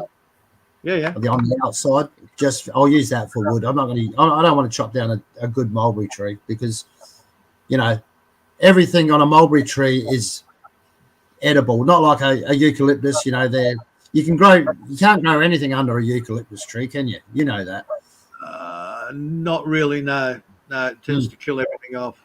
It does, but a mulberry tree you can, because even the leaves, when they drop off, it's all compost. All right. No, the leaves will. The smaller plants, the leaves will actually bury the plant and kill it. You've got to make sure you keep your mulberry because mulberries are a weeping tree. Right. So they will actually shade out a lot of crap too much that it won't grow. Hey, Ali. Good morning. Big smile. Good morning. Ah, there it is. Guten Morgen, Frau Ami. Guten Morgen. Did you have a good sleep? Yeah. She doesn't like putting it on her microphone because of the echo. And yeah. She looked like she was grumpy to start with. Now she's all smiles. That's good to see. Yeah. When are you going over there, Mark, or is you bringing Army over to see you? I know it's none of my business. You don't have to answer that question. No, they should be coming over here. Yeah, that's the plan. Yeah, cool, man. That'd be awesome. Yeah. She's got a good attitude, that girl. She's always got it happy, That's what I like about her. Most of the time, Yeah. Okay. Okay. I mean, from what I see anyway, I'm sure she'd love it over there, mate. That's all good. It's all good, mate. We all have our moments, don't we? We all do. We all have our moments. He's sending her in the bush to flush out the deer. You flush them out, love, and I'll pop them off. Don't forget your husband's vest. I might get you instead. Army, the deer hunter. She's not gonna flush out the deer. She's gonna, after I kill it, she's gonna drag it up the hill and stuff. Yeah, that's it. Keep her fit, mate. Keep her on her toes. Yeah. No, I was just going to add to the paranoia. I know you can't flush the deer out. It's not like beating the jungle for bloody boar. But you got to keep her on her toes, mate. Yeah, that's it. Keep her on her toes. Yeah, Army. Yeah. You just go through the forest and chase the deer. I should be like number one sort of score. If I can use that term. Yeah, people say, chase the deer. Nah, there ain't no chasing no deer. Deer will be a mile away before you even get close to them. I could just see Army with a bow and arrow, hunting like old style, bow and arrow, She'll do it like that, I reckon. The deer have to come to you. Yeah, you got to be patient, and I don't know how patient Ami is, but she's not. How women are. Instant. It'd be good fun. She'd enjoy it, I reckon. Yeah. You know, it's a different thing Yeah. that you'd be used to. It's something new, Well, she loves it. You know, I take her out in the woods and show everything's turned green around here. You know, it's nice and green. You get her to chop that tree down for you, mate. No chainsaw, just an axe. Yeah, it'd take a pretty good while to do it just the axe. I know they used I to do it back reckon in it the day, would. you know, but hell, you know. Timber. I just let it. I'm just gonna let it be. It's been up there for about 100 years. Oh yeah. I think as long as I keep the erosion around it, you know, make sure the didn't get washed. The root system didn't get washed out. It'll be all right.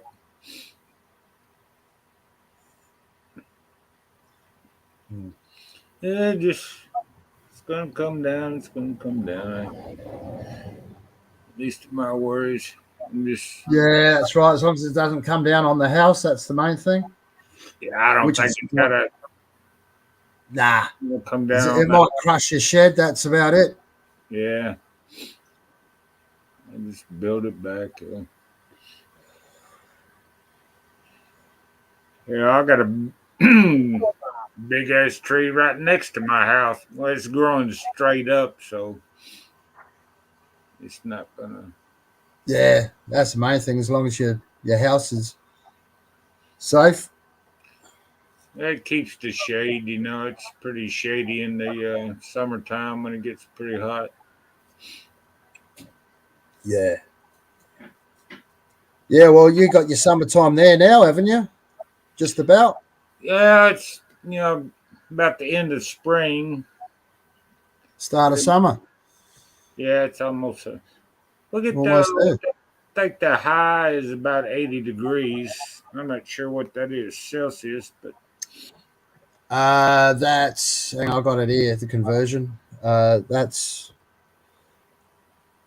not bad.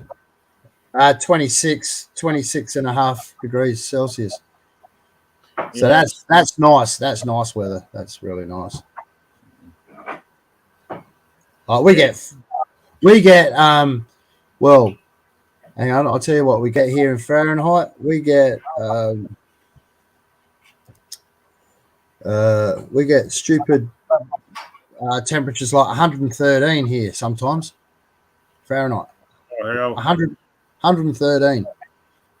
If it ever gets 100, I don't think it's ever gotten 113 here. It gets maybe 102, maybe a couple of days. Yeah. Usually, Yeah, most of the that's hot. Yeah, hottest that's days are like in the 90s, you know. yeah. Yeah, anything over 35, which is what's 35 in Fahrenheit? That's anything over 95 Fahrenheit it's hot. Anything over 95. The middle and the late summer, it might get, in the 90s and stuff around here. I mean, the high 90s, but Yeah. it didn't get that. It's based on blood temperature. Anything, blood temperature or higher, it's hot. Yeah. Anything that cools the blood. Yeah, well we got trees here, haven't we, Peter, that if it gets too hot, they just drop branches. They'll just drop them. Right? And these are like massive tree branches. They'll just drop. If it gets too hot, they'll just drop them. It's like they're shedding weight. Yep. That's why you never camp under a tree, do you? Here in summer, It's because like, they will drop branches. it's Big like ones. 26 degrees Celsius here right now Yeah, that's beautiful. and sunny. I like 30. I'm happy at 30. Let's see. I don't think we're going to have a 31 degree next Tuesday here, Nice. but the high is going to be like 27. The low's about 14, 15. Hmm. That's at nighttime, And that's mild weather, I mean, it's not too hot, not too cold. Well, isn't it? See, that's why, in Tennessee, it's not like up north, like in New York or something, where it gets, below, you know, Snow. yeah, 3 feet of snow in one night. Here, Mhm. I'm lucky to get 4, 5, 6 inches a year. I mean,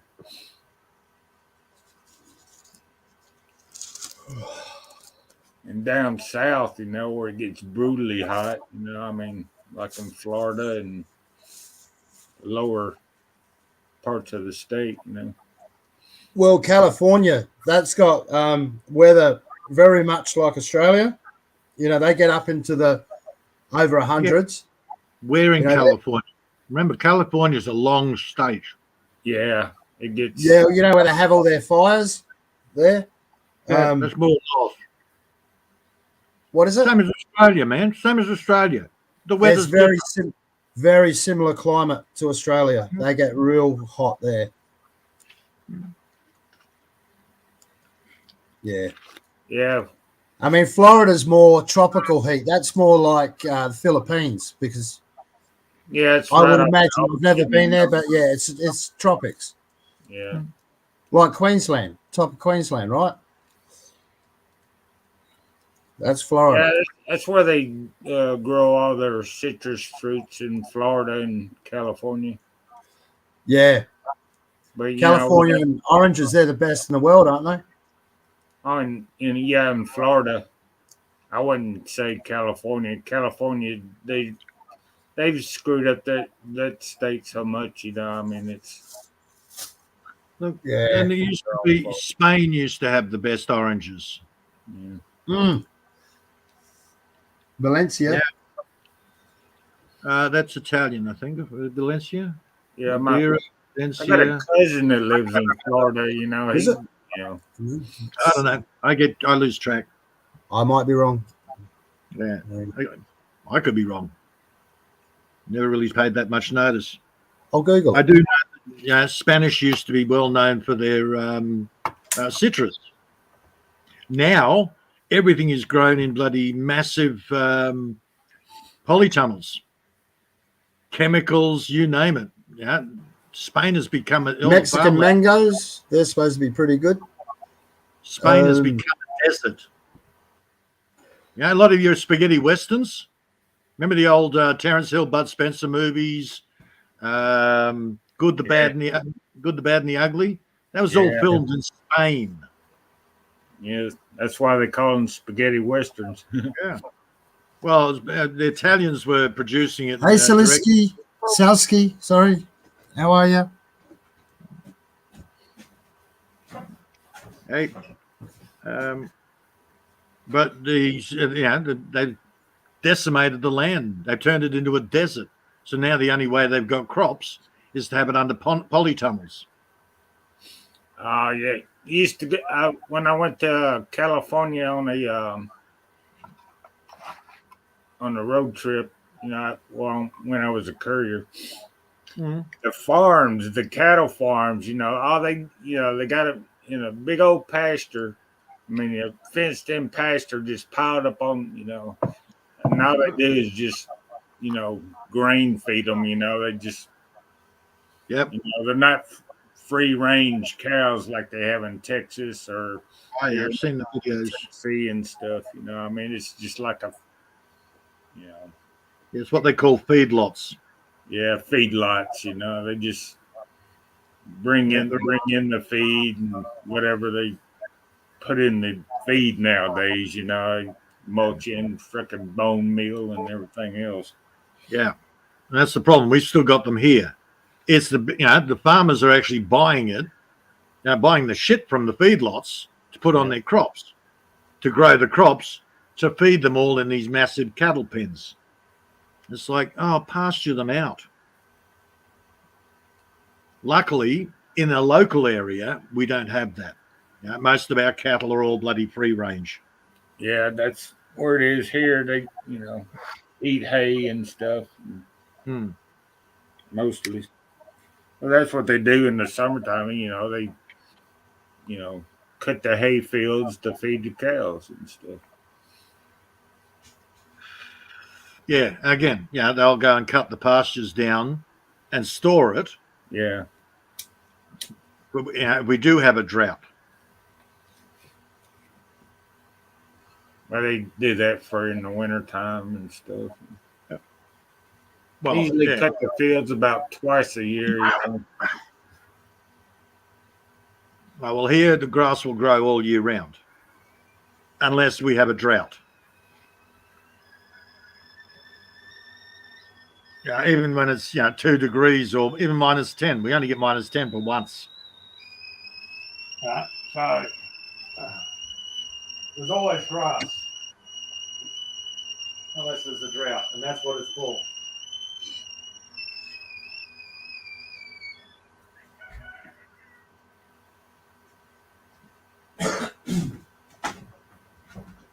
Snow in Australia is a rarity. Only in a couple of mountains. Snow. Yeah. Yeah, most of the time when it snows here, it don't even cover might cover the ground, but melt the next day or something like that. It'll be gone within a couple of days or something. I must admit, first time I ever saw snow was when I went to Europe, well, Scandinavia, and I thought it was pretty impressive for about one day, and then I was over it. One day, and I was absolutely over it. I said, "Nah, this is shit." It turns to sludge, and oh man, freezing cold. Like, no thanks. At first, oh wow, look, fresh snow.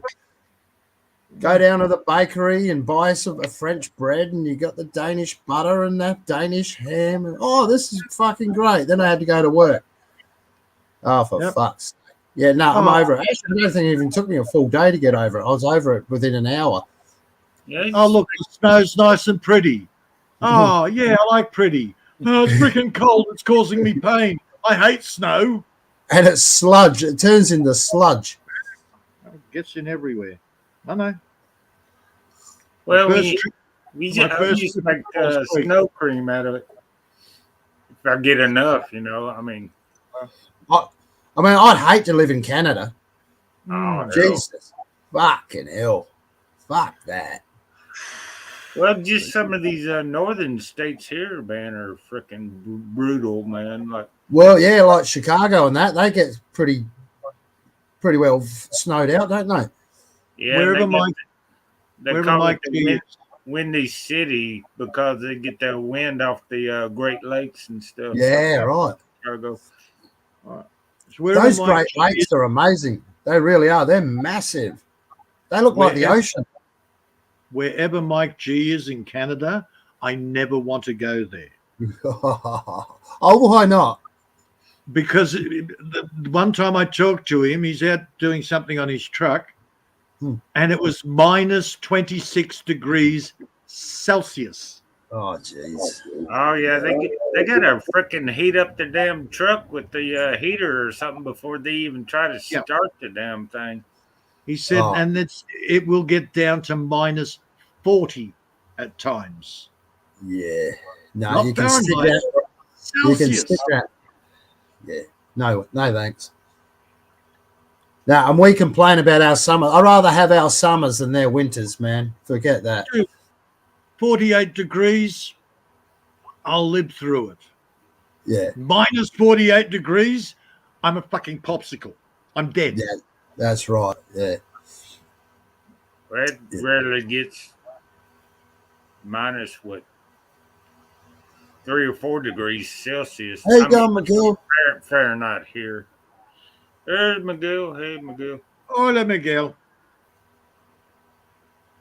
How cold's it get there, Mark? Like 3 or 4 degrees minus the Yeah, zero. Oh, that's a mine. That's Was that about 30? Fahrenheit. 30? Is that 30 or 28 Fahrenheit? Something like that? No, minus Fahrenheit. Minus a couple of Yeah, so degrees. that's Minus Fahrenheit? yeah. That's like our minus 10, minus 12. 32 degrees is freezing. Yeah, Yeah. that's zero. So below zero. You got the maybe- chart there, John. Yeah. What are you in Fahrenheit? Mark, how cold in Fahrenheit? 20? 10?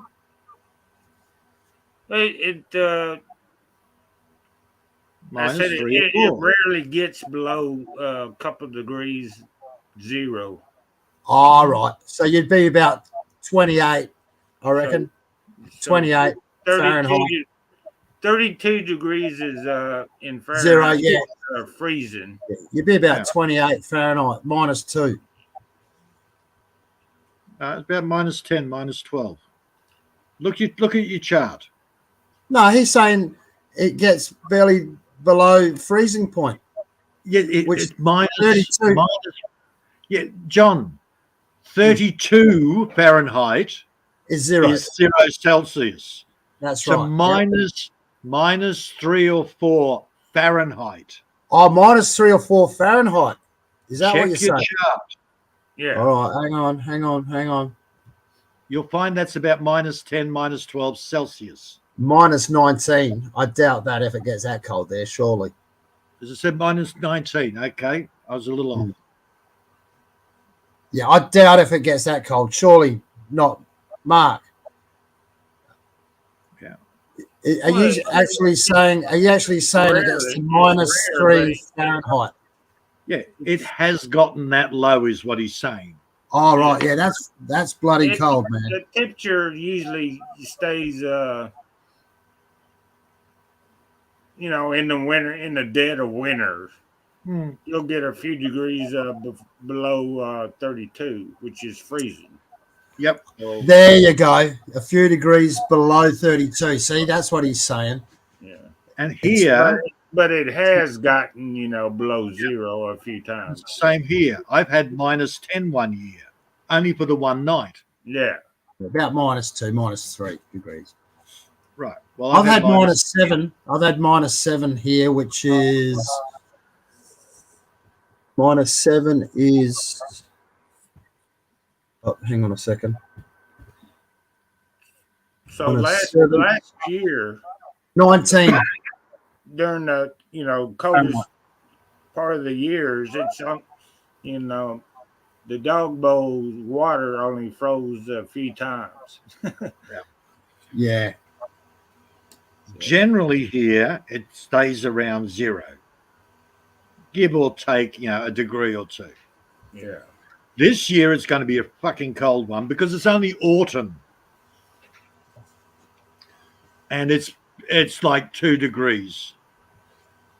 Well, that's what they say. Like the last 4 or 5 years. Oh, we're gonna have the coldest winter. Blah blah blah. Nah, it wasn't that bad. Last year wasn't that bad as a winter. Where I'm at, I'm maybe in New York or some of the New York would be freezing. yeah. This is the coldest autumn I've ever had since I've been out here, for 14 odd years. So winter is going to be freaking cold. Yeah. Yeah, you're going to be loving that combustion heater, Peter. Oh, hell yeah. I like my wood burner. Yeah, I've got to install mine. That's coming up real soon. Yeah, if they're going to do the same shit that they've done every last couple of years, you'll be losing power. So you won't have electric heaters. I bought this yesterday. I'll show you quickly. Hell, man, they did it in friggin' Texas. Oh, power cuts. I bought that yesterday. That's a giant vibrator. What is that? It's a waterproofing agent. Sealer. Okay. $12 for that, whereas like a tube of silicon will cost you around about the same price. So, Okay. That's what I'm using to install my combustion heater. What's the temperature rating on it though? It'd be fine, mate. It's up on top of the roof. I've got 3 flues. Yeah, You know, yeah, it'd be fine, mate. because you do need the 650 degrees C. No. I've got a proper flue kit. Yeah, it's all, it's got a collar and so have I. everything. Don't worry, mate. So have I. Right, famous last words. I know what you're thinking. Famous last words. No, I'm just telling you my shit. So have I. I've got a leak. All right. I don't care. I'm used using that shit. I am using that shit. I used it, and it's got nothing to do with the heat of the flue. Through summer, it's shrunk, it's cracked, Right. it's made a freaking hole through. This shit should be flexible. It is Yeah, flexible. so you've got to reapply. Sealant and bond breaker. Yeah. I think they used clay in the old days. This is internal, external. It's flexible and it's UV stable. Yeah, I've actually put a couple of buckets of clay over the top of it. Again, with the heat that we have in summer, it'll crack. It's a pain in the ass. You know what they used to use? Lead sheeting. Yeah, and it always worked. Yeah. But no good if you're harvesting your rainwater, because then you got lead contamination. Right. Which fucks up I don't your harvest kidney. on that side. I harvest on Yeah, this but side. with lead poisoning. Well, back in the day, they used to have lead pots and stuff, cook out of lead pots and everything. Lead pipes, lead paint, your water systems, Yeah. all your sewage, whatever, your town water. It was all lead pipes. Yeah.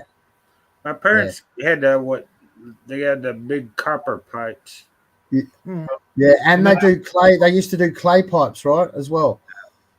Well, that was for your septic and your sewage. Yeah. Yeah, no, that's terracotta and clay. Yeah. Yeah. For water intake, it used to be lead. Then they went to copper.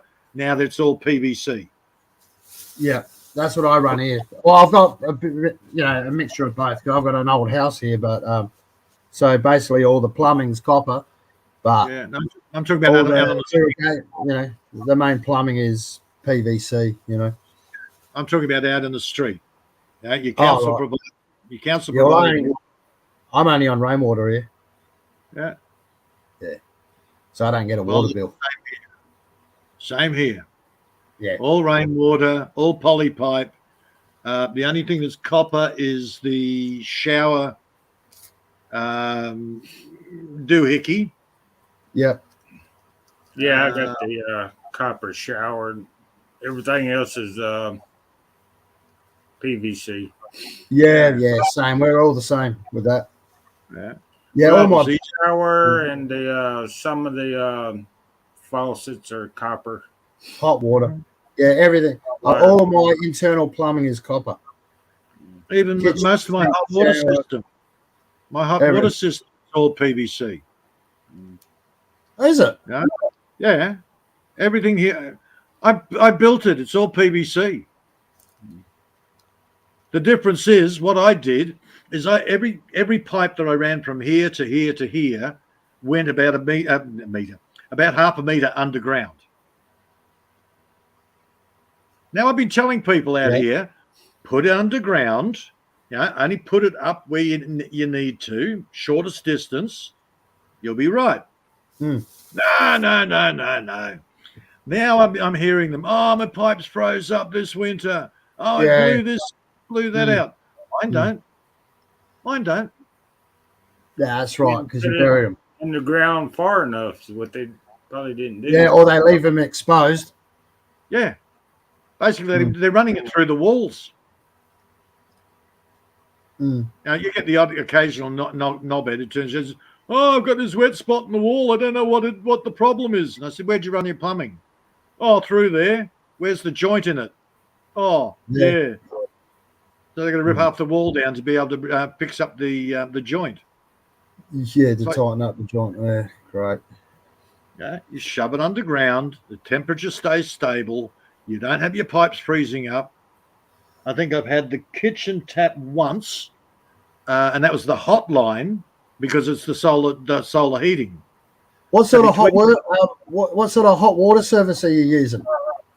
Solar heating. Oh, you're doing solar heating.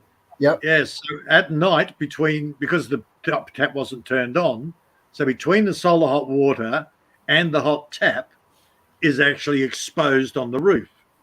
That was Yep. the only time that I turned it on, and I got this tiny little trickle, and then it got a bit Froze. thicker, a bit more, and Yeah. a bit more as it melted its way through. Yeah. So I came close to having my pipes frozen up. Have you seen the what do they call it? Is it extruded copper? Is that what it's called? I don't know. The copper coil, and you wrap them around your flue. Yep. Have you seen that system? And you can use that for hot water. Do you like that Yes. idea? I don't mind it. Yeah, I've got a water jacket sitting out there. It's a box that you put on the side of your stove, and it heats up. And you have a tap on the front. That's the old school. Then I you've like got that the idea. new style with the copper coil around the flue. Yeah, but But you you need have a pressure recycling valves and shit as well, don't you? What you need is a recycling tank. So basically, Right. once it pulls the cold water from the bottom of the tank, puts it through the pipe, Yeah, there's no pump and required, is back there? into the top. Feeds it back through the top. So you'll Yeah. always have hot water in that tank. You Yeah, don't that's- want it pressurized. You do not don't- want it pressurized, do you? No, Right. it's a donkey. What they call a donkey. Mm. Mhm. One of the beauties of it, of course, is when it's the steam coming off the bloody thing humidifies the house at night, helps warm it. Yeah. Okay. You just have all you have to do is just keep checking it and make sure there's still plenty of water in the actual donkey. No big deal. Mm-hmm. Yeah, I'm looking at. I'd actually be interested in looking into something like that because Look, it's a very effective way of having hot water because mine's a gas. I use my hot water's gas. Is a gas hot water system. Gas basically. booster, yeah. And Is that it costs gas- money. Is it a gas boosting system like in a caravan, or is it a full big tank like an electric tank? No, it's not electric tank. It's like when the water comes on with a pilot Okay. light, it'll light up and it will heat the water as it's going through the heat. So basically, it's a square box. It's a square Square box on box. the wall. Square box on the side of the house. Okay, that's actually a gas booster. They use those in caravans. Yeah, well, this one's like for a house, not for a caravan. Yeah, You know what I mean? It's a big one. same shit. It's the same shit. I got one in the bathroom. Mm. Mhm. Yeah, in winter. The electric hot water tank. See, I've got it as an add-on for the solar. The Filipinos use those caravan ones, those smaller ones. I don't mind them; they're not a bad idea, but they're electric. I think they're electric. Them ones. Oh, Have you these are seen gas. them? These are all gas. Your caravan hot water systems are gas. Oh yeah, they would be because you need that. Battery you need start. Yeah. The I think the clickers Filipinos run. they use the Filipinos use those little electric ones. Have you Okay. seen them? No. Basically, you just turn it on and it's instant. Sort of, it'll just go hot. It's like I guess it's like a bit like an urn.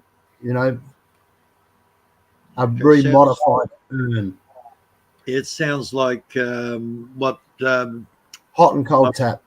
my mate had. Basically, it's just the electric hot water system, but on a smaller scale. They had one. Yeah, but it doesn't hold water. It heats water up as it's flowing through it. It Yeah. doesn't have a reservoir. Okay. Yeah, it has like a heat exchanger. Wow. But yeah, again, it costs money Oh, hell yeah. With- Electric. with electricity. I don't even think Ami had the water is already hot. She'd rather take a Cold bath. Cold shower. Yeah, in the Doesn't Philippines, so even in hot winter, anyway to cool off. you wouldn't do it in your place, but in her place, even in winter, the Philippines is hot enough. Yeah. That's right. Oh, they'll have Look, 3 showers a day, those girls over there. Oh, Look, yeah. I've got a gas booster on my system. I haven't used it in years. Why did I put it on there? Because I had a wife, a bunch of children, backpackers, all using the shower. And what do? They drain the hot water out of the bloody tank. Yeah. I've got a 200-litre freaking tank sitting up there. Yeah. That gets drained out, and all you've got is cold water. And I I hate bet you being the hear it last squeal when on that the rank. kicks in. Hate being the last cab on the rank. You get in there and it's like, oh, fucking hell. So I'll just change the valve, pump it through the bloody gas booster. Oh, I'm good to go.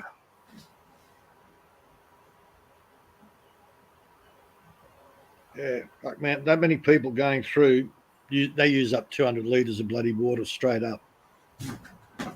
I actually don't mind that idea, though, of doing the flue, the copper tube and wrap around the flue trick. Yep. Yeah, it's only good in winter, but why not? Yeah. Unfortunately, you've got to have water running through it at all times. Otherwise, your copper pipe it'll burn out. Right. Okay. Yeah. Even if you have that donkey arrangement where it just keeps recycling the water, no big problem, no big deal. Yeah.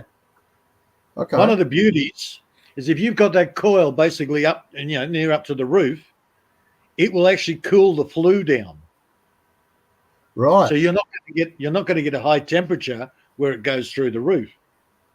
Mm-hmm. So that cheap shit you use there won't burn out. Because I've got 3 sleeves in my flue. The first sleeve is stainless steel. Then the second sleeve is like just a mild steel. And then I've got a third sleeve, which is basically like a heat shield, so you don't burn yourself when you touch it. Yep. I'm familiar. I've also got another system where basically it's 1-inch poly pipe rolled up in a coil up on the roof. Oh, yeah. This is what I call a preheat. So generally it will, that'll heat up first. Then the water goes up into the solar. Yeah, right. Yeah, because it heats up through your black poly pipe, right? Or is it you're using black poly? And that's its normal day-to-day usage. Is the black poly pipe is the preheat. You use the black poly with the blue stripe on it? Green stripe. Oh, yours is green stripe. Is it? Mine's blue stripe. Yeah, green stripe's out. Yeah, blue stripe is indoor. Green stripe is outdoor. Oh, right. Okay. Okay. So the stuff on the roof is a preheat normally. But when I do the washing, that actually gets tapped from the end of the poly pipe straight to the washing machine. So that's my hot water wash. And believe me, in the middle of the day, that's fucking hot. Oh, yeah. All right. I've got a similar setup here, Only dishes. Yeah. Hot water. My clothes, I just use regular cold water. Yeah, I generally just wash mine in cold water as well. I did as well. But, kids, nappies, all that dirty, disgusting stuff, I went, I need to do this hot. Air wash is better in hot water, that's for sure. Yeah. It kills off the bacteria and shit. So that's why I put the preheat in. Because if I did it direct from the solar, then they drain the freaking tank all the time.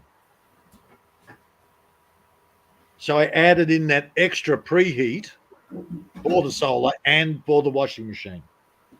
There's all sorts of things you can do for a little bit of cost, saves you a hell of a lot in the long run. Oh, yeah. Yeah, I'd definitely be looking at something like that. I mean, if I'm going to install the combustion heater, why not just go pay the extra $100 for your copper tubing? Yeah. And you got free hot water. But like you say, if you've got to keep the water running through it at all times. That's could be an issue if you forget or if it runs dry. You know what I mean? If you've fallen asleep at night, the thing runs dry. All right. I mean, When it I would bought never mine, cause a fire, but if it's when I bought mine, I actually bought it with a heater kit in it. I didn't get round to hooking it up. So when I did get round to hooking it up, I looked at it and went, oh shit, it's burnt out. The water will actually keep the copper low enough in temperature so it doesn't burn out. right. Uh-huh. Yeah, even when you're not using it, you got to have water through that copper pipe. So you don't recommend having a pressure valve? Do you just No, recommend you don't need it. just don't have it pressurized? Just have it don't like need a bit of a pressurized. loose, just have a loose Yeah. cap on it or something. Yeah, just have a lid on it. You know, Yeah. let the steam out. You've got to be able to, you got to retop the water up. Mm. Right? You need to keep an eye on the level of the water. Again, if the water runs out, one, you're not going to get hot water. Two, you're going to burn out your pipes. So a Well, I little guess bit of extra work. That's you it. could set that up with like a float sort of mechanism, couldn't you? Like a Yeah, float valve, like a cistern, yeah, and just have it on like that. yeah. You can have that as well. Yeah, that's just the next stage on. You have a float valve on it. Hmm. Yeah, that's my solar hot water. Has got a float valve. Yeah, right. It's not Same a with those pressure. evaporative air conditioners. They've got float valves in them as well. It's not like a solar heart. A solar heart hot water system is a pressurized system. Oh, okay. Mine's not. The pressure comes up the pipe, but when the tank is full, the float valve just turns off the pressure. It's a gravity feed system, hence it's on the roof. Yeah. Now, if I want, the water comes in from a different. Yeah. if I want power shower, I turn on the 230-watt pump. Yeah, right. I've got a 230-watt pump hooked up to the hot water. That if I want to, sandblast, what do they call it, jet spray the grime off me, I turn that on. Yeah. Normally, gravity feed is enough. Yeah, right. Yeah, well, that's another good idea, isn't it? Having it on your roof, you got that gravity feed. Yeah. You don't need to That's pump right. it through, do you? Yeah. The cold water has got a pump on it anyhow.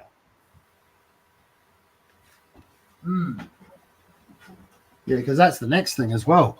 Like if I've got a reservoir, you've got to look at how you're going to pump it into your house because it's a different system. It's on a different network than your mains. Yeah. I've got a 850, 900-watt pump. It runs the whole water system here. Mm. And that's sprinkling the gardens. I've got better pressure than any friggin' town water supply I've ever seen.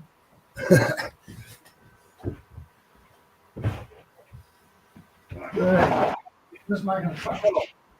No, stop being stupid, dog. You want to go out and have a pee. It's not, I'm opening the door so you can come out and run around like an idiot. She keeps forgetting, I'm not a puppy.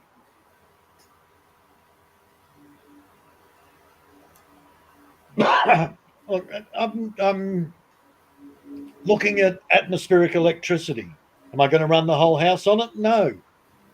But it's a good trickle charge at night. Well, it's 24 hours a day.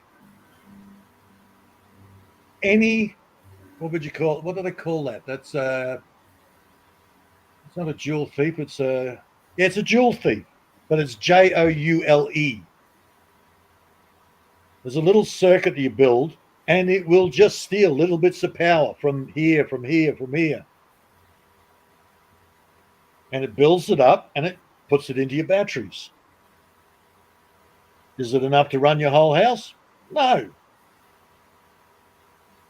But it's every little bit you can scrounge, whether it's power, whether it's water, whether it's heat.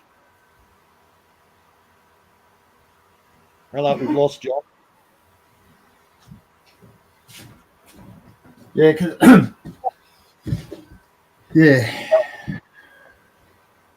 Because my hot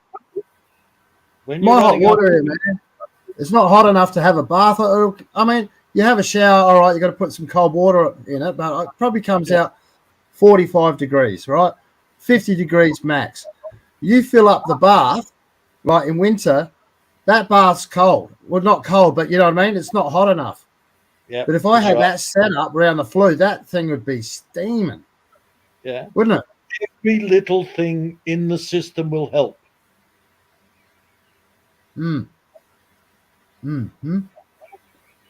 It's food for thought. Yep.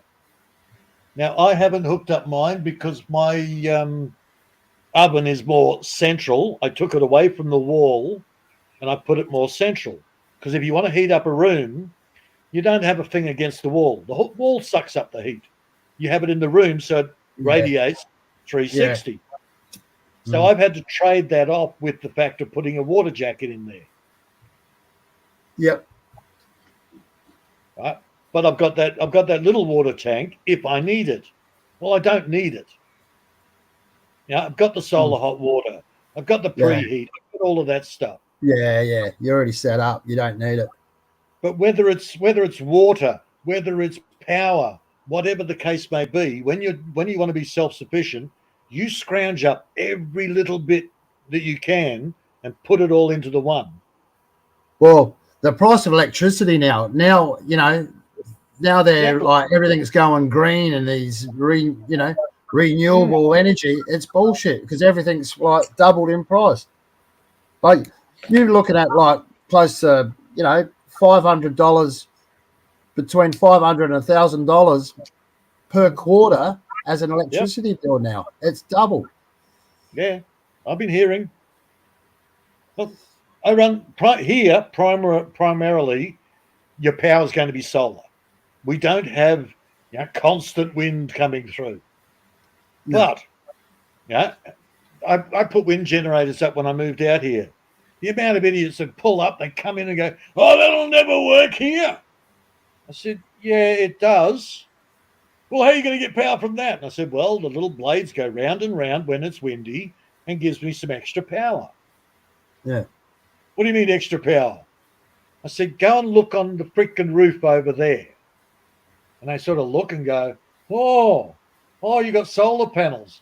I said, "Yes, my main source of power is solar panels. But what happens at night time?" "Well, your solar panels don't work." And I said, "That's right.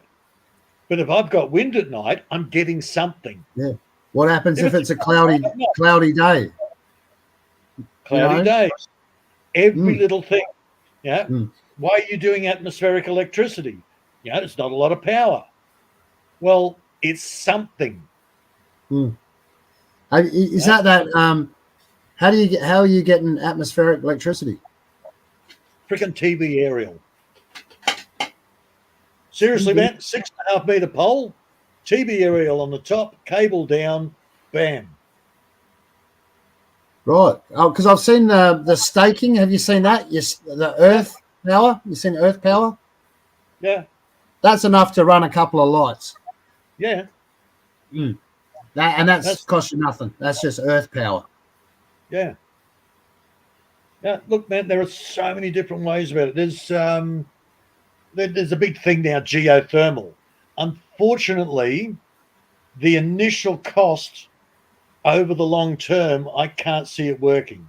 Now you've got to dig a paddock, half an acre of paddock, dig that out, put shitloads of poly pipe in there, cover it all in to warm the floors in your house. Well, it's a lot of work. It's a hell of a lot of work. And in 100 years, you might make your money back. Yeah, right. But the initial outlay, digging, the poly pipe, And who knows? It depends on the acidity of the soil. Your polypipe could probably deteriorate. Yeah. Yeah. There was a pad there, underfloor heating, where they put the polypipe under the concrete and then pour the concrete. Yeah. I've seen it do that with electrical cables as well. I think they do that over in the States. And here they do it in cold areas. But once it's concreted in, if there's a problem, how do you get to it? How do you fix it? Okay, the problem is the lime in the concrete actually destroys the polypipe. Yeah, with cracking and whatnot over time. It turns it into powder. Yeah. You got to remember, your polypipe is based on an oil-based product. So the lime combines with the oil and turns the pipe brittle. Mm. Right? So it was a great idea. It was a great fashion idea when they started. But what you're not hearing a lot of is down the track, 5 years down the track, there's wet spots in the floor. Why are there wet spots? Because the pipe is crumbled. Yeah. It's the same as doing cement on a clay soil. You're lucky if you're going to get 5 years out of it, maybe 10. But the lime is going to get leached by the clay, and your concrete is turning into powder. Mm. Yeah, I've seen other ways of heating, like I think in Africa they do the rocket stove, basically the rocket stove, but they'll incorporate the outside rocket stove and they'll put some like tubing right through around their lounge room, and they'll turn. Yeah. They'll go over that tube they'll make a chair out of clay over it, and it warms everything up inside, and it goes through, and then there's an outlet on the other side. And none of that technology's new. The Germans, the Bavarians, up in the Alps, they had a thing called a Kacher oven. Basically, it's this massive, big lump of material, whether it's concrete, bricks, clay, you name it, massive thing in the middle, and they'd actually pipe it out around the wall until it finally went out the wall. Yeah. But they'd light that up, and the concrete or the clay mass would take most of the heat. Yeah. If you go out there, you put your hand on the outside, there's no heat there. Hell, there's hardly even any smoke. What was that called? Thermal mass or something, isn't it? It's thermal mass. Thermal mass, yeah. Yeah.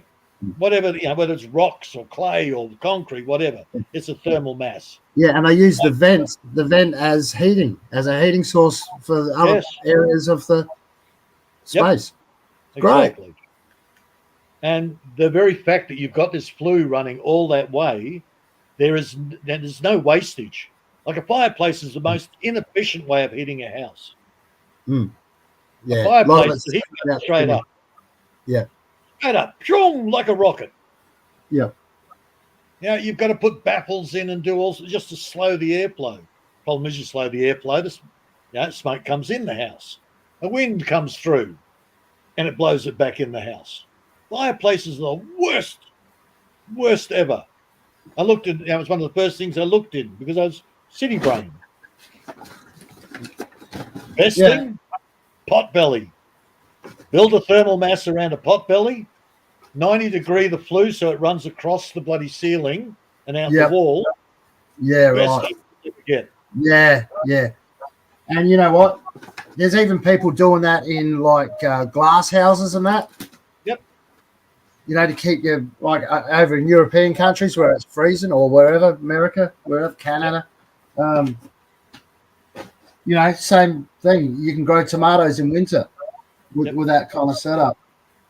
Dude, if it wasn't for the fact that I've already done it, even my wood burning oven, I would have taken the flue, 90-degreed it, and taken it out the wall. Why take it out the wall? Because you don't have to worry about sealing it as much if it's out the wall. You know what they are? It's a gum nut. You know what sort of gum? Gum nut? Well, I'm guessing it's your sweet gum. Sugar gum. Well, sugar gum, yep. I'm Yeah. guessing it's that. But Yeah, that's they what it is. all the gum nuts look the same to me. Oh, these ones, see how they look like a little wine barrel?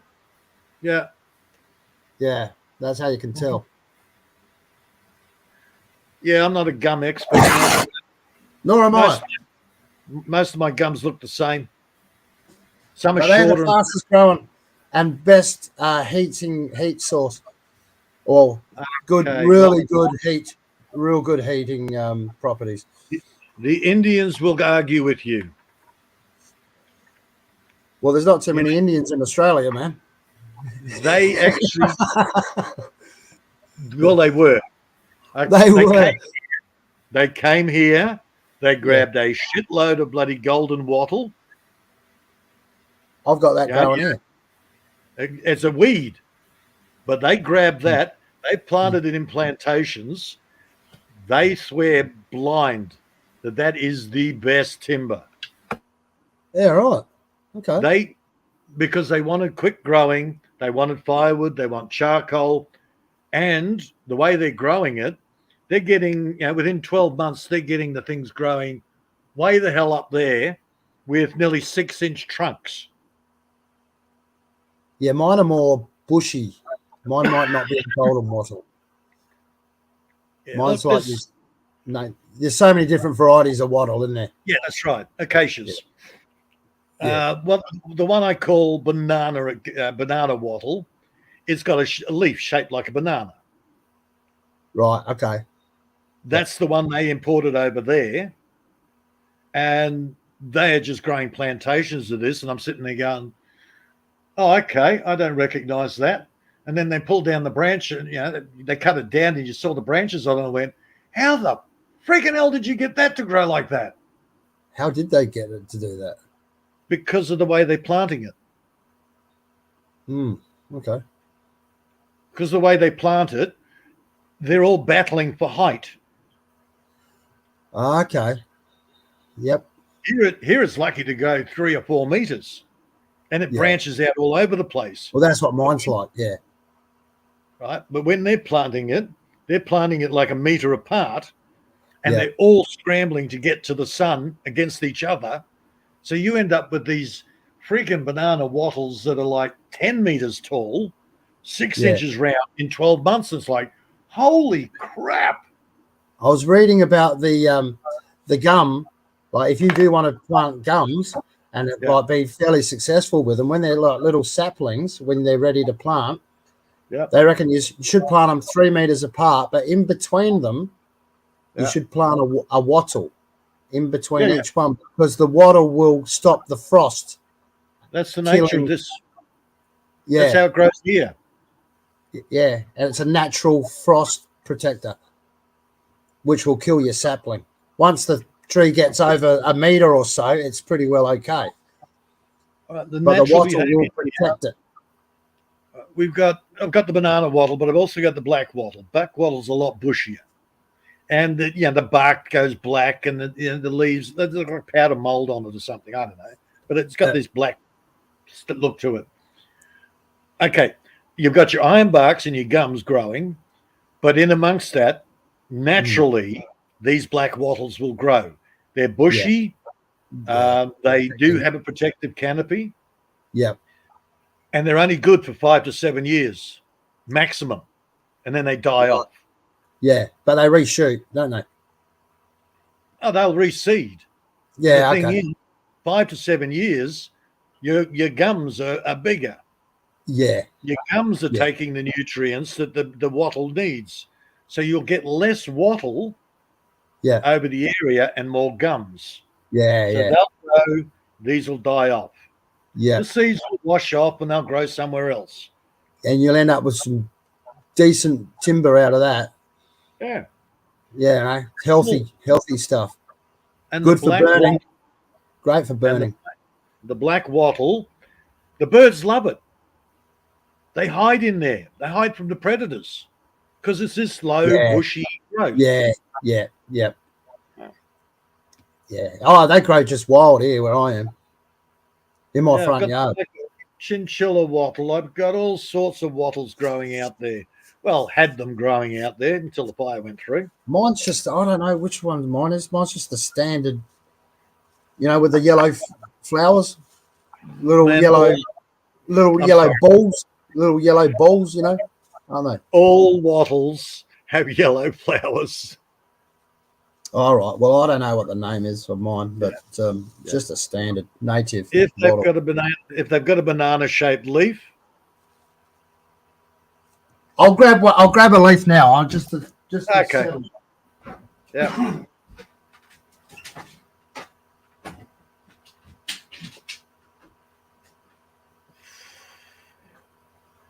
My guess it is a banana wattle. It's one of the black wattles. Oh, freaking old dog. I can open the door up so he lets you out, and it's fucking cold now.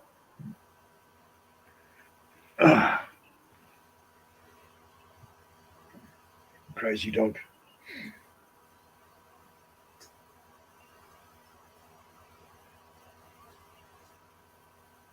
It doesn't help there's a breeze.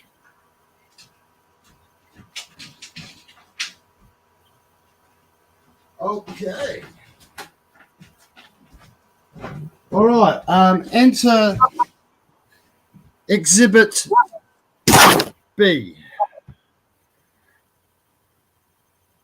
Not really banana. Look, that's a bit of a banana shape. Yeah, I wouldn't call it a banana wattle, but yeah. It's not a banana wattle.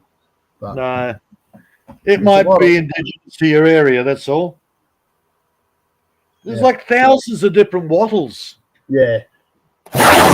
Yeah, but even so, this one will still protect the gum, the sapling. Hell yeah, that's what they're designed to do. Yeah. I didn't know that, but I know it now. And that's just natural way of doing it, rather because they reckon you'll get a lot better success rate. Because we get the frost down here, and you get the frost there, don't you, off the desert? And desert's miles away. No, we're not desert. But you get frost, right? Occasionally we have been known to get frost. Yeah. Mainly, get the fuck off me.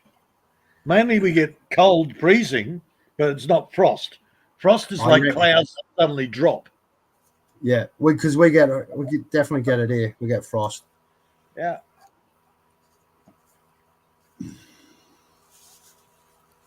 Yeah, and one night of you get a black frost, which is basically a cloud that drops on you. Everything's dead.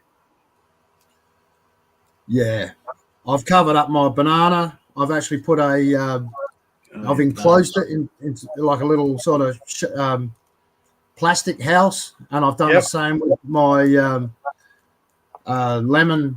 What do they call them? Lemon. What do they call them? Tree. Lemon. The herb lemon balm. Oh, lemon balm. Not lemon balm. Lemongrass. That's the one. Lemongrass. Oh, see, I've got no problem with lemongrass. Yeah, because you don't get frost, but here, because it's getting colder, the leaves are going purple, mate. My leaves were going purple, so I've covered them up as well. Wow. I think they prefer the a little bit warmer. No, because the lemongrass is actually in a protective arrangement. Get out of my face! Freaking dog! Bloody Besides, dog! it's going to come and stick its nose in my face. It still hasn't Giving you a learned. kiss, mate. I know what it's doing. I know what it's doing. I want to kiss. It wants a cigarette. It wants its nicotine fix. No, it wants to see. It wants to have a snip and see if I've been eating anything good. Yeah, clean your lips. Mm. You might have left a bit in your beard, mate. Yeah, tell me about it. All right. Good.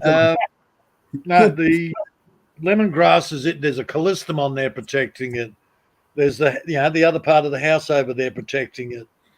There, the mulberries over this side, the bananas, and some grevilleas. So it's in amongst that. So it's reasonably protected. Yeah, right. Yeah. It's taken you've definitely got the little ecosystem happening, haven't you? Yeah, and it's taken a lot of years to. What would you How call big's it? your lemongrass? How bushy is it? Oh, I cut it back at the beginning of summer, so not as bushy as it used to be. They reckon you But smash it up. oh yeah, Yeah, you can break up the clumps. You can plant it out everywhere. yeah. Yeah, I wasn't That, going to do that, but with the drought, I wasn't going to do it this year. how round is it? How round? Oh shit! Which patch? The bigger patch would be about 14 inches. The smaller one about 12. Yeah, that's not bad. Uh, I've um, seen them. I've seen them a lot bigger than that, though. yeah. If you let them go, they'll just keep going. If you're coastal, they will. It should be. Yeah, if I was coastal, it'd be 10 times the size of what it is here. Yeah, yeah. Mine are only small at the moment. I've got about, I don't know, 5 or 6 shoots coming out. Yeah. Started off as one, but it's grown into 5 or 6 shoots. Oh, these have been. I've cut these back so many times. I heard a couple of these Filipino girls. They reckon with the lemongrass, you just smash them a bit and you stuff the chicken with them. Yeah. And they reckon the taste is just amazing. Yeah. Dude, lemongrass tea is a big favourite. Yeah, right. I've never tried it. Oh man, I got peppermint. Again, this year's been shit on peppermint, but my mint. The amount of times, they just pick handfuls of mint and make friggin' tea in the kitchen straight from the plant. Yeah, I've got that growing wild here. But again, mint likes a lot of water. Yeah, it doesn't mind shade. Oh, mint will grow anywhere.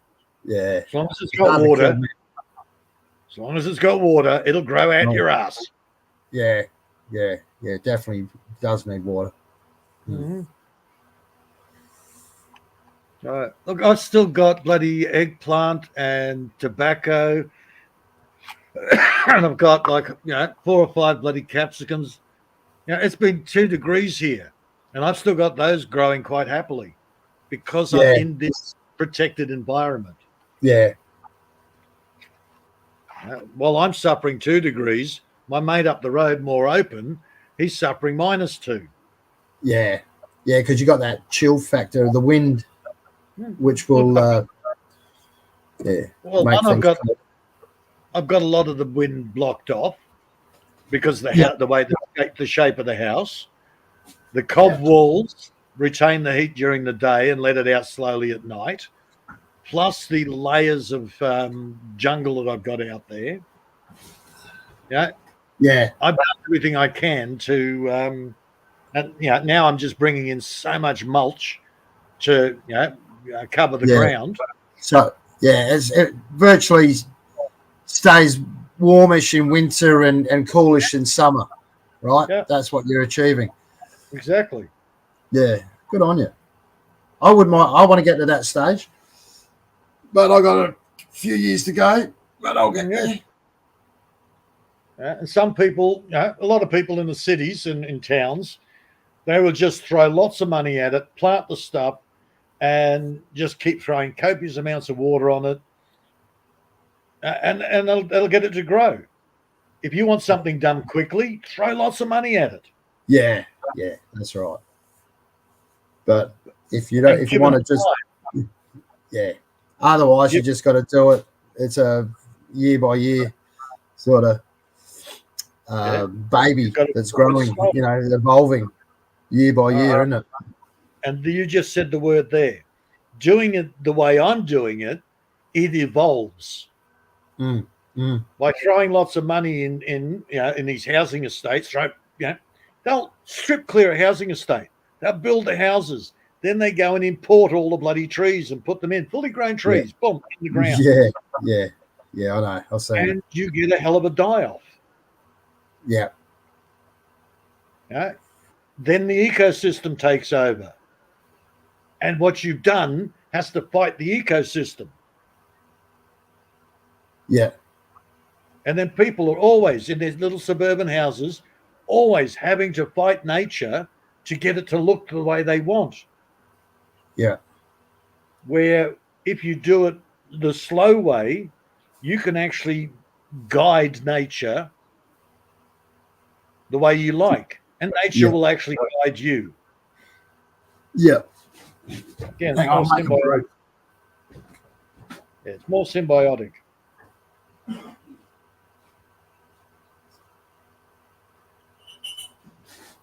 And again, I've learnt that the hard way. Yeah. It's not just since I moved out here.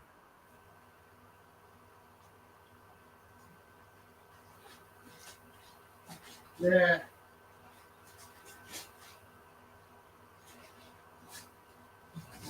Well, my place back in Brisbane, the backyard was a jungle. It was a food forest. The neighbours didn't like it. Why aren't you mowing grass every week? Because I'm not an idiot. Yeah.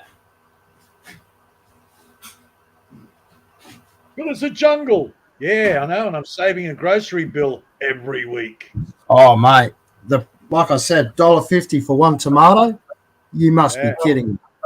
You must And be now- kidding me. And it's not so much the money, because we can all afford $1.50, but it's the principle, It's the rudeness of it. the rudeness of it. It's like, no way am I paying $1.50 for one friggin' tomato. You can stick that right where the sun don't shine.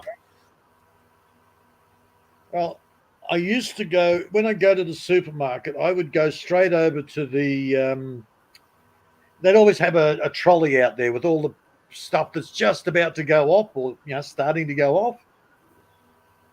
And I'd look through there and go, okay, apples, yep, good. I'll grab those. Instead of Yeah, instead of- harvesting seeds. Yeah, Yeah. I know what you're up to. Exactly. And even the mushrooms, I'll go in there and I'll buy every tray of mushrooms there. And people look at me and go, what are you doing? I said, I'm buying the mushrooms. But you've got to use all of those at once. I'm going, it's Yeah, all right. I know. Otherwise, they'll go grey and they're fucked. I've got it sorted. I don't tell them what I'm doing with them. I come home, I slice them, I dehydrate them, I vacuum seal them. I got mushrooms for a freaking a year Yeah, at a quarter of the cost of buying them off the bloody by buying them on the little trolley. I've yeah, saved sure. an absolute fortune. Yeah. But mostly I look at that. Okay, tomatoes. Oh, look, the tomatoes are half rotten. And you go up to the counter and the girl says, "Oh, we'll just take these back." And I said, "No. Now these are fine. Oh, what are you going to make spaghetti sauce with them?" I said, "No, I want the seeds." Yeah, Oh, that's clever. Oh, duh. It's cheaper to go and buy half rotten friggin' veggies and take the seeds than to buy the packets of seeds. yeah. I tried, mate. I cannot find for the life of me to find peanuts. Raw peanuts, which I can just plant in the garden and grow peanuts. I've looked everywhere. I cannot find them. I've wasted so much money on freaking trying to buy. I think they must spray them with something because they just don't grow. No. What is it?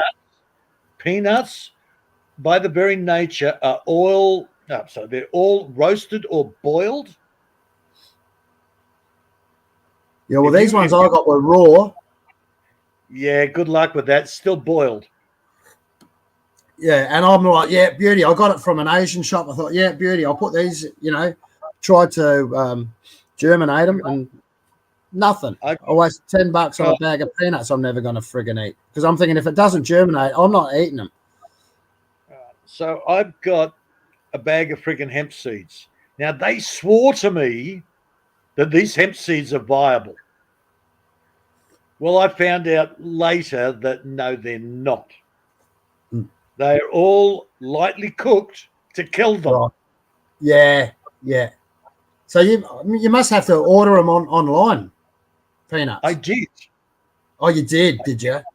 Okay, Yeah. now you may you may be able to order peanuts through eBay, but through the seed section, not the food section.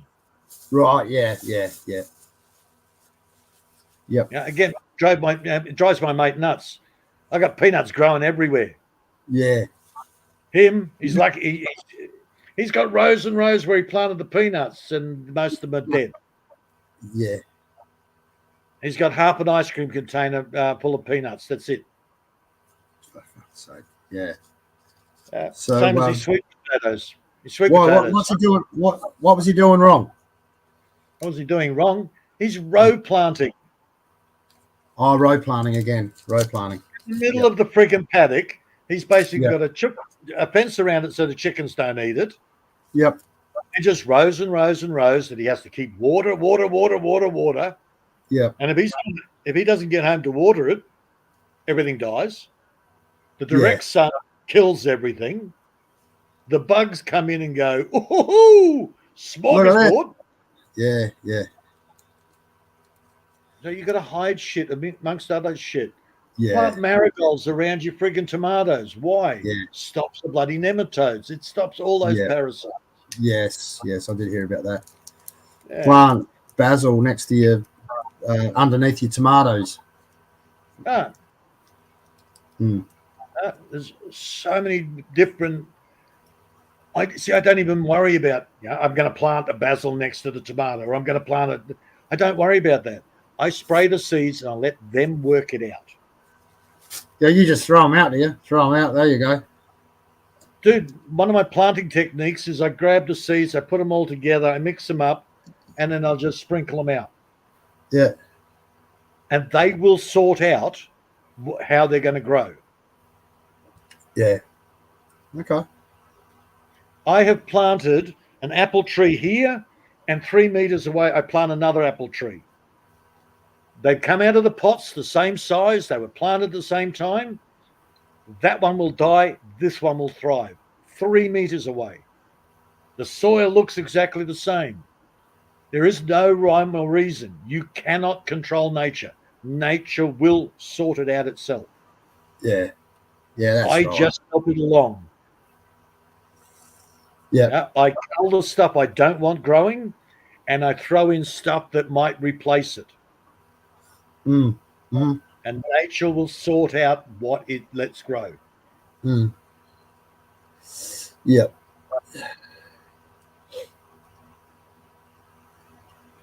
Yeah, I'll be having a good spring. Not so much.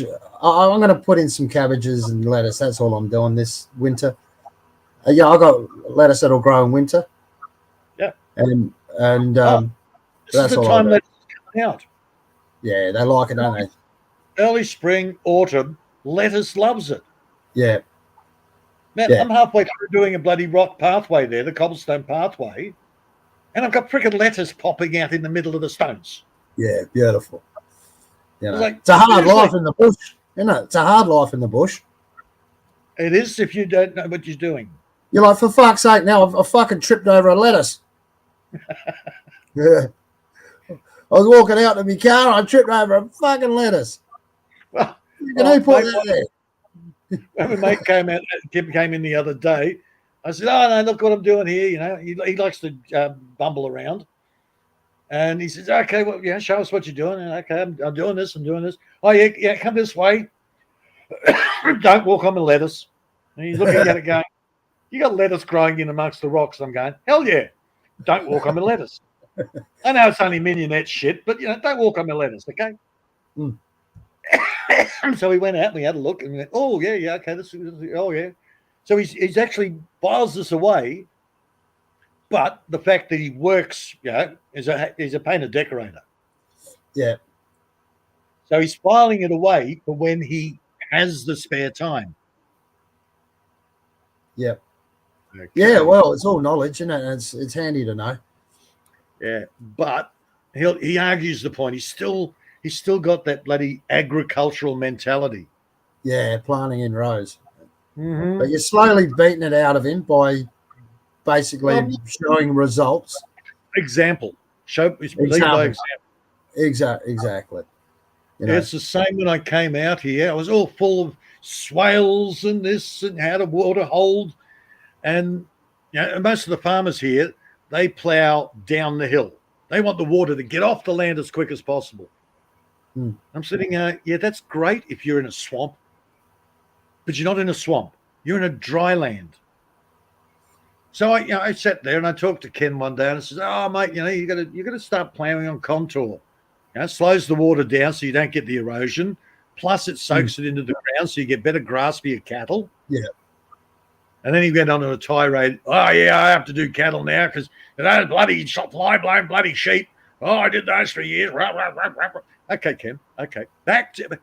So he sat there and no, my grandfather's been doing it this way and I'll stick doing it that way. Well, one day he came round and he says, this was in the first drought we had here, and he says, "Yeah, how come your bloody your grass is all green?" I said, "Swales." "Oh, yeah, you told me about those swales." Hang on, what's swales? Basically, it's a trench. You dig trenches on contour, so parallel to the slope. What does it call it? Yeah, you run along the slope, not down, along the slope. So basically, they're like little mini dams. Yeah. All the way down. So the next thing you know, he's going, "Oh, yeah. Perpendicular. Perpendicular? Can we use perpendicular? Yeah, whatever." But on contour. I've got it. Yeah, it's locked in. Yeah. Okay. I'm with you. Like terrace. It's like terrace gardening, like how the Asians do it on their mountains. They terrace it. Anyhow, the next time, a couple of times he's been around, he comes around for coffee. Then one day he comes in, he says, I like that swale idea. That swale's a swell. I'm sort of Swell. going, yeah, okay. He said, "Oh, yeah, next time you come past my place, you have a look. Oh, mate, the grass. Oh, I got to get the slasher out all the time." I said, "Well, let the cattle on it." "Oh, I'm too scared to let the cattle on it. They probably eat it. I like the grass." So he's got all this tall green grass. Yeah, he's loving it. His neighbours have got nothing. Yeah. And He's dry dust bowl. So what is he doing? He's slashing the grass and putting it in the next paddock over for the cattle to eat. I said, "Dude, just let the cattle in." Yeah. "Oh, they'll be okay." "Yes, mate." Yeah. So, of course, he's let the cattle in there. So he swaled out the next paddock. Yeah. And the next thing you know, his neighbour is doing the same shit. Yeah. Yeah, good on him. Telling him didn't work. Him seeing it in action. Well, a picture says 1,000 words, doesn't it? Exactly. Lead by example, not by telling people what to do. Lead by example. Yeah, that's I learned that very quickly out here. Well, that's what's the old saying? Those that can do, those that cannot teach. Yeah. And now they've. And it was a few years. It was a few years back. I'm driving into town, and there's fucking cattle all up the bloody footpaths. Going, what the hell? Apparently, the guys were shipping their cattle from out west into Chinchilla to graze the footpaths. Unreal. Because the grass is growing here and not out there. Why? No. Because the local farmers had changed their way of doing things, so it actually held the water. Right. Yeah. Okay. There's a guy up the road. He used to do the chemical thing, and then he's complaining. He's got to put more and more chemicals in to get stuff to grow. I said, "Look," I told him this again years ago. I said, "Just use freaking shit." "Oh, where am I going to get shit from?" "Just use anything. Use freaking anything that's organic. Put that back into the soil." And he started the whole, buying the feedlot shit, putting it into the soil. Yeah. Because it was cheaper for him to do that, and he got better production out of that than any chemicals he ever had. Yeah, I know. And now you've got a shortage. They're saying, "Oh, we need more shit." Now, I saw a thing a while back. This guy actually was using shit from a sewer, human shit, basically, but it's been treated. Yeah, And human basically, sewer. yeah, did you see that? And he had it side by, he took a drone up and he goes, "This is a paddock without shit. This is the paddock with shit." He goes, "My yields are like something like 300% more than you could see the sparseness of the one that didn't." He goes, "Now everyone around this district is using shit because the yields, and it doesn't stink because it's been treated." Yep. And Human, well, it's still human, shit. John, human manure. Human manure. Yeah, that's the one. Human manure. Like That's human right. manure. Yeah, Together. that's right. All right. So one of your problems with that is it can, you've got to dilute it to a degree. You've got to compost it. You've got to have it dried out. Yeah, there's a process. You don't wet shit. And I do draw the line at putting human manure anywhere near my freaking veggies. Yeah. Oh, this guy's doing it on a commercial, commercial sort of scale. A fruit orchard, by all means. Yeah. But not root crops for starters. No. And even leafy vegetables, it's like, no. Yeah. But your fruit trees, your whether they're locusts, whether they're bloody citrus, doesn't matter. Fruit trees. I think this guy was growing sweet corn or something like that. And it was just like bumper crop after bumper crop compared to his other crop, which is patchy. Yeah, as long as he's running it down the irrigation channels. Yeah. Oh, this is a big scale farmer. I saw it on Landline. Yeah. And a while back, it was about a year ago. But yeah, I thought, at least they're doing something useful with it. They're putting it back into the land rather than God knows what they do with it. Oh yeah, look, human manure is brilliant. I just draw the line at the bacteria. Yeah, when I've had the backpackers here, they've overflowed the composting toilet, and I've had to be the one to go out there and clean everything up. Oh. The problem is, they brought in their bacteria from overseas, and I feel off for a couple of days. I'm lightheaded, dizzy, because my body's got to deal with the new bacteria. Yeah. You want to mask up for that sort of shit, mate. No, it doesn't matter about masking up. No, even cleaning it up, you splash some on a bit of bare skin. Yeah. You can't help it. It'll get on your clothes. Yeah. Even like airborne stuff can get through the mask, That's exactly right. Yeah. So it gets in your eyes. You can even get in your eyes, that shit. It'll get in somehow through your ears. Yeah. Well, you just clean it up the quickest and best way you can and get the fuck out of there. Go and have a freaking hot shower, scrub up. But there is still going to be that foreign bacteria that you've got to adjust to. I used to live in Wilcannia, man, and there was this guy there. That was back in the day when this guy used to fucking. He'd be on the shit truck. What do they call that? Riding shotgun on the what they used to call that? Riding shotgun on the shit cart, and he was basically riding shotgun on the shit cart. This dude, he'd go in because they had those. And he'd be picking up the bin and there'd be shit and piss running down his arms because he'd just be wearing a blue singlet, running in. He'd be shit and piss running, and he's strong as an ox, man. But I was thinking, fucking hell, man. He must have had that much of an immune system because he'd do the whole town of, Wilcannia, don't you? And that was there. That was back in the day. Back in the 60s, I think it was right up until, when did the old man, 66, we moved in there. So like 69, 70, right up until then, there's a suburb on the outskirts of Brisbane. It was a housing commission estate. Yeah. But they hadn't put the bloody the sewerage in. So everybody, everybody had outhouses. It was all outhouses, with a bin underneath the toilet. They pull out the bin, and that's the shit cart dude come around and empty your fucking bin. And I was trying to remember because it was so long ago. It was always the shit cart that come around, even though he's a big ass truck. He's a big ass truck. That's right. And he'd jump in, He'd pull out the bloody the shit tin, put the lid Yep. on it, Yep. slip in a brand new cleaned one, Yeah. cart that out, Yeah. put it in the back of the truck, and off he'd go. And that was his job.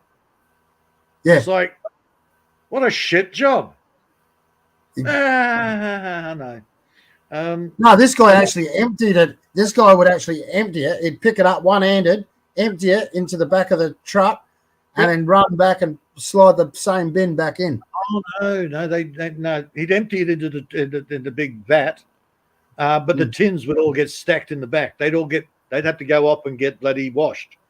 Yeah, right. Nah. Well, Yeah. no, this guy was emptying them in because I remember all the shit and piss running down his arms. Oh. And yeah. I was only a kid when I saw that, and it wasn't even my place. It was like we were visiting just this once or twice, and I went, That's fucking What the hell? disgusting. Yeah, what the hell's he doing? Man. Oh, he's collecting our shit. So what? Yeah. What? He's Okay. riding shotgun on the shit cart. Yeah. Yeah, you don't want to get robbed, do you? You'd never get robbed. Riding shotgun on the shit cart. I don't know the way the world's going now. Oh Yeah. Yeah, the shit card will actually be high priority. Oh, we can go our business with that. Yeah. Fuck yeah. Hey mate, I've got to do something down the road. Mm-hmm. So I'm gonna have to bow out graciously. Yeah. And I don't know if Mark and Amy are still awake or asleep or what. But Amy was awake. She's probably getting ready to do some work. Yeah, Yeah, 7:23. So she's probably off to work. yeah, And thanks for Mark's letting me just been quiet. Mark's what? Being quiet. Mark's just been quiet. Yeah. Yeah. Or you might have to wake him up if he's. You awake, Mark? Mark. He's had too many. He's had too many of the Jim Beams. Well, those Jim Beams. He has a nip and that's it. He'll nod off. Yeah. What makes the noise, Mark? No, I'm still here. Here he is. I got to step down, Mark. Thanks for having me. Well, thank Amy. She's one that. Yeah. Well, I think she's doing something. If you can let her know. And everyone in the cleaning Clorox again, or. I'll see you soon. I've got to do things. All right. Cheers. Good chat. Cheers later. Catch you later, John. Yeah. Catch you later, bro. See you, mate. I might have another coffee myself, I think. Oh, crap. The dog's gone freaking stupid now. She's out there somewhere. Nah, my dog. He sleeps during the day, but at night he'll freaking bark at everything that runs by.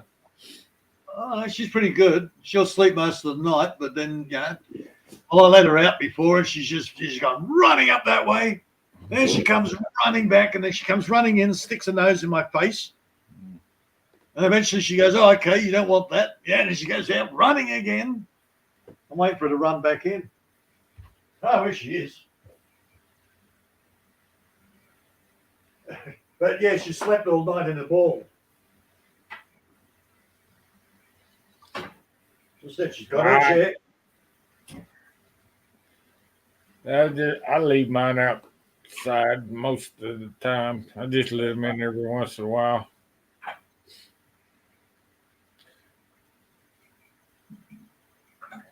I brushed them off with the other day, man. I got a yard full of dog hair. Yeah, well, that's your problem. Yeah, at least mine's short-haired. Well, I had a short-haired dog years ago, man. That thing shed just as bad as everything else. Oh, get a poodle. Poodles apparently don't shed.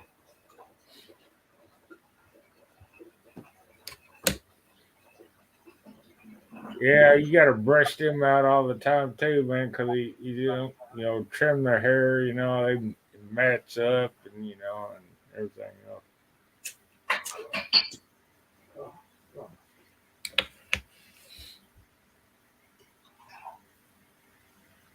Yeah, I just don't like little dogs because they're inbred and they're insane.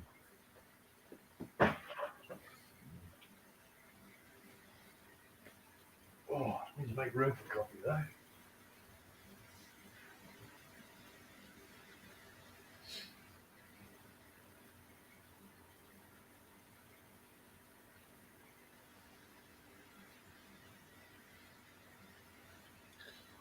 Yeah, Ami wants one of them little white ankle biters.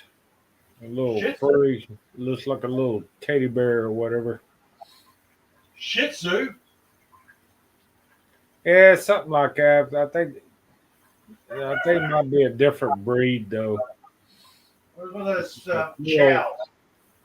Little chows? ankle biters that look like a little. Yeah, I think it's a chow. Now Chow's a pretty good sized dog. Chow is.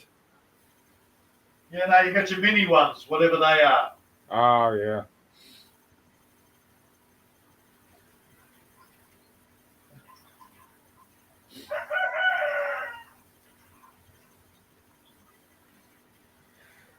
They don't bark, they yip. Yeah.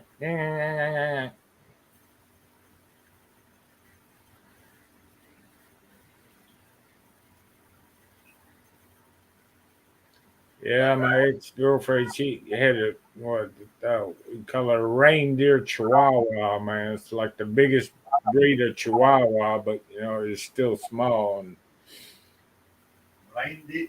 What is it, gay? Oh, that's a rainbow chihuahua. what they call it? What? Oh no, it's an applehead Chihuahua, I think. Or a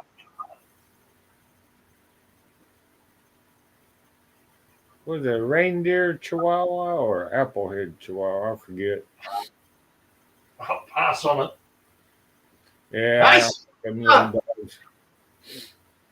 Música my ass is burning. My Mexican accent sucks. Sorry. Yeah, she wants one of them little. Looks like a little fluffy little white one. Just I don't know. I've seen it on one of. Well, I remember the Shih Tzus because they look like mops without a handle. Had one attack. Their hair's a little more of a stringier or something like that. It's I guess an expensive breed. It's like the one she's wanting is like a poodle. It's got the little fluffy hair. Probably a terrier of some kind. Maltese terrier. I'm not sure. Yeah, I think the Maltese are the white ones. Yeah, Maltese. Yeah, Maltese are the white ones. It looks like a little, fluffy little Shih Tzus that kind of like the straight hair, long hair thing. My ex had one of them things too. Oh, look, man, I'm walking down the street. This freaking little Shih Tzu comes flying out underneath the fence, and it wants to rip my ankles apart. So I put my foot on him. Ooh, Ami fell down. I guess she lost connection or something. So I got this woman sitting there yelling, this big fat chick in the yard going, "Let my dog go!" And I said, "If I let you come and get your dog, because if I let it go, it's going to eat me. It wants to bite me. It's outside the fence. It wants to bite me." So I reached down, I grabbed the thing from behind the neck, I've got it up in the air, and all I can hear is, I said, and she's yelling, "Let my dog go!" And I said, "Come and get your dog, because as soon as I let it go, it wants to bite me. Look, let it go." And I said, "Oh, fine, here." I threw it to her. She caught it. It bit her. Hold ya. Of course, she's then chasing it around going, "You bit me, you little..." Meanwhile, the kids in the yard are kicking themselves laughing.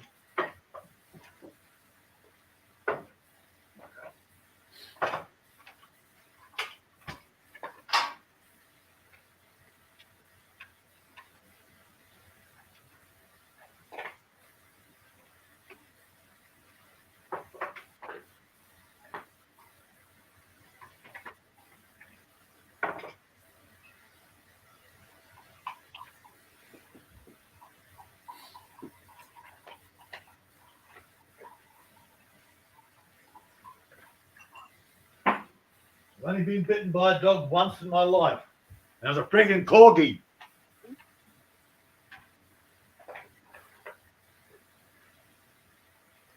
Didn't even see it. It came. I patted his little mate, his little terrier mate, and his little corgi just suddenly appears out from behind his low fence. I thought, oh, he wants a pat as well. No, it bit me on the foot. I couldn't walk for 3 days. The foot swelled up. I can't even remember if I ever been bitten by a dog. Of course, when I was brushing Trigger out the other day, he always gnawing on, think I'm playing with him, so he's gnawing on my damn arm and shit. He drew blood a couple of times. My arm is so damn thin skin nowadays. This friggin' thing, oh my God, I walk out and it wants to grab my hand. And the amount of times I just give it a tap on the nose, she still doesn't get it. She gets excited and goes, oh, I'm going to grab his hands. You bitch.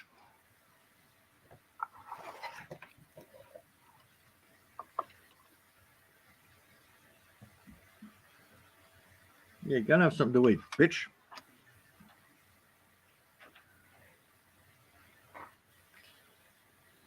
Yeah, it sounds like a good idea to go get something to eat. I don't know.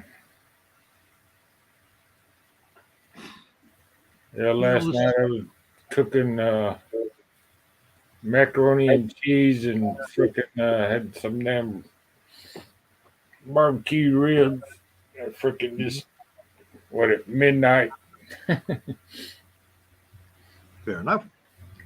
So what? Breakfast, lunch, and dinner, and at midnight.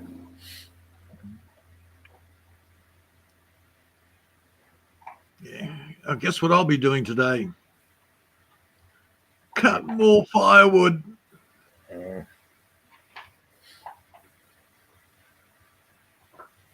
Yeah, I got my own, a couple of nice ones just out there. A couple of nice chunks of wood. Oh, it's what they call bull oak. It's an aloe casuarina. It burns white hot.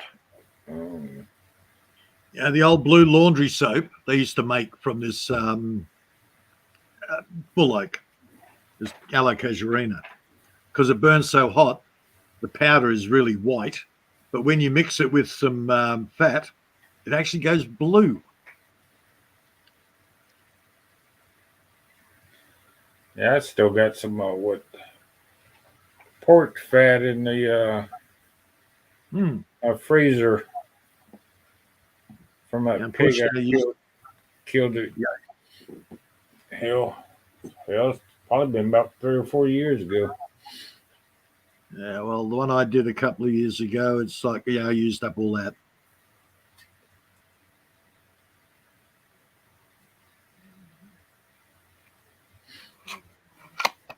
Yeah, the amount of times I've gone, well, olive oil, no, pig fat. I've got some rendered pig fat here. What is it, lard? Yeah, lard. Lard is pig fat. Tallow is beef fat. Yeah, so, yeah, that didn't last. The pork lasted longer than the fat. I've still got, oh, gee, I cooked it all up. That I think it was about 10 pounds worth of pork leg. So I cooked it all up. I had stew. I had more stew. I added extras every time. And in the end, I went, oh, no more. So I got a 2-litre container, whatever that is, a couple of quarts. Yeah, 4 quarts, 1 gallon. Yeah. So, a couple of quart ice cream container. Filled it up with what's left. Ate the last little bit and went, okay, I'll see you in about a month or 2.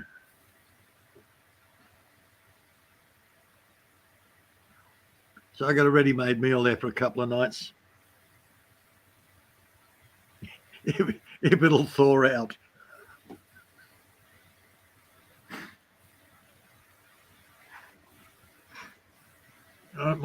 what did I have last night? Oh, the same thing I had the night before. But tomato, egg, and cheese pie. All right. I had chicken thighs about 3 days in a row. Yeah, you can't. Cooking for one is freaking hard, man. Yeah.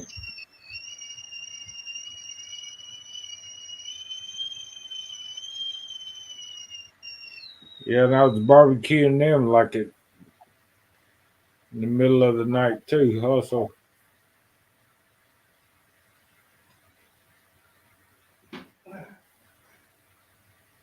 Yeah, and I got a dog to help me eat the stuff, and that's still one cooking is 2 meals for both of us. Oh, she does get rationed, otherwise she'll eat everything. Yeah, she won't eat her dog food, she'll just eat all my food.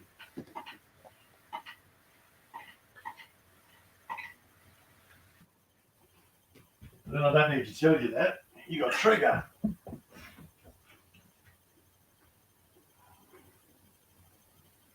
Oh, seriously, don't get out of my way.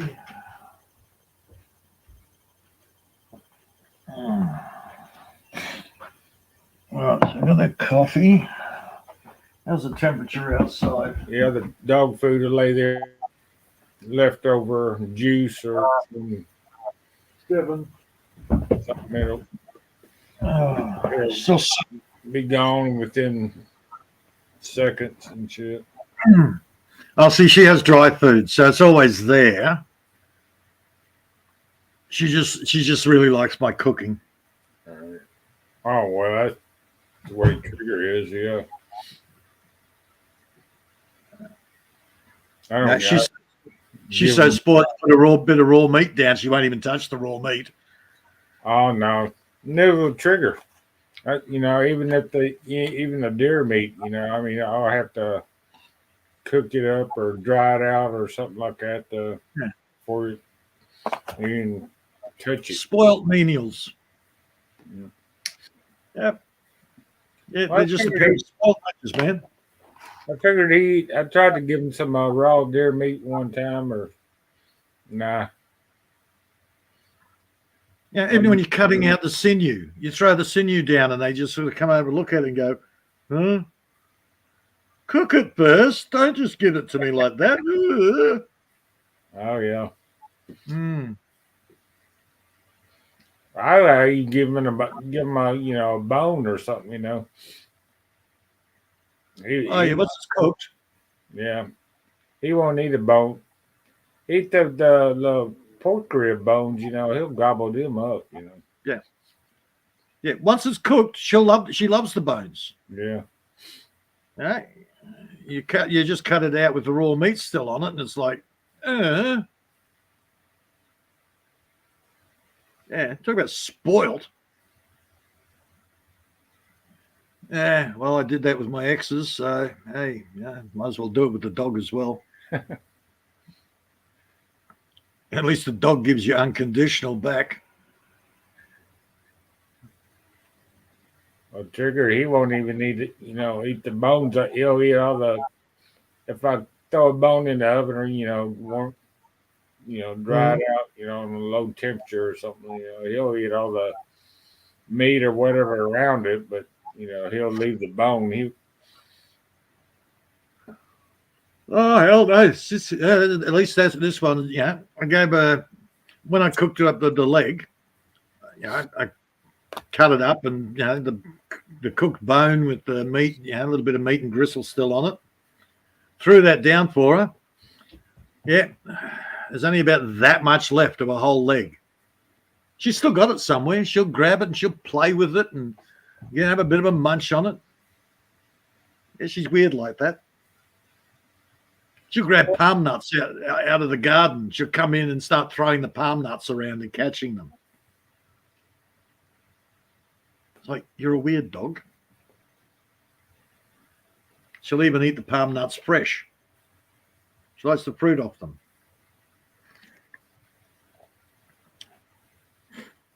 Crazy dog. She'll eat grapes. She'll eat figs, if I let her. Now, figs are mine, piss off, bitch.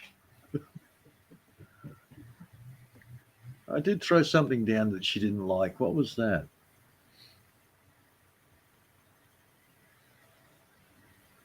Mulberries.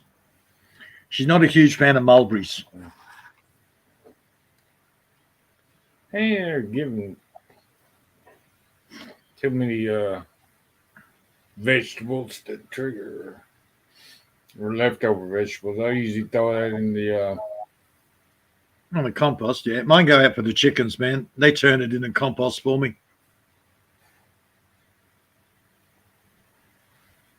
I keep a little bucket here, and when I'm prepping the veggies, any of the scraps go in there. And then, yeah, once I finish doing everything, I'll throw it out for the chickens, and they love it.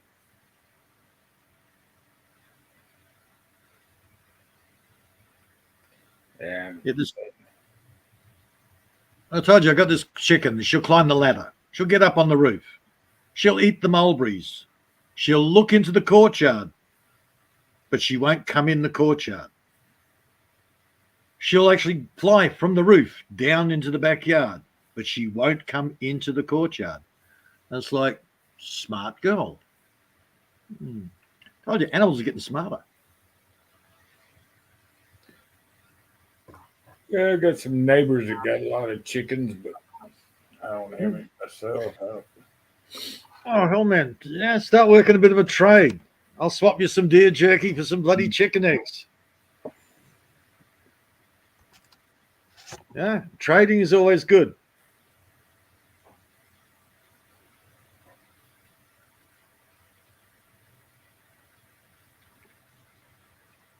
And your tax man can't come along and go, well, you're selling your shit. No, we're not. I'm giving him this. He's giving me stuff in return. No money changes hands. You want to trade? You trade me some money for some of my stuff.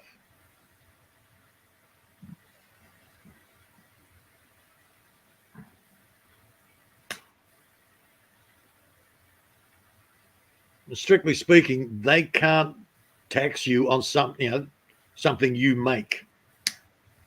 They tax you on the money transfer, using their money.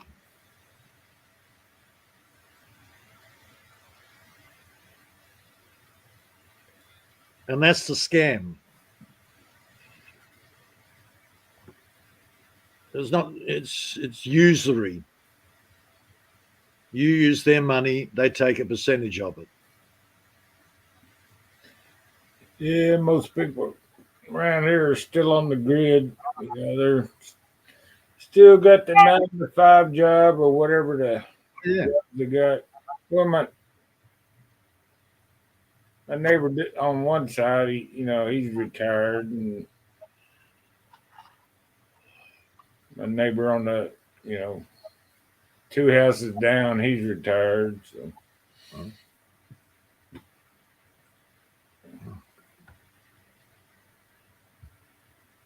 need to update my downloader. Okay. I download most of my videos. I hate watching them online. I like to keep them, especially the videos that I do grab. Like different techniques on doing different things, whether it's building or renovations or power. And occasionally I'll download a shuffle dance video. Are you friends with Bud on Messenger? Yeah. Did he send you the little chickie with the I think a fish in one hand and a bloody fruit in the other? Yeah, let me check. I don't know. Yeah, it's something about her shorts. I told him he needs to send it to Billy Jack.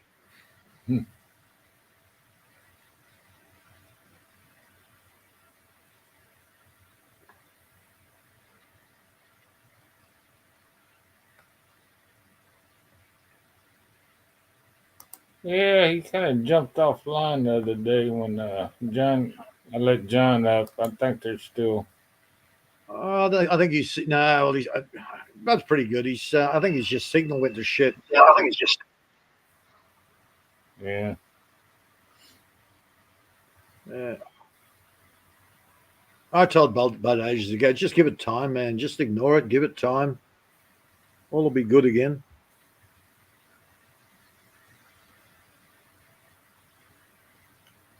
Yeah. It's all a mood thing. Certainly, John probably won't even remember. Hell, Yeah, he's forgotten. that's true. Well, I told him a long time ago. Yeah, that's the way John is. You know what I mean? Yeah, and it was proven. You know, he'd forgotten half of the conversation. I was like, yeah, look, just give it time, man. Like most things, just give it time.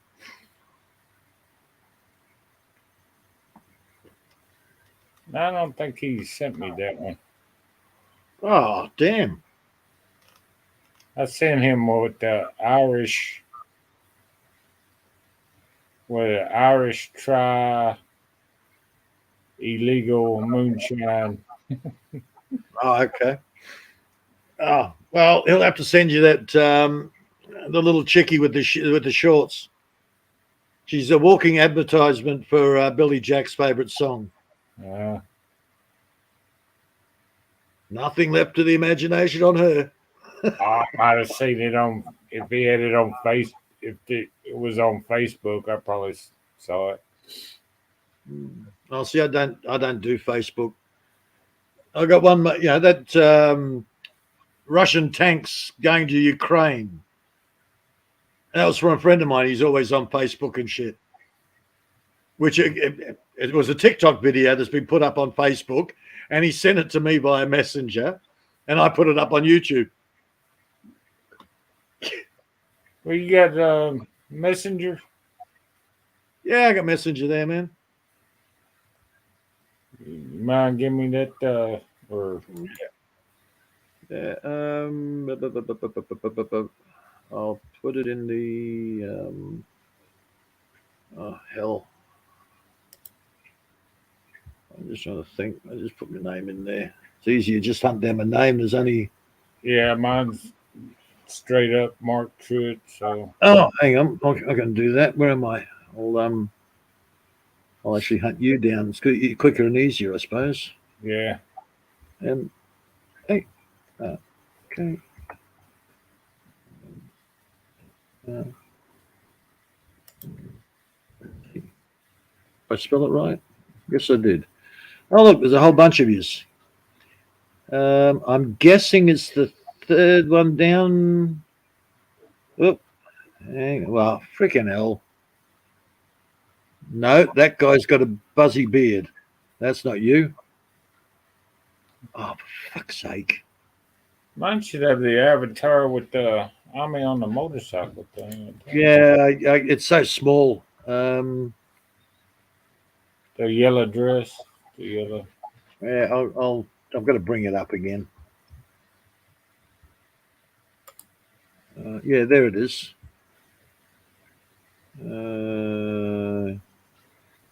You're not friends on Facebook. Well, I don't give a flying rat's. GIDDAY.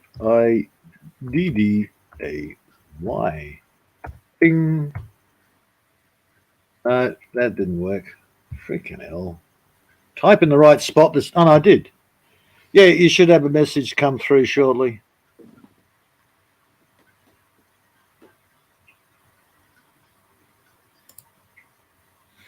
Oh, okay, there you go. Yeah, and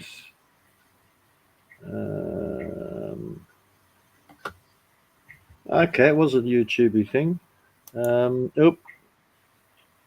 Yeah, should have a thumbs up coming around. Yeah. I'll just forward to you. Okay. Oh, okay, there you go.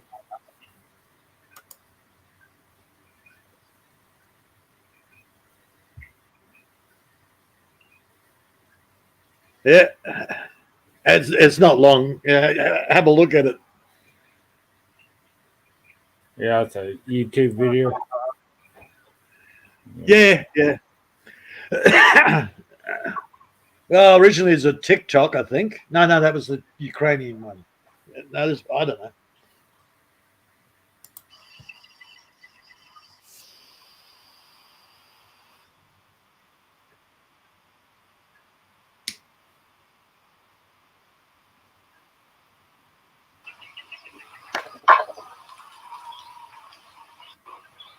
Yeah. No panties. Don't look like it.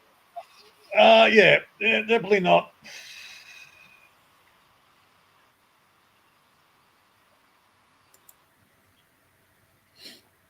Who's the one with the horse being led around? Oh, Trigger woke up. Oh. I'm guessing in her left hand it's a fish. You only just see it for a second. On her left hand? Yeah, you got the big round fruit in her right hand. I thought that was a turtle. Oh, that might be a turtle. I don't know. Let's see. But you got the big long dangly thing in the left hand. And it's like, I'm trying to work out what that was. Yeah, it looks like a turtle. Oh, yeah. Yeah, might be an eel. Oh, okay. Yeah, that'd explain it. She's been rummaging through a rice paddy. Yeah, it's kind of the fish or eel's been cut off about halfway. So you can't help but tell if it's a fish or eel. Yeah. I will agree. She's a bit of a kitty. Yeah. You definitely know what you're going to get. Yeah, it's definitely a turtle because it says a turtle in the your avatar. I didn't even read that. Sorry. I just looked at it and go, what are you sending me, bud? Oh, yeah, it's a turtle. Duh. I'm looking at it going, how old is this kid?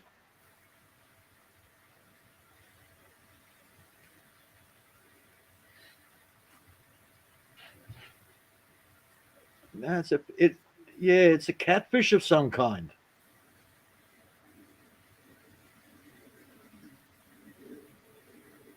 Come on, back over there. Yeah, it's a catfish.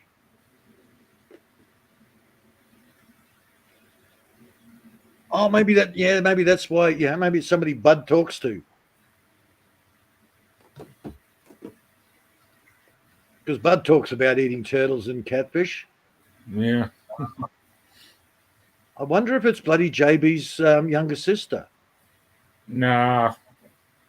See, I don't know what she looks like. No, it did look like her. Okay. She's a kitty too, but she's a little bit chunkier. Okay. She's not as athletic as JB. Yeah, no, this one looks way too young for my liking.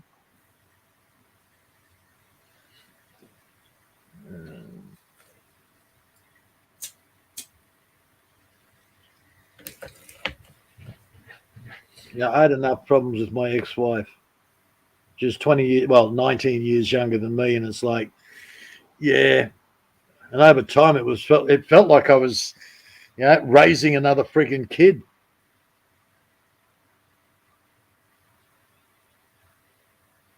I went, yeah, not going to do that again. Somewhere closer to my age, but as long as she doesn't look like an old freaking hag.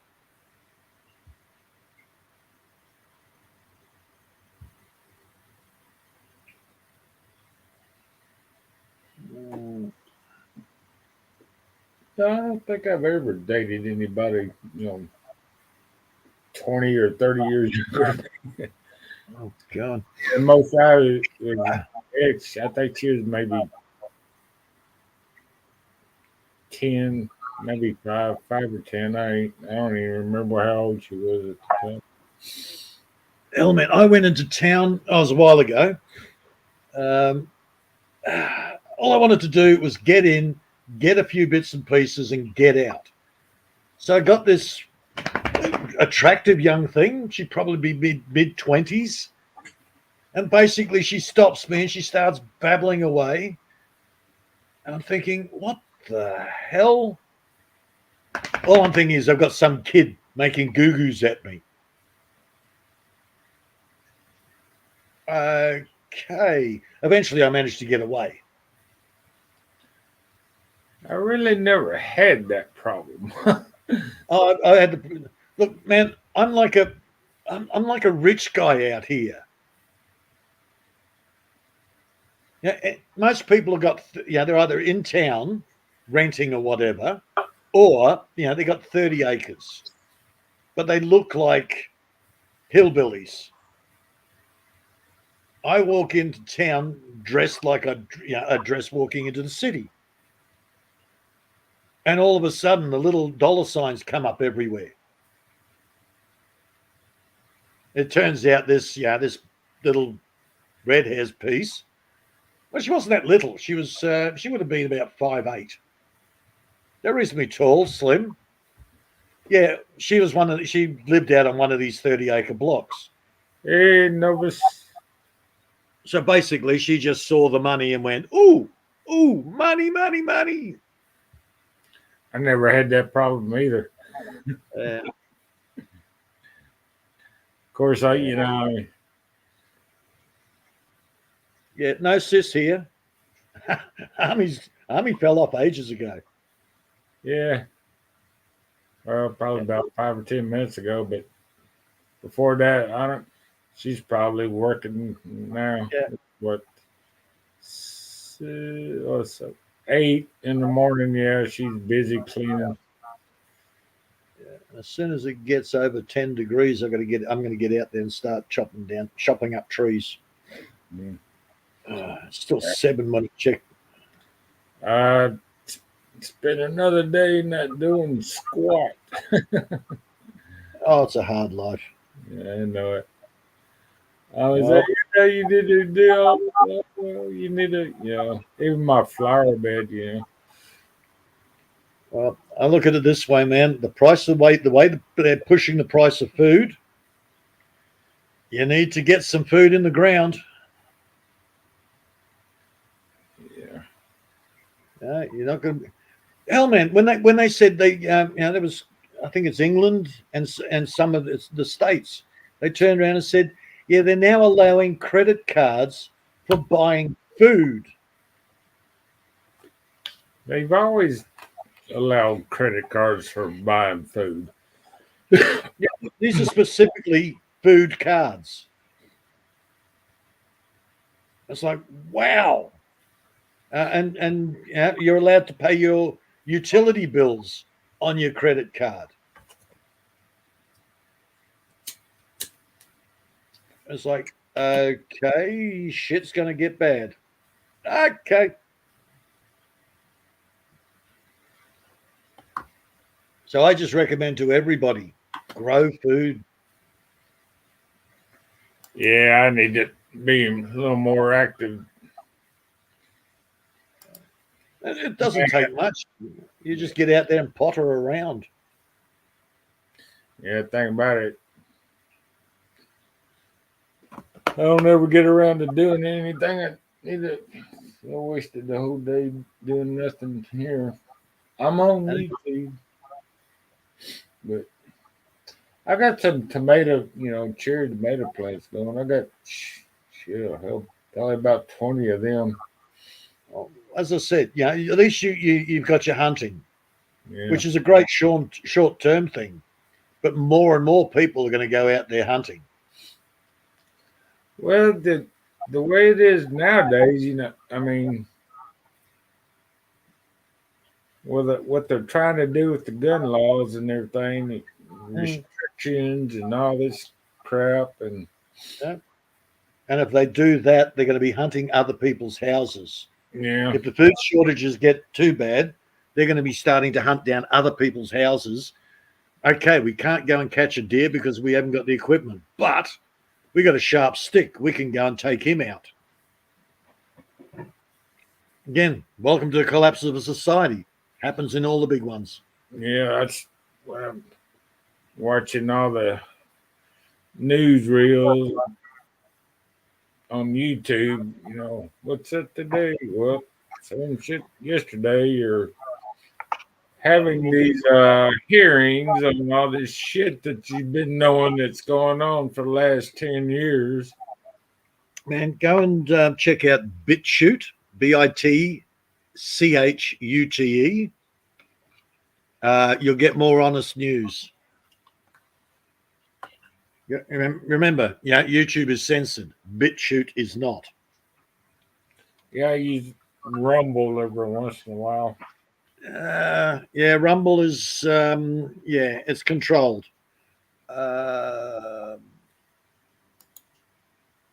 Who took over Rumble? TikTok is Chinese owned.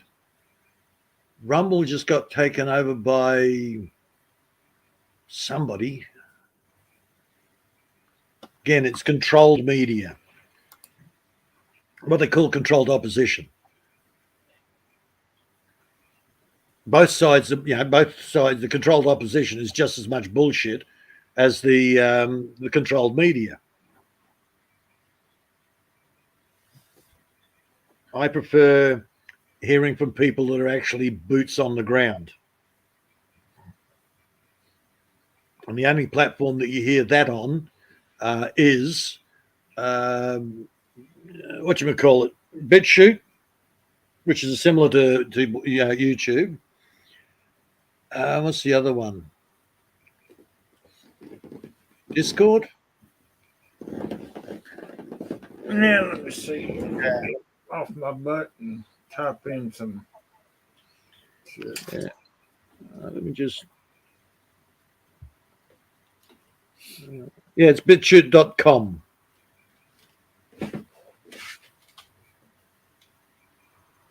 It has a variety of things. It's got the vax thing. It's got the political stuff. It's got we've got what's his name, Bjorn Hansen. It's got people's monologues. The truth about the Antarctica, is the Earth really flat? It's got all sorts of opinions on here. How you spell that? I got a freaking. This site can't be reached. BITCHUTE.com. UTE. Yeah, .com.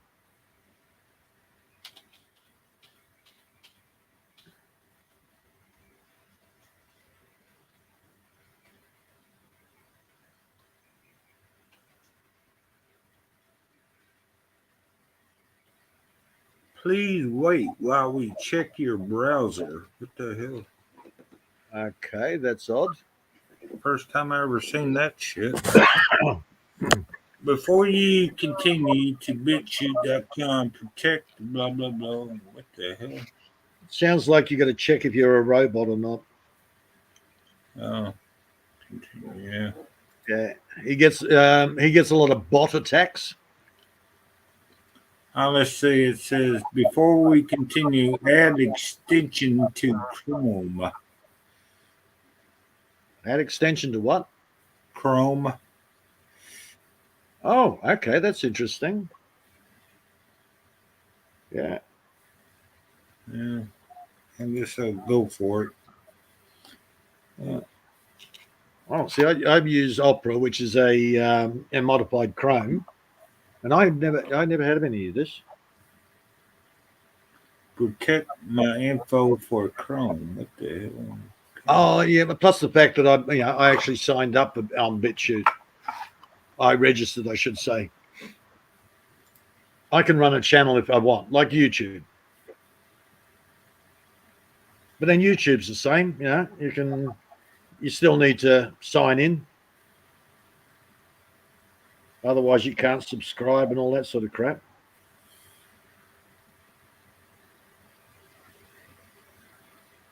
But the guy that runs BitChute, man, he is constantly being, they're trying to hack him. They're trying to take him down. They've cut his funding. All sorts of stuff. Oh, I've got his name.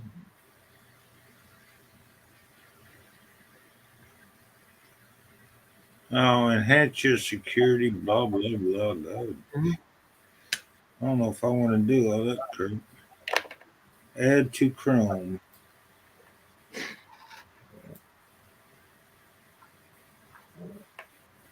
That's it. It's worth it, man. If you want the unadulterated stuff, all you have to do then is work out whether it's what they're saying is rubbish or not.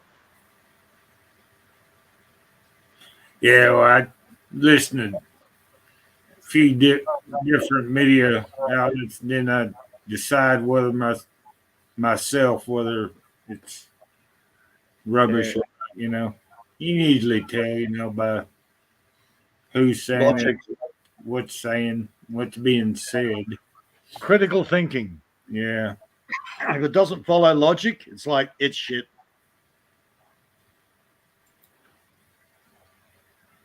Oh, some of them are good, man. Look, the flat earthers, the globe earthers, the arguments there, they both make perfect sense. I don't believe either of it. But, that's me. I can't prove anything. Okay. I logged off that and shit. Okay. Hippie. There's a lot of good historical research there, which I like. All right. For how-tos, YouTube is wonderful. For what ifs, and BitChute's the best.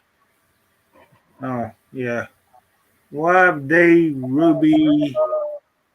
No. Why Dave Rubin is supporting Ron DeSantis political? They want to overcome. I'll look at all that stuff later, I guess. The virus. Again, I generally don't look at the popular stuff. I just have my subscriptions. The only thing that shows up for me is the subscriptions. Yeah. There is so much woo-woo stuff out there. The virus hoax scam. Yeah. Well, that's, I was kind of thinking, that's virus crap, I think it's created by the freaking antivirus companies, I mean, shit. Because viruses to me don't make sense. Yeah. There are three things in this world: animal, vegetable, mineral. A virus is this mythical party. It's a mythical thing. It's like a unicorn. Nobody seems to be able to tell me what it is. Is it a bacteria? Well, that's animal. Parasite, animal. Poisons? Well, that's your minerals.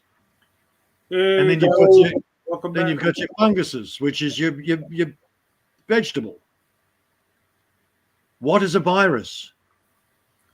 Well, I'm talking about the internet viruses, I mean, they're that's an internet virus. They're created by the freaking companies that want to sell you the Bill Gates. Yeah. How are you, Miss Army? Norton and McPhee and shit. They're created by those companies. And if you don't buy their damn virus protection program, all of a sudden you get the virus and shit, Well, that's why I use the Microsoft one. Yeah. It's actually one of the best ones, and it's free. It comes with Windows. I went off Norton's and even John's one. John's old one, when Norton's or Symantec brought out McAfee's antivirus. Yeah, McPhee. It's basically Norton's antivirus, but they got a different name on it. Same crap. Yeah. Rebadging a bloody Holden or rebadging a Ford. You all right? I mean, you okay? No. No, she's focused on something. Look out. Uh-oh. Is she watching Korean melodramas while we're talking? She's probably watching TikTok. Ah. Okay. They've even, I think there's one state here in the U.S. that's banned TikTok, or trying to anyway. As I said, TikTok's a giant Chinese-run Yeah. social media. What is the other one? WeChat. WeChat's not too popular in the West, but WeChat was quite popular. Fucking Rumble's going to bug me.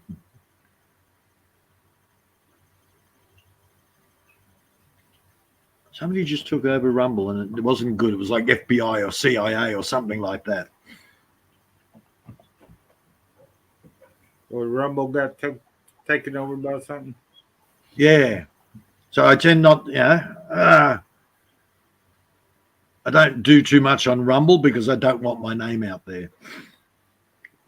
I just listen to or play their videos every once in a while, and I don't know. Any site that requires a phone for me to to establish my identity, it's like, whoa, hang on a second, because as soon as they access the phone, they've got all your details.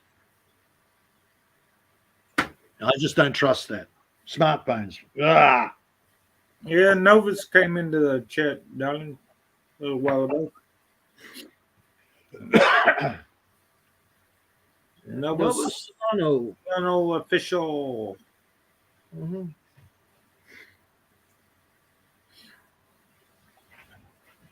So you doing all right? Huh? Nah. You still cleaning with the Clorox? Maybe that's the problem. Mm. She's already been up working, cleaning. Yeah, Sipping those cleaning fluids. Wiping out your nasal passageways with the. It's a weird thing this stupid dog's got. If I put on a pair of shoes, she goes mental. She thinks, he's putting shoes on. And she'll come and get her feet her head in the way of my feet. Like, how am I supposed to put shoes on with your head there? Back off. I'm putting shoes on because I got cold feet. Crazy dog. I only put shoes on if I go outside. I'm running around barefooted even in the wintertime when I'm inside the house. Yeah, no, look, during the warm time, I'm always barefoot. I go out, I'm in bare feet. So this whole shoe thing freaks her out. What are those things you're putting on your feet? What are you doing? What are you doing? Weird dog. Okay. I used to run around with bare feet up. My feet were tough as nails and shit back in the day. I could run on the gravel road without even hurting my feet. But nowadays, they got a little tender since Oh yeah, you've lost all the dead skin buildup. yeah, calluses. You got girly feet. Oh, look, it takes me a few weeks after winter. It takes me a few weeks to get used to running around in bare feet again.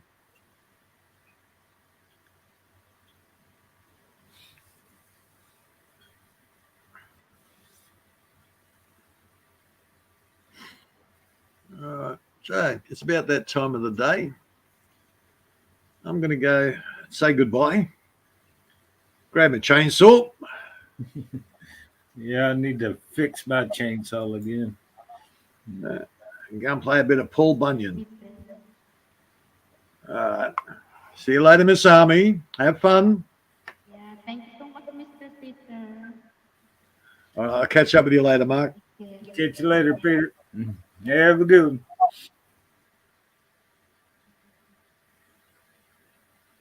About ready to shut down, Don?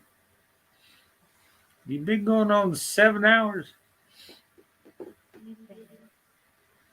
Hmm?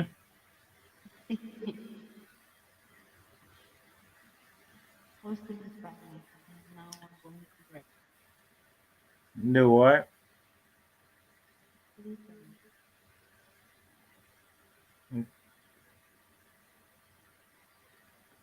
I can't hear you that clearly, darling.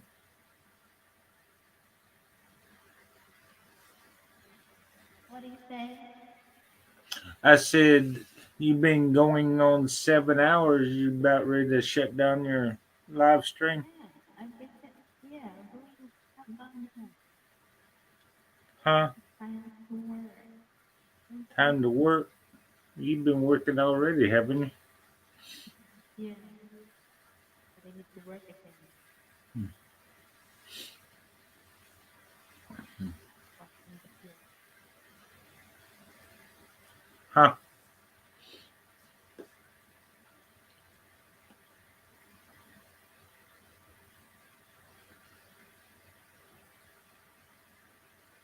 Thank you so much, Miss Lupet.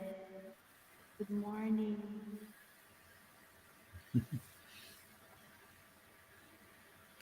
I know.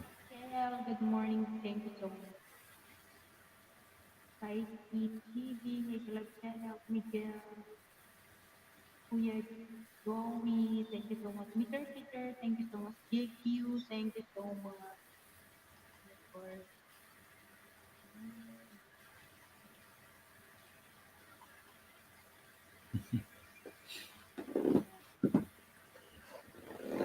Danny, thank you so much. And I'm sorry if I did mention your name, Danny.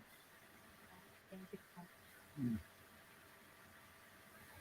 you for choosing my phone and start more with you.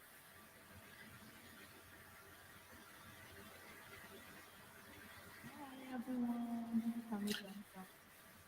We'll see you again next live.